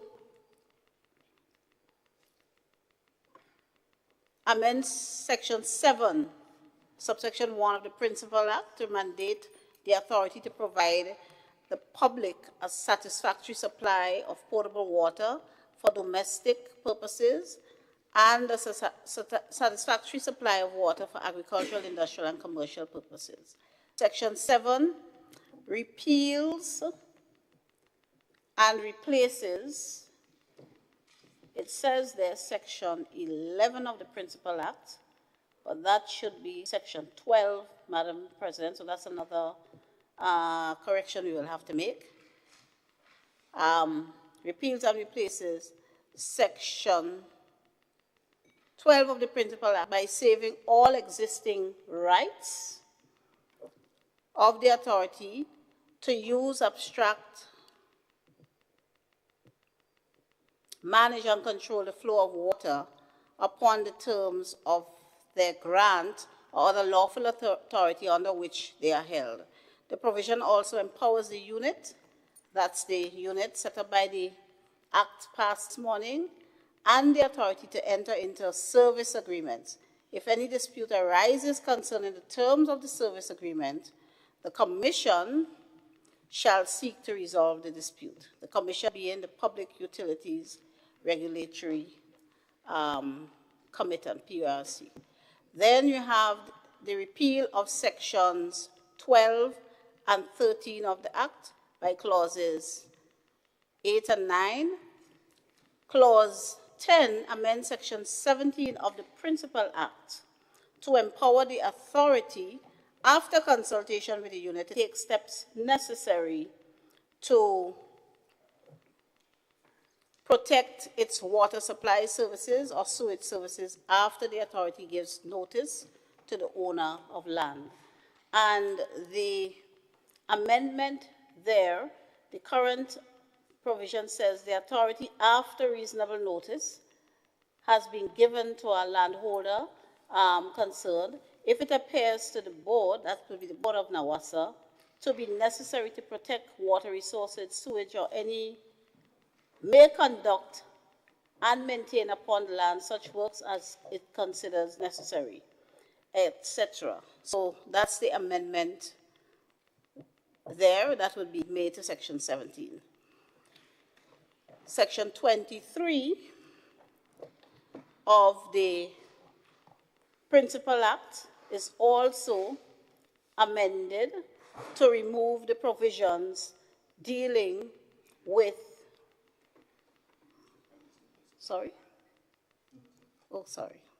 yes. Then may I interrupt you, please, Madam? Yes, Madam President. Section 10,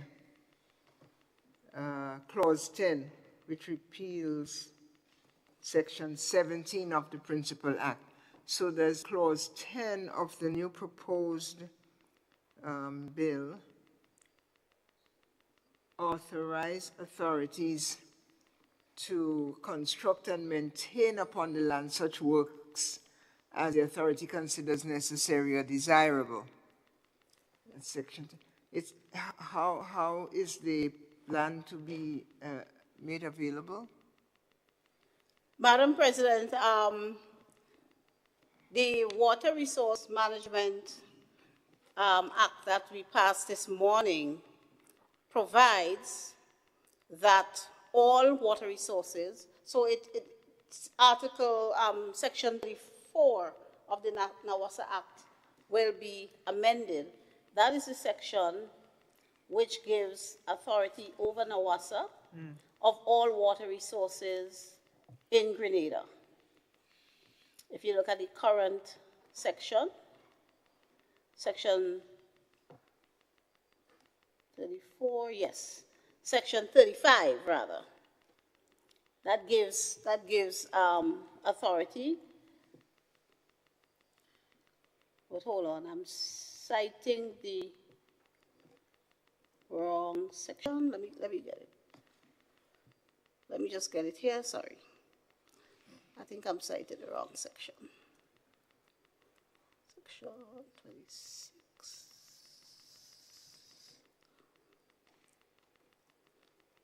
Is it 26? Is it 26 that gives the power over the Water Resource Management Act?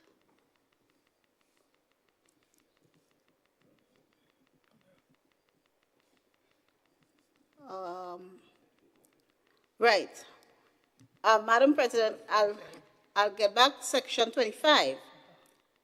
This is the Water Resource Management Act now, which says, notwithstanding anything to the contrary in any existing enactment, the abstraction and use of water in the state and the construction of any works for such abstraction and use shall be governed by the provisions of this act, and accordingly, nothing in any existing enactment shall be construed as derogating from any provisions made pursuant to the provisions of this act.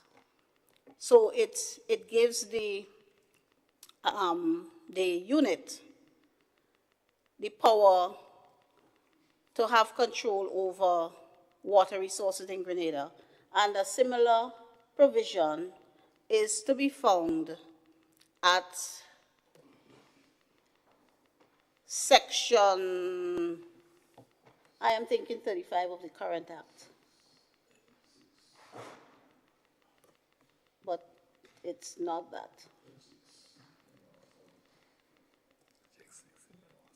Yeah, I'm checking it. No, not 6. I can't find the actual section in the existing act, but both bits of legislation gives power over all water resources in the land. And the new section would be 25. The governing section would be 25 of the Water Resource Management Act now. Section 17, which I was treating with,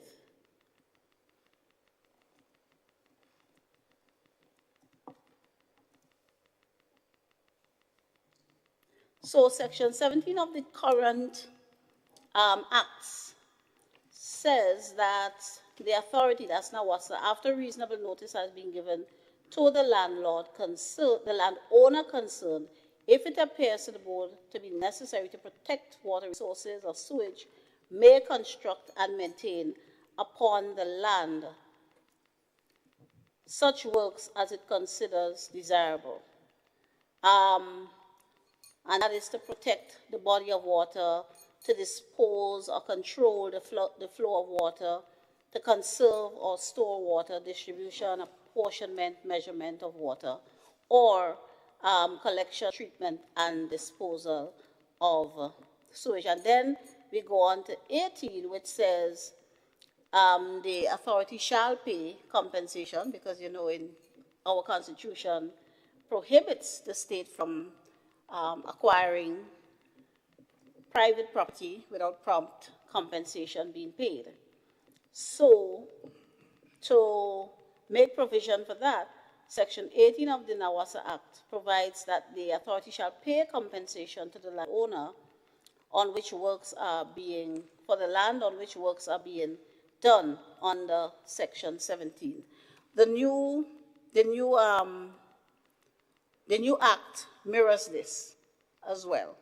So it vests all water resources in the unit set up by the Water Resource Management Act and provides for compensation to be paid to landowners in appropriate cases. And since that authority is now transferred to the unit, the Water Resource Management Unit, Section 17 of the Nawasa Act is consequentially amended to provide that the unit, in consultation with the unit, if Nawasa considers it necessary to protect its water supply services, the authority may, after giving notice to the owner of the land, construct and maintain upon the land such works as the authority considers necessary. So, whereas under the Nawasa Act, as it stands now, it doesn't consult with anyone. It does what it thinks is necessary to protect water supply services or water courses. Under the revised Act, now under the amended Act, it will have to consult with the unit, because it is the unit that will have the control of the resources themselves. Nawasa will only be supplying and distributing and managing sewage services. So then there will be an amendment to Section 23. This Act proposes to amend Section 23. Section 23 deals with sewage disposal, and it deletes simple cosmetic amendments to bring that section in conformity with the Water Resource Management Act. So it will, at subsection 2, delete "and" after the words chapter 263, and it will also delete the full stop after regulations and add the following words: "and the Water Resources Management Act, Regulations Act." All right? So that will bring Section 23 under the auspices of the Water Resources Management and Regulation Act.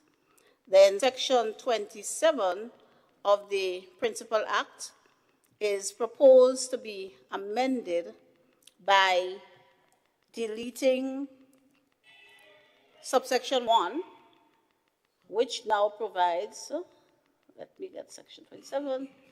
Section 27 provides as follows: for the purposes of performance duties under Section 63H, the authority shall recommend to the minister the establishment of water supply and sewage areas by reference to defined limits or some other description. These responsibilities will now be transferred to the Water Resource Management Unit, so that the new subsection 1 will read: for the purposes of performance of its duties under 63H, the authority shall recommend to the Commission, that's the Public Utilities Regulatory Commission, the establishment of a water supply and sewage areas by reference to define the limits or some other specific description. So, Madam President, what we see happening is wherever NAWASA as a statutory authority had autonomy as it relates to management of water resources, they now must defer and consult with, either defer to and consult with the unit established under the Water Resources Management Act or PERC, because they would now be a regulated entity under PERC. So some of that autonomy when it comes to, pretty much all of the autonomy when it comes to management of water resources,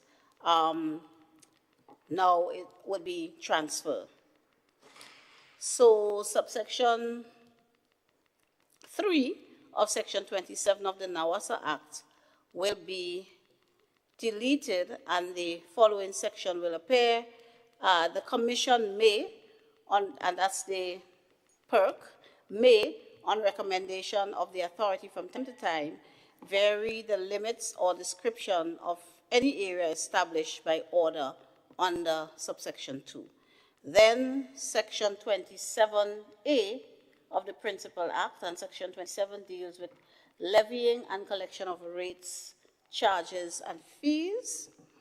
And 27A basically now would read that the Public Utilities Regulatory Commission, the authority, subject to certain sections of the Public Utilities Regulatory Commission Act, the authority shall levy and collect such charges or fees for the provision of water supply and sewage services at such rate as may be approved by the Commission in accordance with the provisions of that Act. So the PERC will now be charged with regulating and setting rates for NAWASA. So that is no longer under the exclusive purview of NAWASA. Section 28, which deals with rates, charges, and fees, that section will consequently be deleted because this will now be within the purview of PERC. I say PERC. Section 30 of the Principal Act is amended by deleting the chapo and substituting, therefore, the following section: subject to provisions of the Public Utilities Regulatory Act, charges or fees in respect of the provision of water supply and sewage may be fixed. And then we have Section 34, which would also be amended to delete authority there, referring to NAWASA itself, and replacing it with the Commission, meaning PERC, right? And that has to do with, 34 has to do with standpipes and public taps. And what the current provision says is that water used by the public from standpipes shall be considered an obligation and service of the government, the cost of which shall be assessed by the authority and made payable by the government monthly. So PERC will now be setting the cost and the rates payable by the government for use to NAWASA for water used out of public taps and standpipes. So PERC is now taking on that responsibility for setting charges and so. It speaks to somewhat the conflict that Senator David Andrew mentioned when he spoke.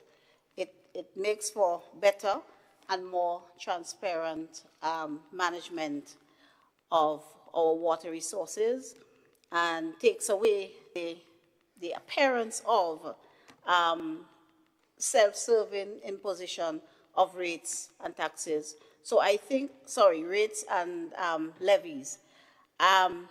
So I think we are headed in the right direction.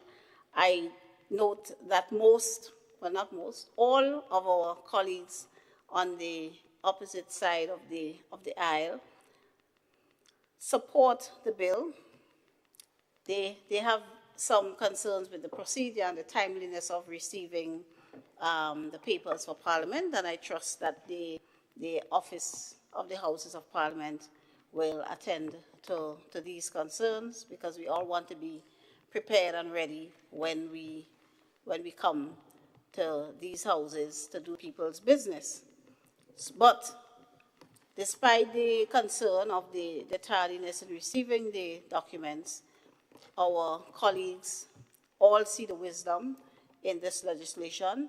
They all understand the bigger picture, and everyone appear to appreciate that the establishment or the enactment of this suite of legislation will ultimately redound to benefit of our people, as we provide for them that which the Act itself, the Water Resources Management Act itself, describes as a basic human need.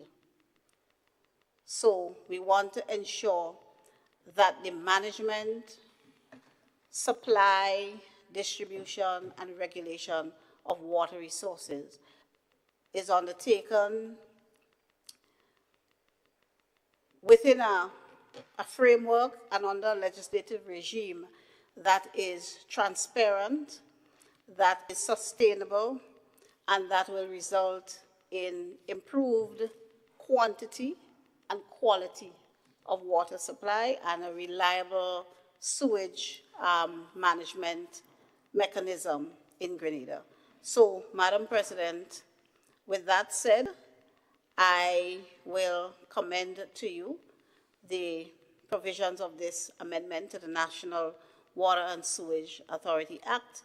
The sections that I didn't mention, sections 17 and 18, they simply repeal certain consequential sections of the NAWASA Act, mainly in Part 6, and Part 6 really dealt with the management side of NAWASA's functions, right? Catchment areas and all of that. So basically, Part 6 and some of Part 7, which all deal with the management of the water supply, those sections consequentially had to be repealed with the coming into force of the Water Resources Management Act. And then a minor amendment to section 52 of the Act, which deletes certain subparagraphs, L, P, and Q, LP, Q, and S, all again dealing with management, which is now will no longer be under the purview of NAWASA. So with that said, Madam President, I commend the bill to this honorable House. Thank you.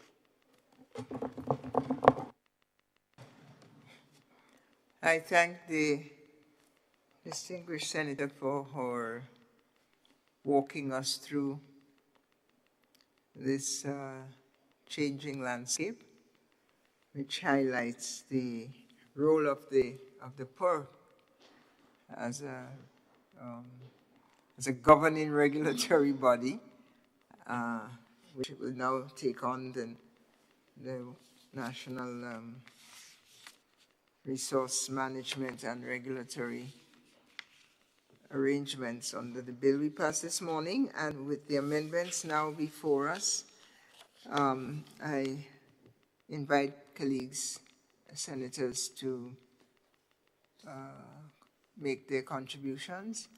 And just to remind us that to thank Senator, that we will make the correction on clause number 7 to repeal and replace section 12 of the Principal Act, not section 11. Is that correct, Senator Joseph?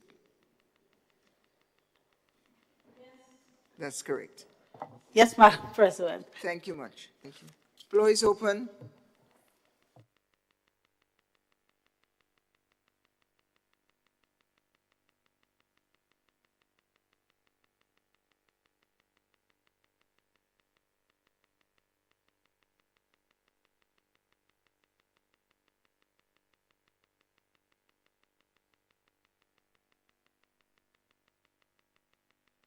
think you are the ones to go, because we have just heard from this side of the room. Senator St. Clair, you are first up.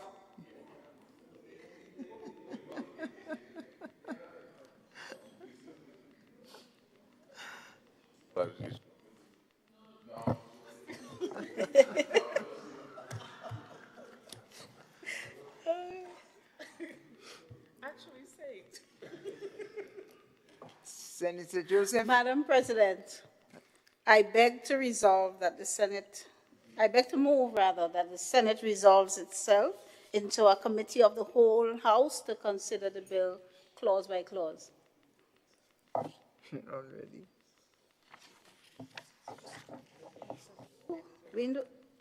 What we just did the second reading? Not quite yet.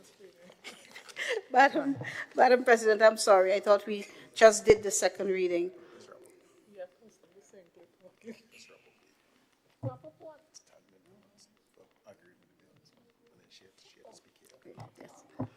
Oh, Madam President, I noticed what has happened, so I was anxious to get on with the process. But let me just thank colleagues on both sides of the House for so readily grasping the presentation. I actually thought it was a bit disjointed, but evidently not. Everybody's happy with the presentation. So, Madam President, I would thank everyone for their readily appreciating the amendment to the NAWAS Act.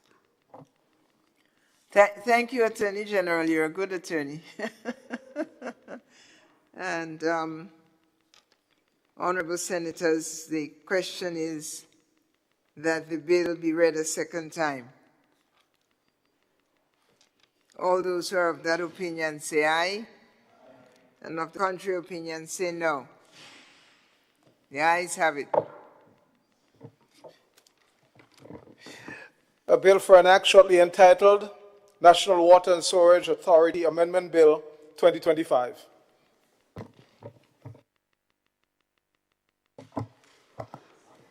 Yes, Madam President. I beg now, Madam President, to move that the Senate resolve itself to a committee of the whole House so that we might consider the bill clause by clause. Thank you, Senator Joseph. Honorable members, the question is that this honorable House resolves itself into a committee of the whole Senate to consider the bill clause by clause, all 20 of them. All those who are of that opinion say aye. Of the contrary opinion say nay. Ayes have it. Senate is suspended and we are now in committee of the whole. Thank you.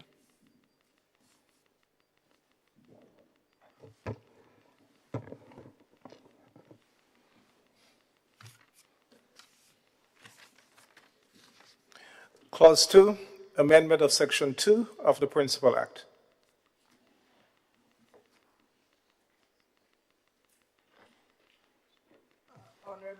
Honorable members, the question is that Clause 2 forms part of the bill. All those who are of that opinion say aye, and of the contrary say nay. I see a request for the floor from the presenter of the bill. You have the floor, Senator Thomas. Joseph.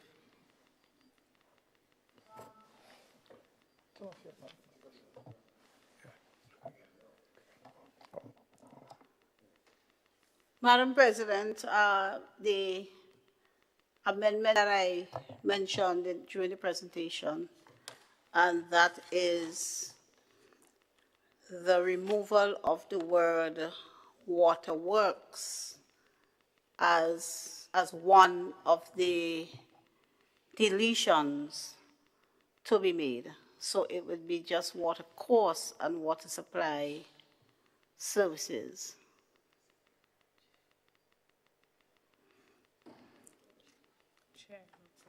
Sorry. Thank you, Senator. Honorable members, the proposal is that an amendment be made in section 2A. The specific amendment is to delete the word waterworks. Waterworks, so it should simply say now, by deleting the definitions of watercourse and water supply service. Am I correct, Senator? Yes, Madam Chair, you are correct. Thank you. Honorable Senators, those in favor of this amendment, the deletion of the word waterworks, say aye. Opposed, say nay. Waterworks is amended, is deleted. And now back to the vote on the clause itself. Again, all those who are in favor of clause number 2 forming part of the bill, say aye. Opposed, say nay. Clause 2 is being passed. Clause 3, insertion of new section 2A in Principal Act. Honorable members, the question is that the insertion of section 2A into the bill be approved. All those in favor say aye. Opposed say nay. Clause 2A as amended is included in the bill. Clause 4, amendment of section 3 of Principal Act. Honorable members, the question is that section 3 of the Principal Act forms part of the bill. All those in favor say aye. Opposed say nay. Section 3 forms part of the bill. Clause 5, repeal and replacement of section 6 of Principal Act. Honorable members, the question is that section 6 forms, clause 6 forms part of the bill. Nope. Clause 5, which refers to section 6, forms part of the bill. All those in favor say aye. Opposed say nay. Passed. Clause 6, amendment of section 7 of Principal Act. Honorable members, the question is that clause 6 concerning section 7 of the Principal Act forms part of the bill. All those in favor say aye. And those opposed say nay. Passes. Clause 7, repeal and replacement of section 11 of Principal Act.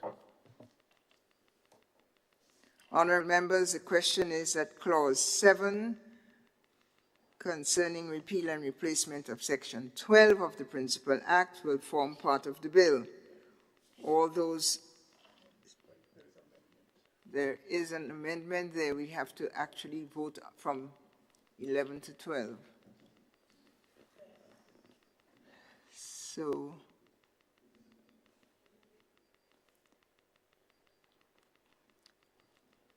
honourable members, the amendment here is to repeal and replace section 12. Yes, Madam President, sorry. So it should be section 12. Existing rights where it says subject to subsection 2 and section 11 of the Water Resources Management and Regulation Act, that should be 12.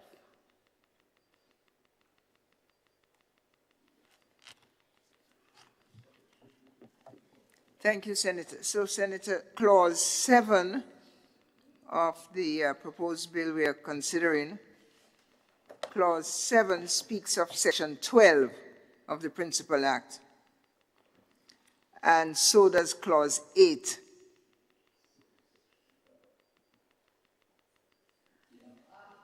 President, Section 11 of the Principal Act is repealed. In which clause? It is repealed in clause, sorry, no, it is repealed in section 7. And then the new section, which speaks to existing right, it says subject to subsection 2 and section 11 of the Water Resources Management and Regulation Act, all existing rights of the authority, etc. That section 11 there should read section 12. So it should be section 12 of the Water Resources Management and Regulation Act. As which clause? Clause 7 of this act. Right, section 12 of the new act, yeah? No, clause 12 of the Water Resources Management and Regulation Act. So where it says in the first line there, section 11, that should read 12. Yes, that's Yes. what you said originally. It's 12 of the Principal Act. No, Madam That's President. the error there. It's 12 of the Water Resources Management and Regulation Act. And then clause 8 addresses section 12 of the Yes, Principal of the Principal Act. Correct. Okay. Correct. All right.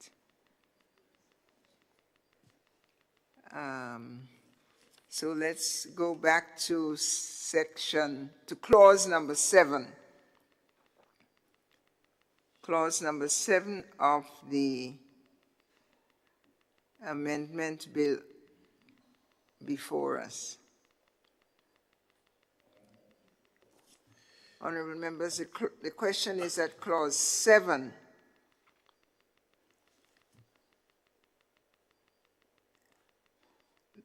Forms part of the bill. As amended. Yes, as amended from 11 to 12, yes. Just a point, Madam Chair. Yes, Senator No, I Sinclair. just checked, because I write on my paper and I'll go back and look. If you look on the existing rights, there's 11, then there's the one inside. Yes, so the one inside. The 11 there is okay? The 11 on the top. No, the 11 under existing rights? Yes. 11. That's what's changing. That coming out? Yeah. And it's supposed to be just one, okay. Oh, no. Existing rights. And right below existing, there is a 1 dot. Open bracket, close bracket 1. Yeah, I think this is what creating the confusion. So this 11 had to be deleted. And it should start with point 1. And then it goes subject to subsection 2. No, section 11 of the...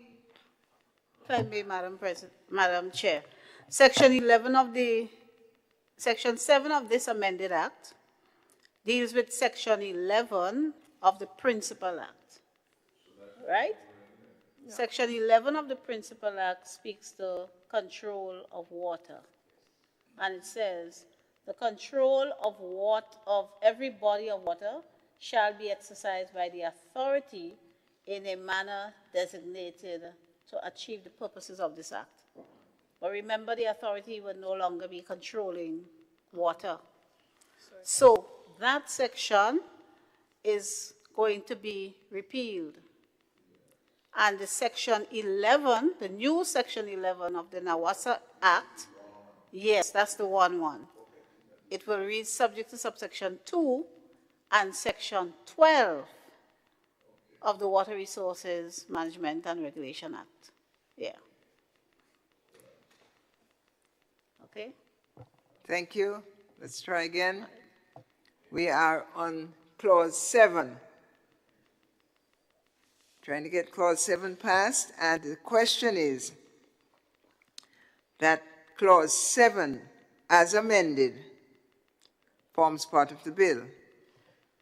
The amendment refers to section 12 of the Water Resource Management Act.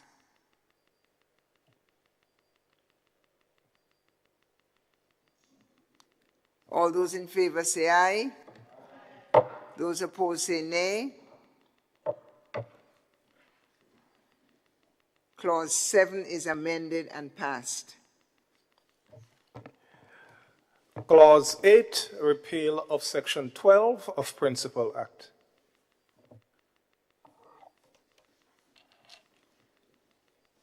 Honorable members, the question is that Clause 9, Clause 8 forms part of the bill.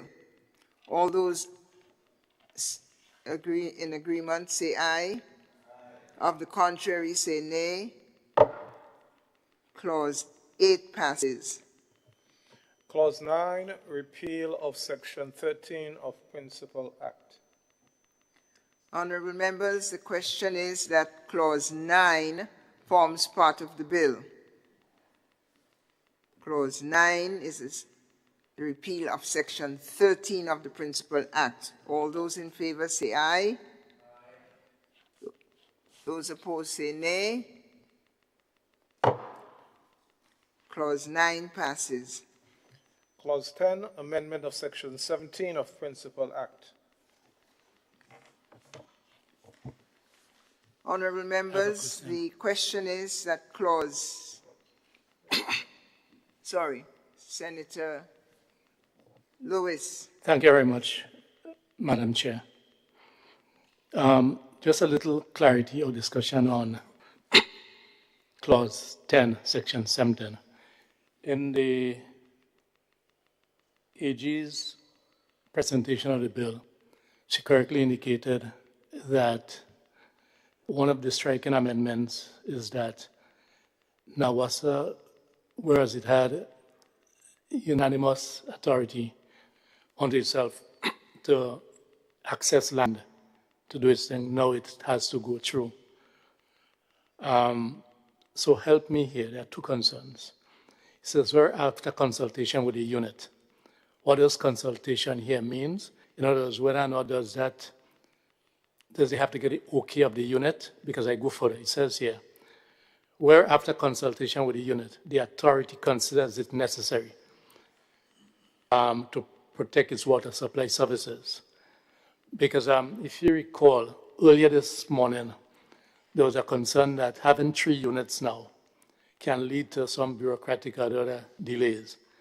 So whether or not this year is now addressing that issue by telling us that what this amendment has sought to do is to ensure that there is a third party or a second party or a first party, all depends on the hierarchy of others, that Nawasa would have to speak to. But ultimately, Nawasa can make that determination that it is necessary to do what they have to do.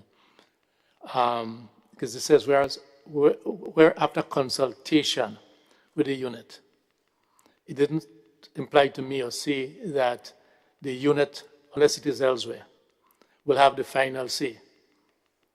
And probably it may mean that because Nawasa is what Nawasa is, and it is responsible for the protection of and recognizing the need for service. So I'm just trying to formulate it in my mind. The authority may So that's the first part in terms of consultation, whether or not it has to get the sign off or final okay of the unit before proceeding. So that's one. Secondly,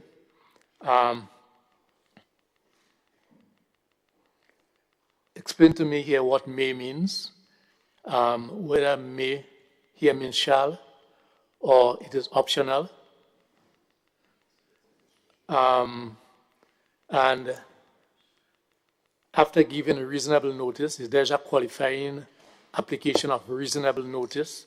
Because I don't want us to walk into, let us say, legal traps down the road to the owner of the land concern, construct and maintain. So the rest follows. So these are the 2 or 3 or so things that automatically comes to my mind.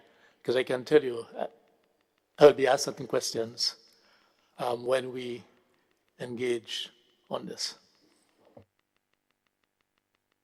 Okay, let me attempt to respond.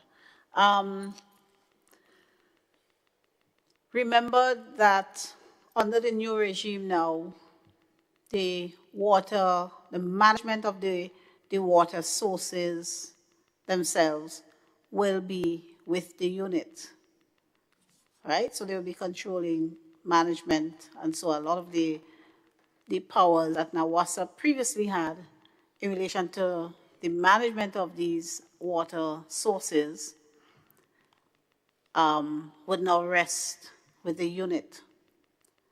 NAWASA would only be charged with the supply and protecting the supply services, right? So under this section, what the NAWASA will have to do is to consult with the unit, get its agreement. Essentially, it will have to get its agreement, because NAWASA would no longer be in charge of the resources, the water resource itself, only the supply. So they will have to get buy-in, I guess, agreement from the unit, and after the consultation, determine whether it would be necessary, and that's where they may come in there. After consulting, it is only after that NAWASA will determine whether it would be necessary to construct and maintain any works that will be necessary or desirable for protecting the supply of water. So the may has to do with what the nature of the consultation there. Not that NAWASA must engage in the maintenance or construction of works. I'm not sure if I am clear, but it has to do more with the consultative process that must take place. After getting the views of the unit, then NAWASA would determine whether it will be necessary to proceed with maintenance or protective works. I don't know if it's a sufficient explanation. Well, yeah, I think, but and it will be NAWASA's responsibility to contact the landowner. Yes. Yes. Once. Yes. Yes. And the landowner but remember, ought not to. Remember, under the new legislation, some of the authority that NAWASA now has to enter on and treat with water supply on private property is transferred to the unit. The section treating with easements speak to this, and easements and abstraction. Under Part 4 of the act that we passed this morning, which gives the unit the authority to issue licenses and so for abstraction of water. And then the section towards the end, I think it's section 40-something, dealing with easements. So this is where they will exercise the right to enter upon and treat with water courses on private land, and when necessary, to pay compensation to landowners. This is a power that Nawasa previously had, but now it will reside with the unit.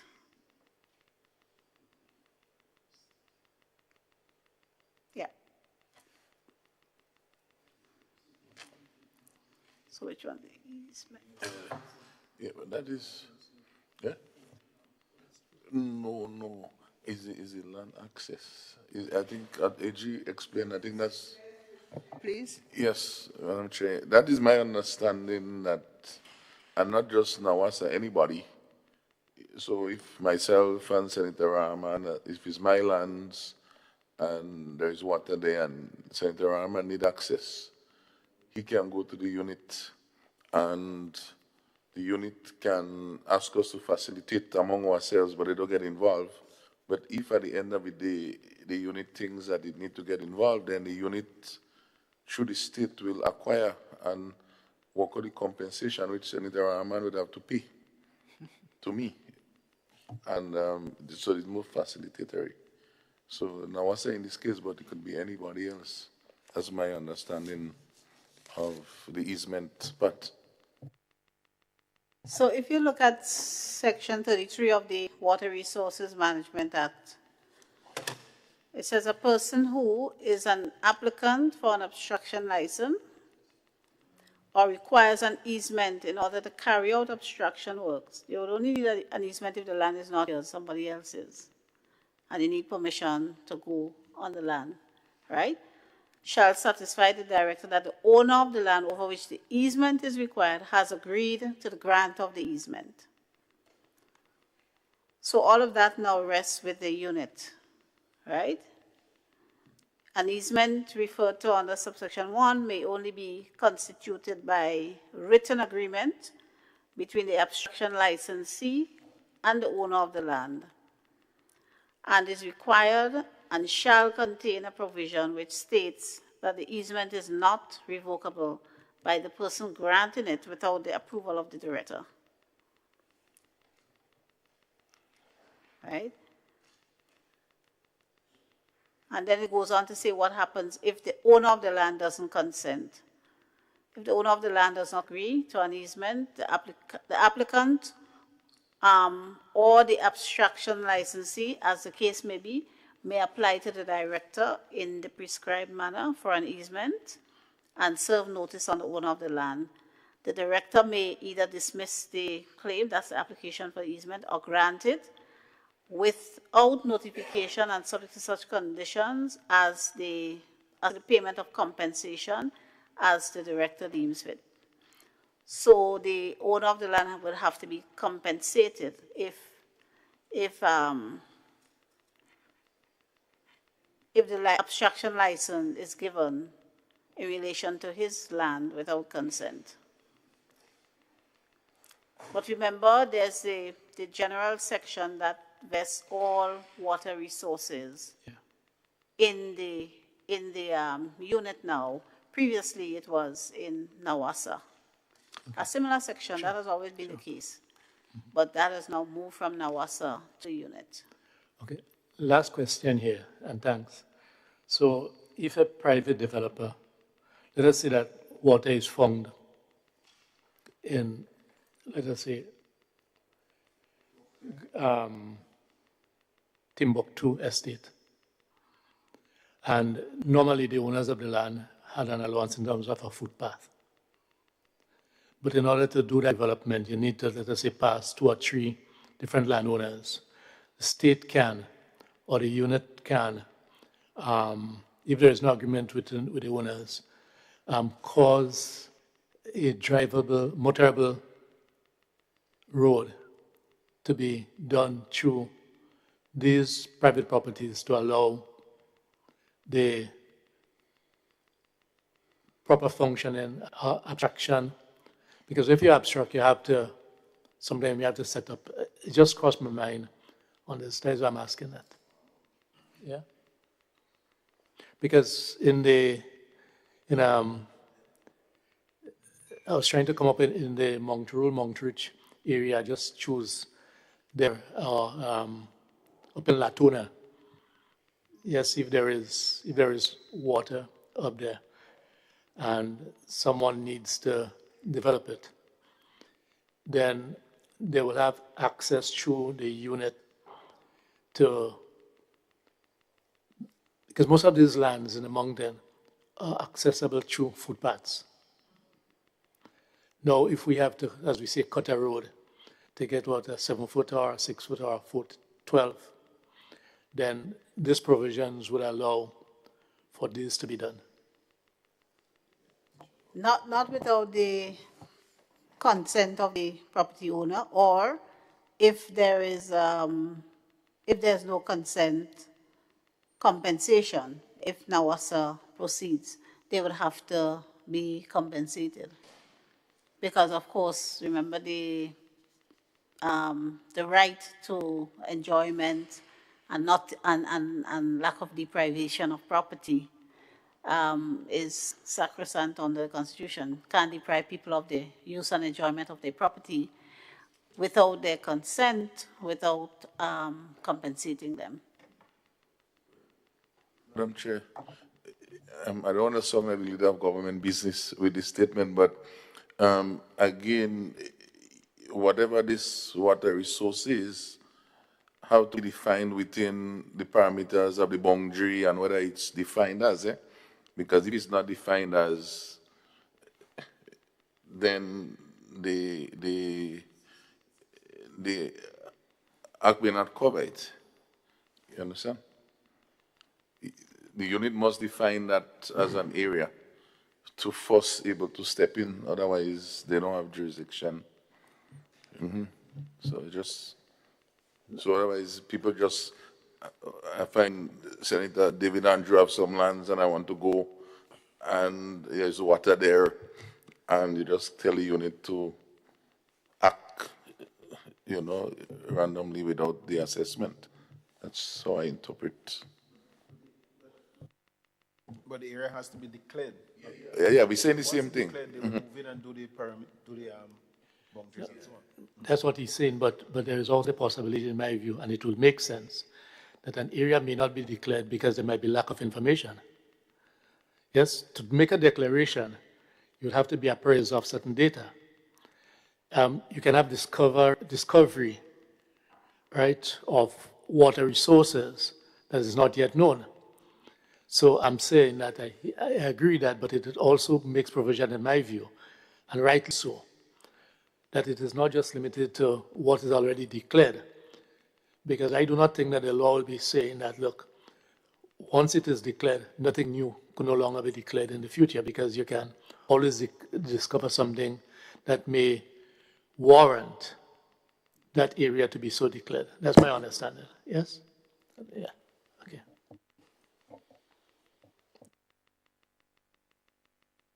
Thank you, Senators, for the discussion on the hypothetical and what might actually emerge. Thank you, Senators. So we're back to Clause 10. We have not yet voted on it. Let me present it again. Honorable Senators, the question is that Clause 10 forms part of the bill.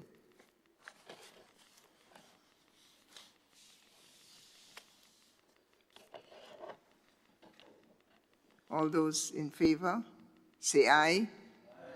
Those opposed, say nay. Clause 10 is passed. Clause 11, amendment of Section 23 of Principal Act.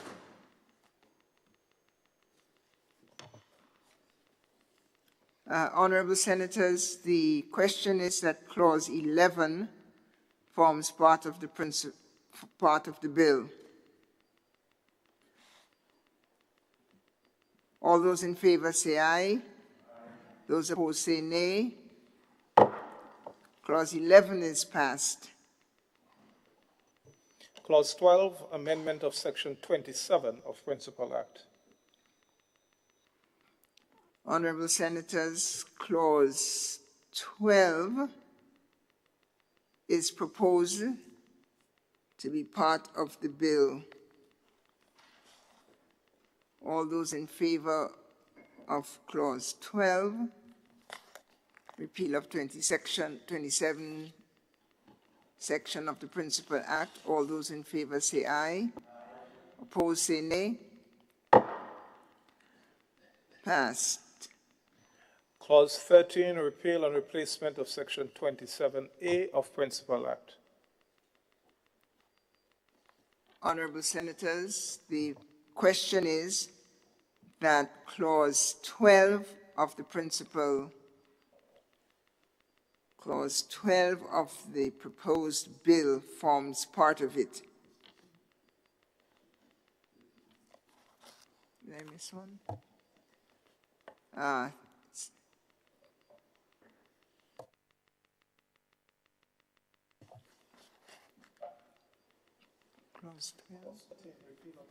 Clause 12, the repeal and replacement of Section 27A of the Principal Act. All those in favor say aye. Madam Chair, it's Clause 13, 27A, Yes. Section 27A.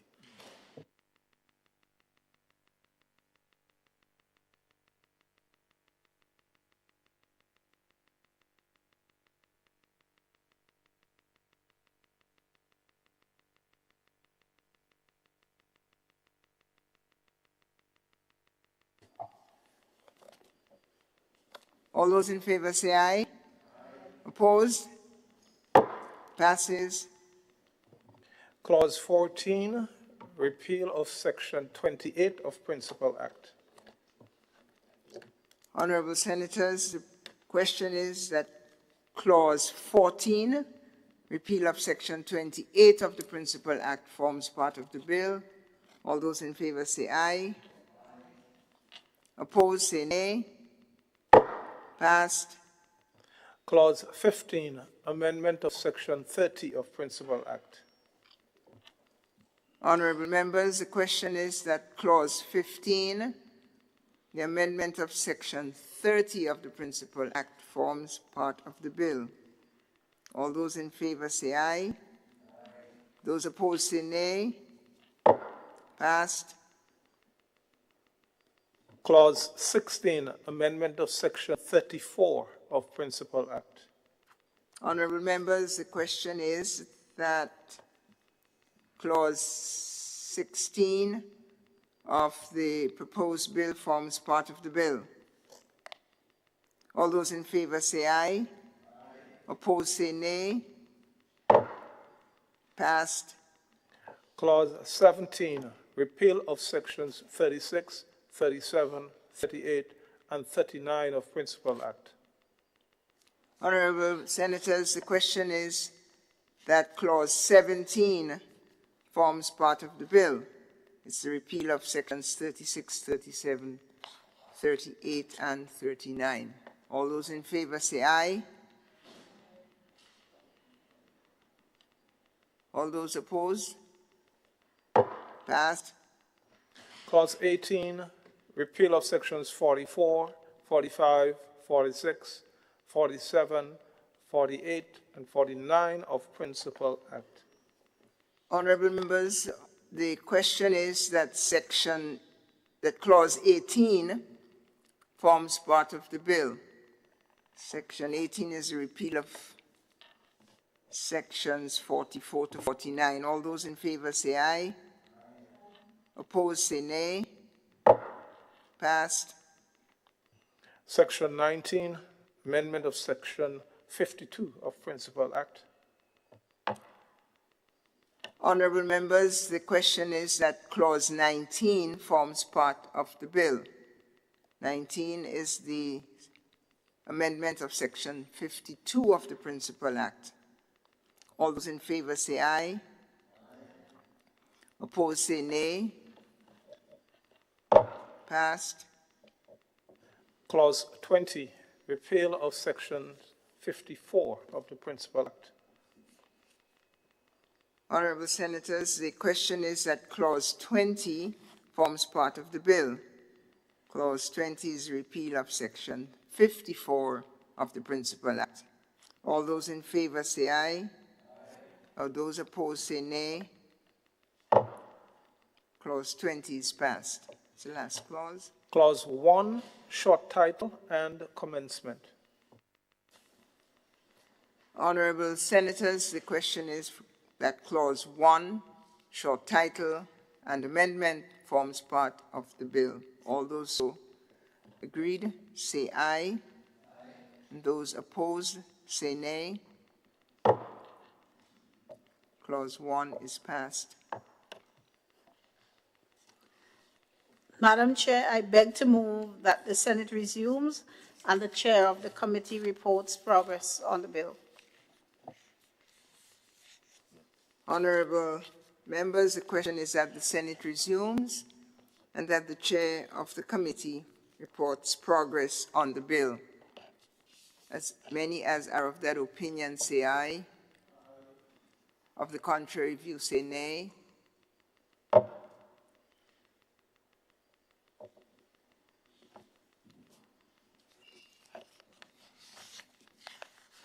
Committee has ended. Senate is resumed. Honorable members, I have the honor to report that the bill was considered by a committee of the whole Senate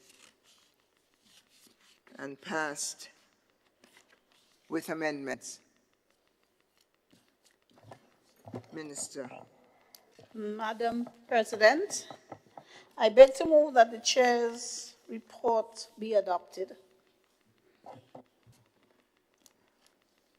Honorable members, the question is that the chair's report be adopted. As many as are of that opinion say aye. Of the contrary opinion say nay. The ayes have it. Minister. Madam President, I beg to move that the third reading of the bill be proceeded with at this time. Honorable members, the question is that the bill be read a third time. All those of that opinion say aye. Contrary opinion say nay.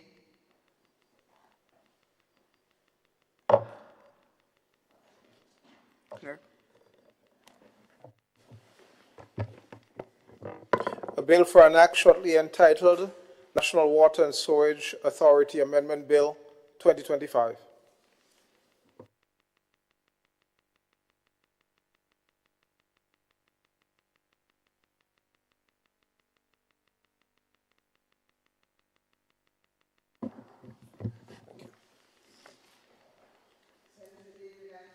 Senator David Andrew. Thank you, Madam President.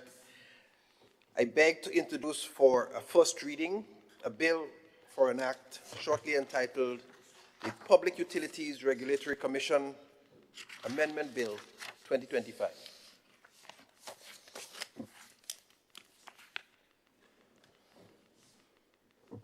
A bill which seeks to effect some consequential amendments to the Public Utilities Regulatory Commission Act, No. 20 of 2016, to empower the Public Utilities Regulatory Commission to have regulatory oversight of the Water Resources Management Unit in managing the state's water resources, shortly entitled Public Utilities Regulatory Commission Amendment Bill 2025.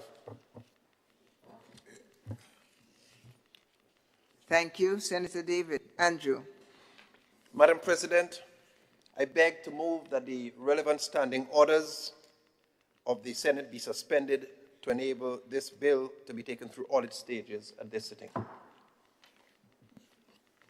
Thank you, Senator. Honorable members, the question is that the relevant standing order of the Senate be suspended to enable the bill to be taken through all its stages at this sitting.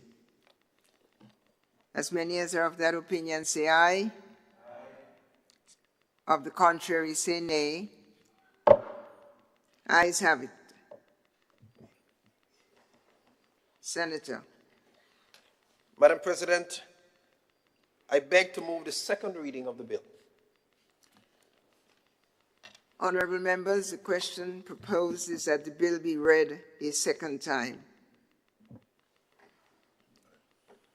Senator. Madam President,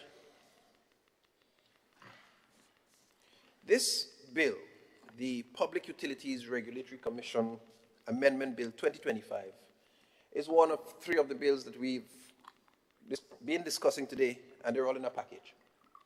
As was quite rightly identified, functions of what was one water authority responsible for both management, treatment, distribution, protection of, and all of these things were with one utility or one entity, and now they're being put into different agencies and for different responsibilities. This bill seeks to effect some of the consequential amendments to the Public Utilities Regulation or Regulatory Commission Act number 20 of 2016 to empower the Public Utilities Regulatory Commission to have regulatory oversight of the Water Resource Management Unit in managing the state's water resources. So the new Water Resource Management Unit that we referenced in the passing of the first bill here today, this bill, this unit will be given oversight by the Public Utilities Regulatory Commission. And that is what this seeks to do.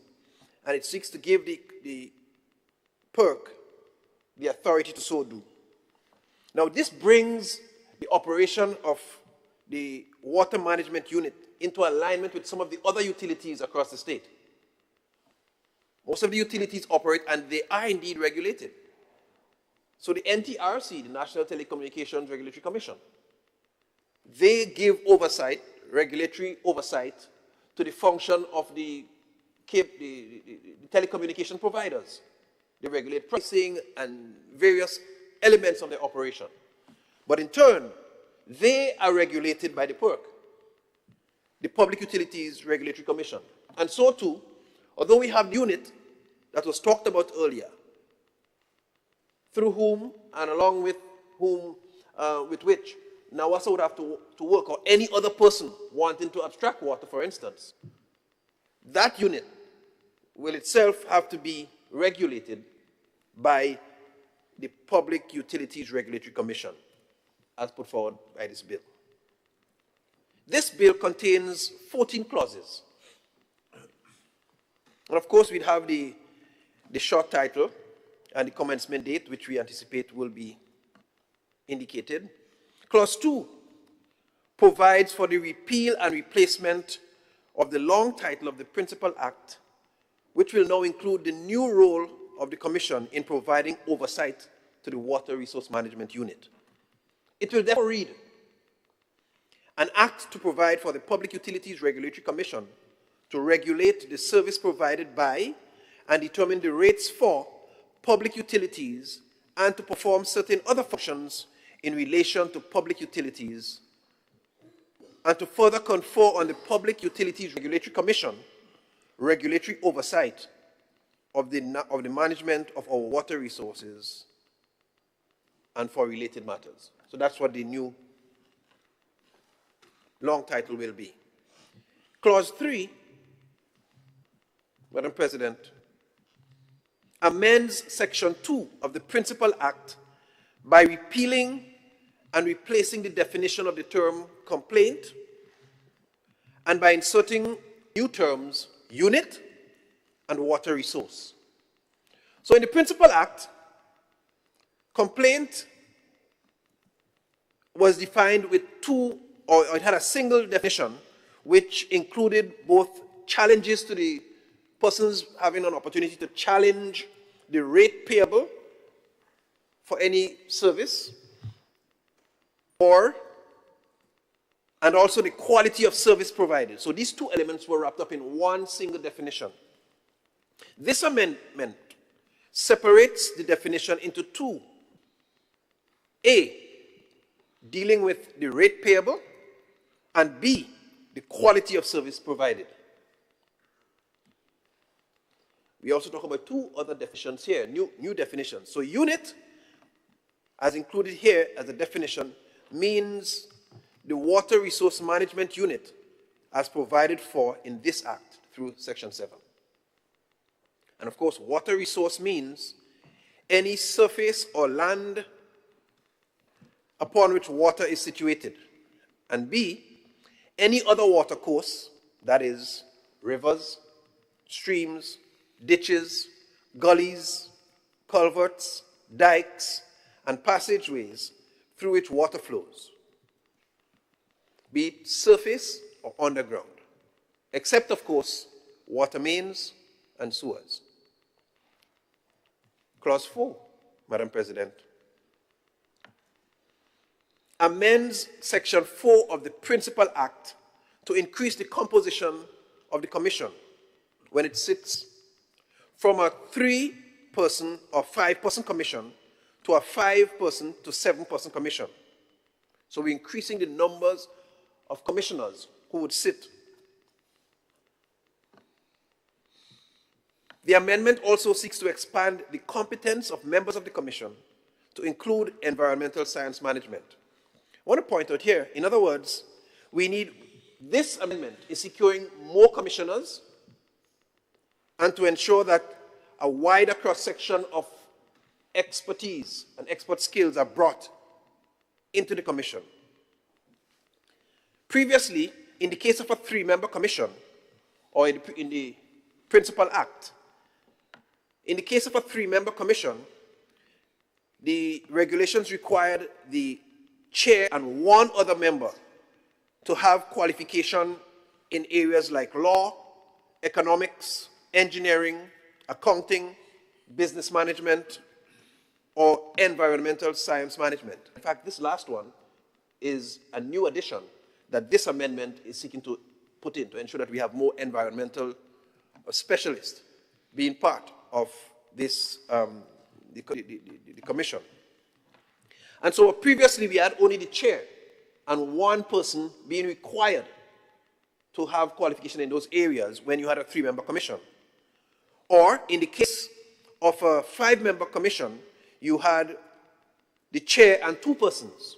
In those cases, that reflected a 60% or a 66% or 6 2/3% representation respectively of persons on the commission who had qualification in those expert areas. This proposed amendment will see for a 5-member commission, 4 members with expertise in the named fields, and for a 7-member commission, they will have 5 out of the 7 members needing to have qualification in the expert fields, reflecting an 80% and a 71% respectively of experts on the commission. So of course it does increase there. Clauses 5, 6, and 7, clauses 5, 6, 7, and 8, they serve to amend sections 5, 7, 10, and 12 respectively of the Principal Act to insert the words or the unit, the 3 words or the unit, those provisions. They're inserted after the words public utility wherever they appear. So this is in those sections, 5, 7, 10, and 12, is to include the unit. So not just the public utilities as we know them, but they're also including the unit. So whatever then applies to the public utility would also apply to the unit. And that's why we are adding or the unit in those sections. And so for instance, Section 5, which deals with the appointment of commissioners, will relate to public utilities or the unit. meaning the water management unit. Likewise, Section 7, which deals with the termination of commissioners, will now reference both the public utilities and the unit. Section 10 speaks to the declaration of interest, and it will apply both to public utilities and the unit. Section 12 speaks to the retention of experts, and it will apply both to public utilities and the unit as being defined in this Act. Clause 9, Madam President, amends Section 13.3 of the Principal Act by inserting the words, any other enactment under which the Commission has oversight of regulatory function. It says, in other words, that a committee appointed under this section may serve in an advisory or consultative capacity to the Commission in regards to the Commission's exercise of its powers under this Act, and shall exercise such powers as specified in the terms of reference of the committee, or any other enactment, and that's the part that's been added, or any other enactment under which the Commission has oversight or regulatory function. That's Clause 9. Clause 10, Madam President, seeks to amend Section 14 of the Principal Act, which addresses the funds of the Commission, repealing subsection 2,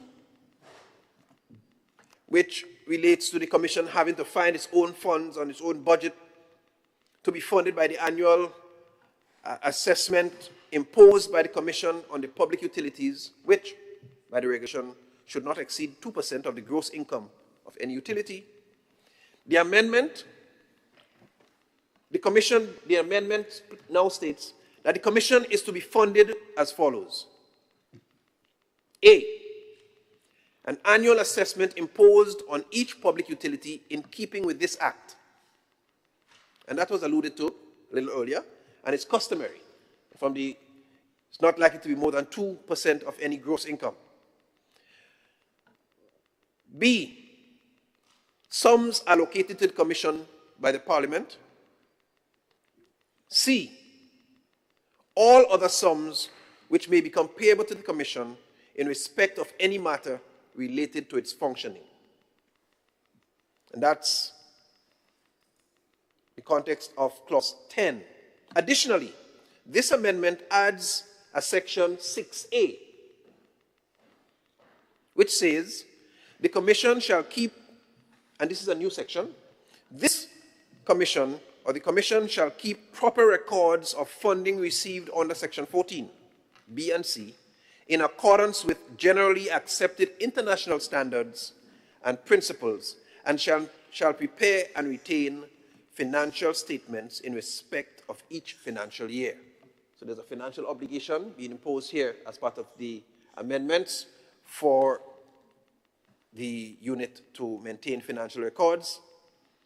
Clause 11, Madam President, amends Section 17 of the Principal Act to confer the requisite powers on the Commission to carry out new functions assigned to it under the Principal Act. So I quickly want to read through that section. It's pretty, that Section 17 section. Now there are some elements of the section that are already in the Principal Act, like A, to hear and determine complaints under Section 18 relating to the rates payable for any service in the public utility on the grounds that such rates are unfair. B, hear and determine claims under Section 19 by a public utility for a change of rates payable for any of its services on the grounds that such claims or such claimed rate change would be fair and reasonable, making the change rates a fair return upon fair value of its property. C, hear and resolve disputes that may arise between parties. So I think some of this was alluded to earlier. If we have 2 or 3 or 4 more persons wanting to abstract water How does that, there's a process here. So to hear and resolve any disputes that may arise between parties governed by an enactment relating to the supply of services by a public utility. D, to provide advice to any other minister with responsibility for the sector in which any utility or public utility is subject to this act in relation to the performance of his or her functions, duties, and powers as provided for under the enactment and license or permit granted under the enactment. E, enforce the terms and conditions of any license granted or issued pursuant to any enactment under which the Commission has been conferred regulatory function and powers. F, and here's where some of the new elements have come in, because some of the others I've mentioned before, they have been in the Principal Act, some of them, but those that I'm going to call now have mostly been incorporated. There have been amendments. Have regulatory oversight of the unit in accordance with the functions assigned to it under the Water Resource Management and Regulation Act, and advise the Minister on the formation of national policy on matters relating to the regulation of water resources. G, provide for the efficient and economic development of public utility services and water resource management entities. H, to ensure the economic regulation of public utility services. I, to ensure compliance with the government's international and regional obligations in relation to the management of water resources. J, be responsible for the technical regulation of public utility services and the setting of technical standards having regards to the international standards and best practices relating to public utility services. K, establish, approve, monitor, and review tariff schemes and tariffs in accordance with any enactment in respect of which the Commission has been given regulatory function. L, monitor and ensure that licensees comply with the conditions attached to their licenses. M, monitor and ensure that N, ensure the protection of the interests of consumers, and I think somebody mentioned, they didn't hear much about the consumer earlier, but here we have to ensure the protection of the interests of consumers in relation to the provision of services.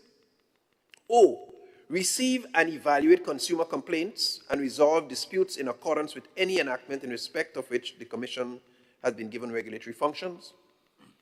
P, promote competition and monitor anti-competitive practices in the public utility services. So obviously, this is a function they have to ensure that as much as is possible, the water sector can be diversified, facilitating free, open market competition. Q, undertake in conjunction with other institutions and entities where practicable, training, manpower, planning, seminars and conferences in areas of national and regional importance in relation to public utility services and the management of water resources. R, require payment of and collection fees payable under this Act and any other act in respect of the Commission and that has regulatory oversight functions. And S, to carry out such other functions as may be assigned to it under any enactment regulating the sector in which any public utility subject to this Act operates, including to hear and determine any other matter designated to be under the jurisdiction of the Commission, and to perform any other function and exercise and other powers designated to it under any other enactment. Right? So those constitute, Madam President, the amendments impacting in Section 11, Clause 11. Clause 12, I move on, repeals and replaces Section 32 of the Principal Act, which addresses appeals. So, of course, there's a provision that sets out in more detail the procedure relating to appeals, how it's done, what steps to follow. But very critical, the appeals tribunal is empowered to dismiss the appeal and confirm the decision of the committee. That's A. B, the tribunal is empowered to allow the appeal to set aside the decision. Or C, to vary the decision. Or D, to allow the appeal and direct that the matter, the subject of the appeal, be determined afresh by the unit or the minister. So that had to do with clause 12, repealing section 32 and making clear procedures for processes of appeal. Clauses 13 and 14, Madam President, amends sections 36 and 37, respectively, of the Principal Act to insert the words "or the unit" in the Principal Act after public utility. Now, that is pretty much similar to a section I read up front, wherever they apply. Wherever reference is made to public utility, the words "or the unit" will follow in this amendment, ensuring that what applies to the public utilities does also to the Water Resource Management Unit, referred to as the unit. So section 36 talks about technical assistance and research.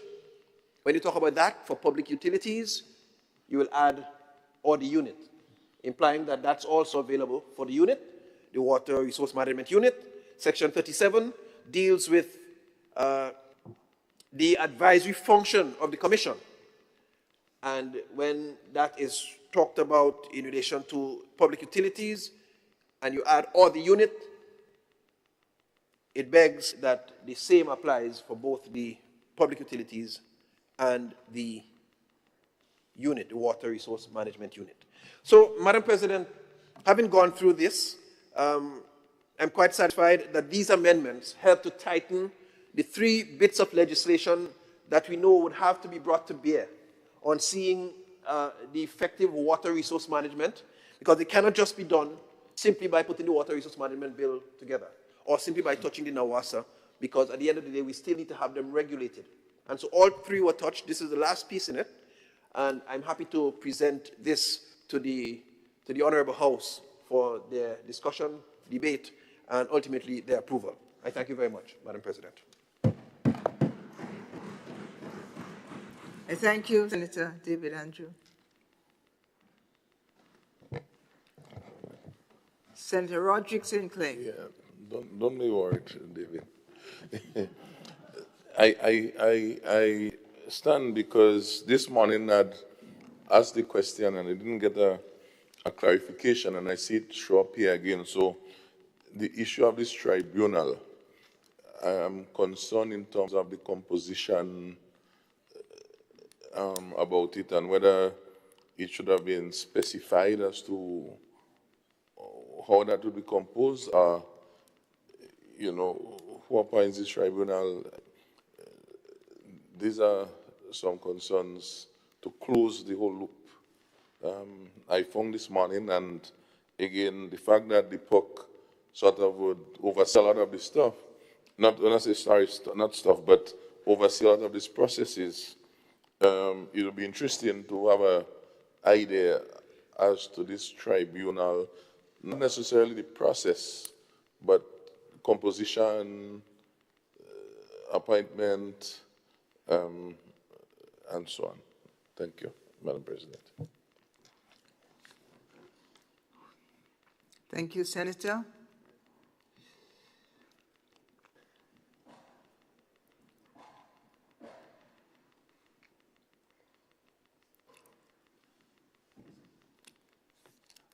Other contributions? Well, I think Senator Andrew will come back with your response shortly.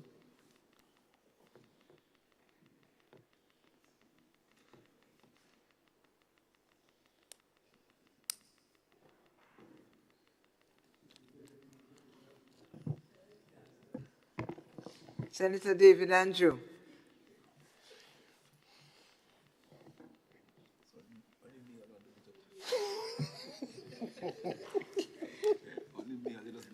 Madam President, I beg your pardon. Sorry for laughing like this in your honorable house. A small laugh is allowed. Provocation from the other side is not. Yes, Madam President. So, but let me thank my colleagues. I understand what's happening here. I think it's a fact that I think the substantive part of the discourses came earlier with the first bill. I mean, and once you get past most of the hurdles there, I think the other pieces would more naturally fall into place. So I don't think it's a case where I'm being spared because I'm from Ladig. I don't think it's a case like that. I think it's just the fact that we've... But I want to thank my colleagues for their honest approval. I mean, not just for this last bill, but for those that went before. And the way they identified issues, some genuine, really genuine issues that, I mean, worthy of being considered and thought about, and no doubt they will be reflected in either the regulations or subsequent amendments if needs be. But at this point, I see no reason why they cannot be treated with in the regulations to guide the implementation of this policy framework. So I'm confident they will be captured there.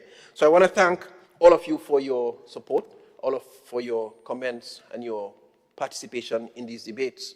And certainly we look forward to having them eventually passed and to positively impact on the management, eventually the service treatment and distribution of Grenada's water resource to the benefit, to the interest of all of our Grenadians.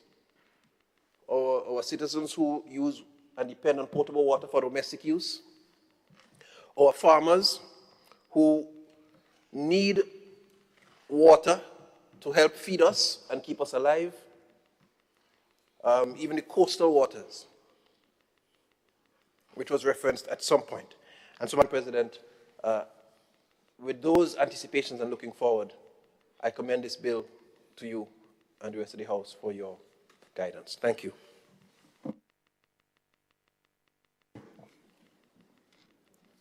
Thank you, Senator Andrew.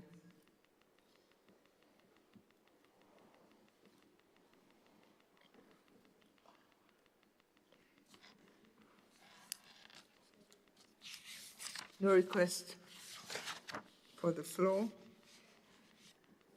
So I take it this was your summation, Senator. In just a small comment from the chair, I think all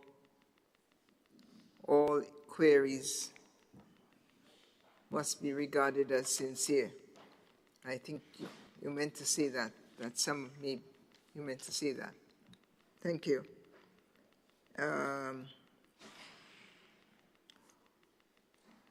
Honorable members, the question is that the bill be read a second time. All those who are of that opinion say aye, and of the contrary opinion say no. The ayes have it. The bill for enact shortly entitled Public Utilities Regulatory Commission Amendment Bill 2025. Senator Andrews.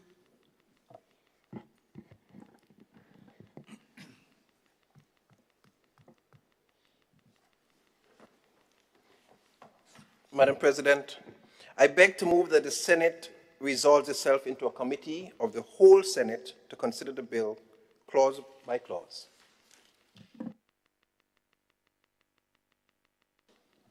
Honorable members, the question is that this Honorable House resolves itself into a committee of the whole Senate to consider the bill clause by clause. All those who are of that opinion say aye. Aye. Of the contrary opinion say nay.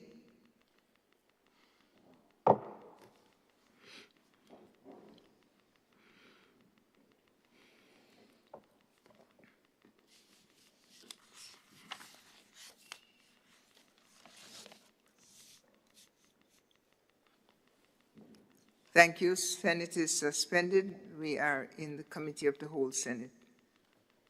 Second reading. Clause 2, repeal and replacement of long title of Principal Act. Honorable members, the question is that Clause 2 forms part of the bill. All those who have that opinion say aye. Of the contrary, say nay. And 2 is passed. Clause 3, amendment of Section 2 of Principal Act. Honorable Senators, the question is that Clause 3 forms part of the bill. All those who have that opinion say aye. Of the contrary opinion, say nay. Passed. Clause 4, amendment of Section 4 of Principal Act. Honorable members, the question is that Clause 4 forms part of the bill. All those who are so persuaded say aye. Of the contrary. There is such question There's on the the floor. lights. Thank you. Senator Andrew Lewis. Yeah, thank you very much, Madam Chair. There seemed to be a slight omission, I don't think it is deliberate, under the qualifications required for whether it is 5 or 7. Law is missing from, well, I'm assuming that law is missing from for 5. My assumption is that all the stated discipline may have been intended to be the same. So it says that's for the chairperson, in the case of a commission comprising 5 members, the chairperson and 3 other members appearing to the minister to be qualified, having experience in trade, finance, economics, engineering, accounting, business management, or environmental science management. And in the case of the commission comprising of 7 members, law is present there, but is not present on top. I don't know if that's an oversight, or if it was deliberate. It probably has to be an oversight because I don't Yes. think there's any change Correct. in the areas. The same criteria apply for both, whether it's a 5 or a 7, That's same my, areas. That's my belief. So we need to put in law. The only addition, the only changes were moving from a mandatory 3 to 5 commission to a 5 to 7. So you're increasing the numbers present, as well as you added the environmental science management. Sure. Which wasn't there before. So it's either law needs to be on top or law needs to be removed from the bottom. I mean, I have it here though, so I don't know. I don't have it. Yeah. Yeah. So you have it, you have a different document to me? Your own preparation notes? Oh, you're learning quick, eh?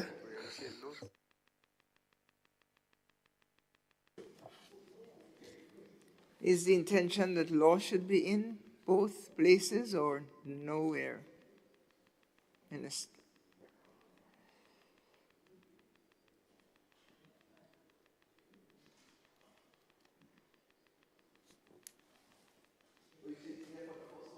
No. It's there for the second, not for the first. Not for 5, but it's there for, yeah.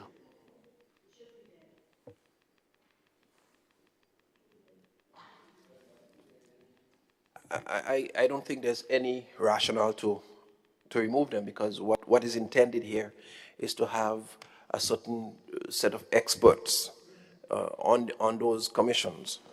So to take out one, I don't think there's any.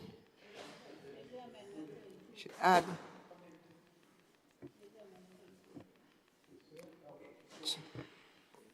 Madam, Senator Andrew.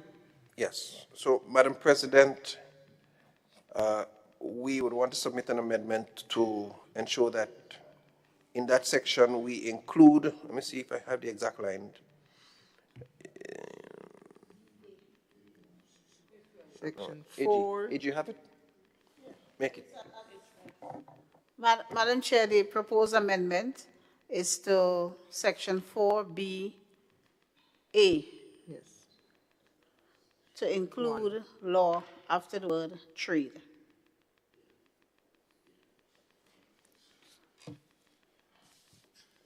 Honourable members, the proposal is in Section 4BA1 Yes. to add law following the word trade. Yes. All those in agreement say aye. Followed by comma, Madam Chair. Because Senator Sinclair, the voting is halted. Go ahead. for safety.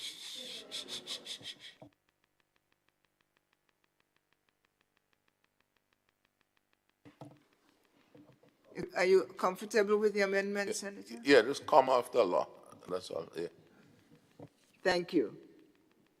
Experience in trade, comma, law, comma, finance, comma, etc. All those in agreement, say aye.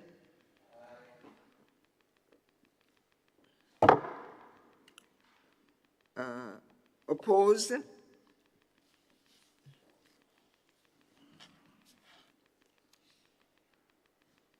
Now we can put the clause back to the vote.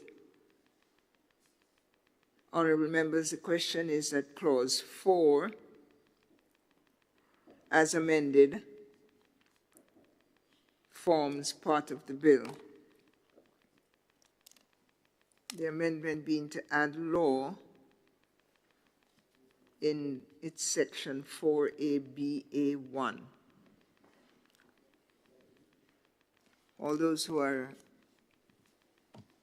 in agreement say aye. Opposed say no. Madam Chair? Yes, Senator. I just wanted to, the reason why we delete a subsection and we replace it with another is because we want to change the language. So if we're going to make an amendment to what we're deleting, what's the point of that? If you're going to, we are replacing it. So we're deleting subsection 2B1, which is what we just altered under section 4. Changes 5 and 7, you know, that's it. Right. The change is 5 and 7 only. So are we saying that the paragraph 1 or I that is represented here without law, that's not how it is in the law? That's not how it is? And so I'm just asking. The same thing we just did. I just want to make sure that what we're doing is correct. Madam Chair, if I may assist, what we're really changing is the composition in terms of number. Right. From 3 or 5 to 5 or 7. Right. So the fact that law was omitted in B, and then you added it in C. It's there in C. What we did was to add it in B? No, what we are deleting, right? Deleting subsection 2A1, right? That is of the Principal Act. Right. That is of the Principal Act, not this amendment. So in the Principal Act, we are deleting 2A1 and substituting the following, right? Chairperson and 3 other members appearing to the minister to be qualified, etc., right? So you're replacing that with chair and 4 other members? 3. Substituting, therefore, the following. In the case of a commission comprising 5 members, the chairperson and 3 other members appearing to the minister to be qualified, having experience in trade, finance, economics, engineering, accounting, business management, or environmental science management. Law, we are saying, should be inserted there. So B and C has the same qualifications. That's what I'm asking. So B and C, yes, because it's same function. It's just that in one instance, it will comprise 5 members. And since that is and in another instance, it will comprise 7. Right. So what I'm asking is that since the only thing that we're changing here in these subsections are 5 and 7 are the numbers, right? Yes? Then law would have been there, ought to have been there before, and that's why it was flagged, so it would be there in the law? It will, yeah, Okay. should be there. I just want to understand. Thank you. Yeah, well, yeah, Madam Chair, my key check on a part 242A, I'm seeing law in the listing. I think that's the part 24, clause 42A. It has the relating to trade law, finance, and so on. Is there in the principle? Yeah.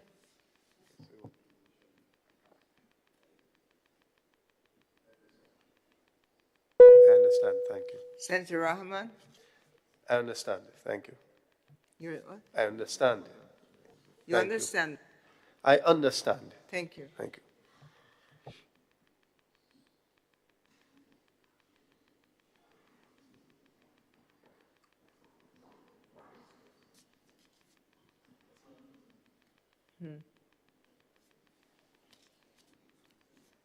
We return to clause number 4, and the question is that clause 4, as amended, forms part of the bill. The amendment being to add law to section 4BA1.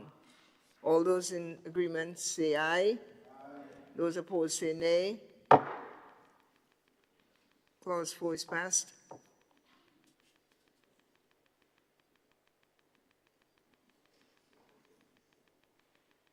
Clerk.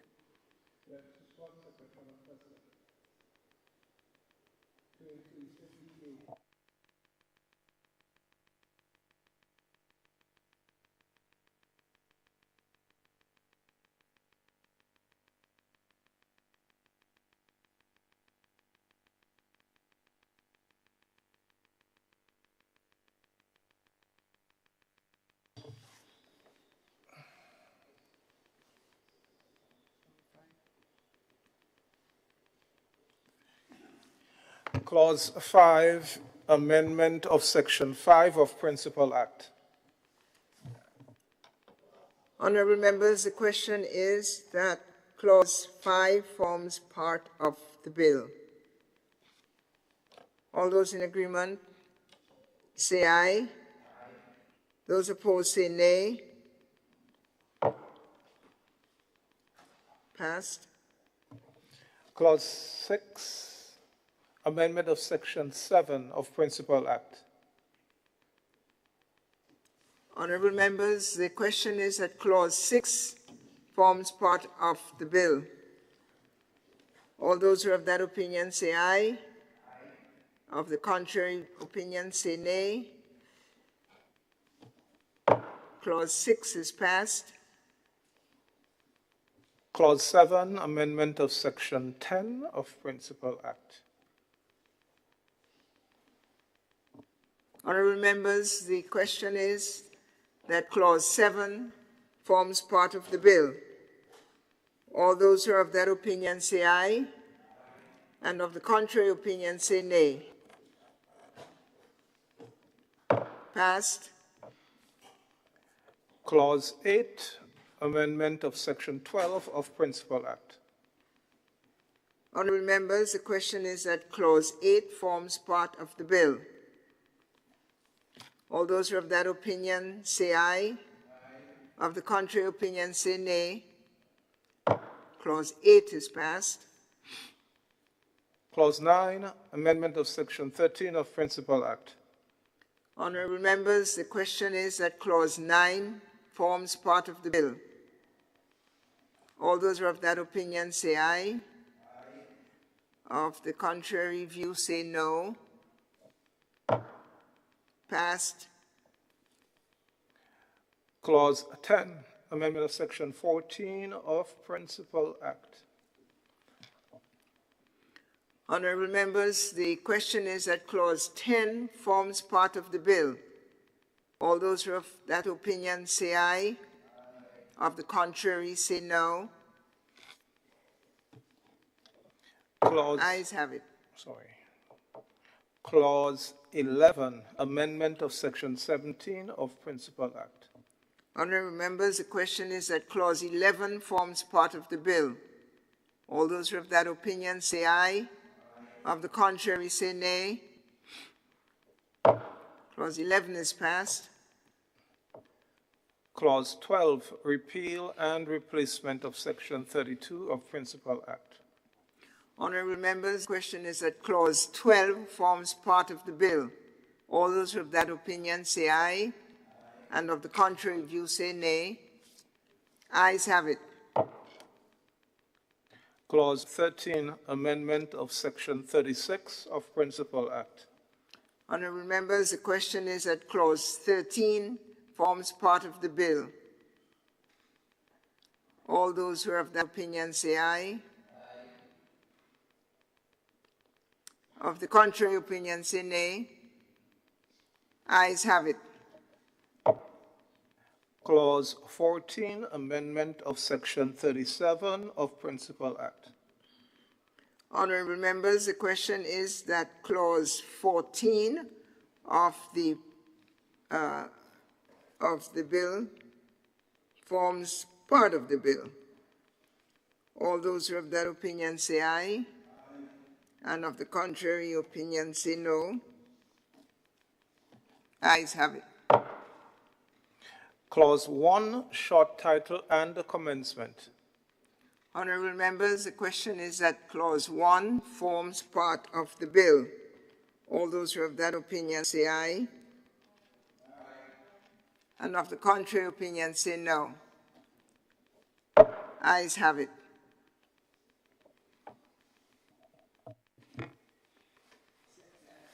Madam Chair, I beg to move that the Senate resumes and that the Chair of the committee reports progress on the bills.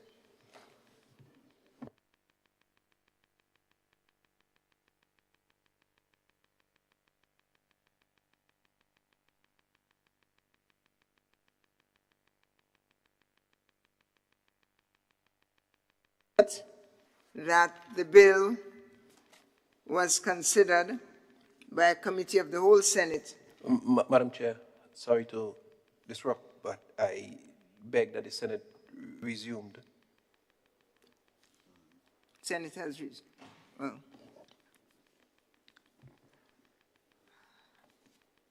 thank you. For clarity, I did beg to move that the Senate resumes and that the Chair of the committee reports progress on the bills. As many as are of that opinion, say aye. Of the contrary opinion, say no. Senate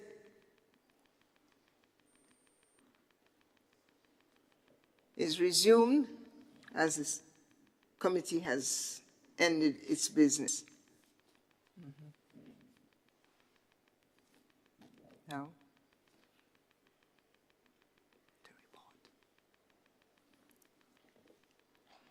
Honourable Senators, I have the honour to report that the bill was considered by a committee of the whole Senate and passed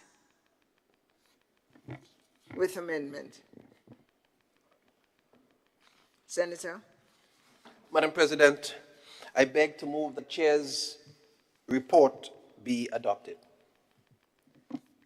Thank you, Senator. Honourable members, the question is that the chairperson's report, the chair's report, be adopted. All those who have that opinion say aye, and of the contrary opinion say nay. Chair's report is adopted. Senator? Madam President, I beg to move the third reading of the bill. Honourable members, the question is that the bill be read a third time.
Honorable members, the question is that the bill be read a third time and passed.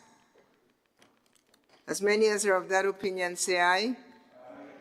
Of the contrary, say no.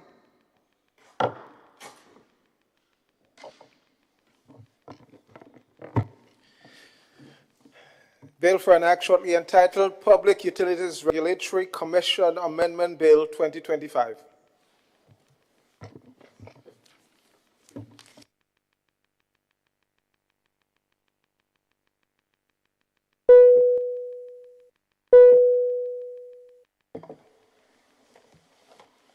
Item 16, public business.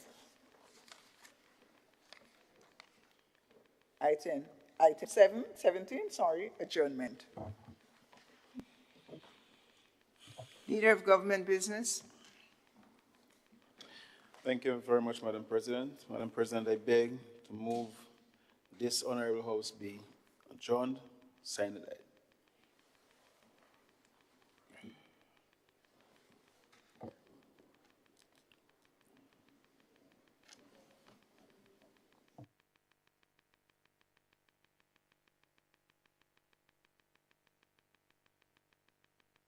Vote is taken. What do we do? We take the vote first, right? Yeah.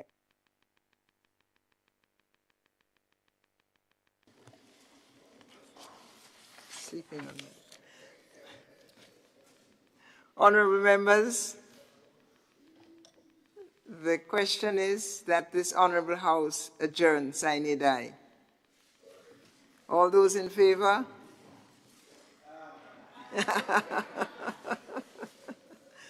Those opposed? Pass. We wish you all a happy independence.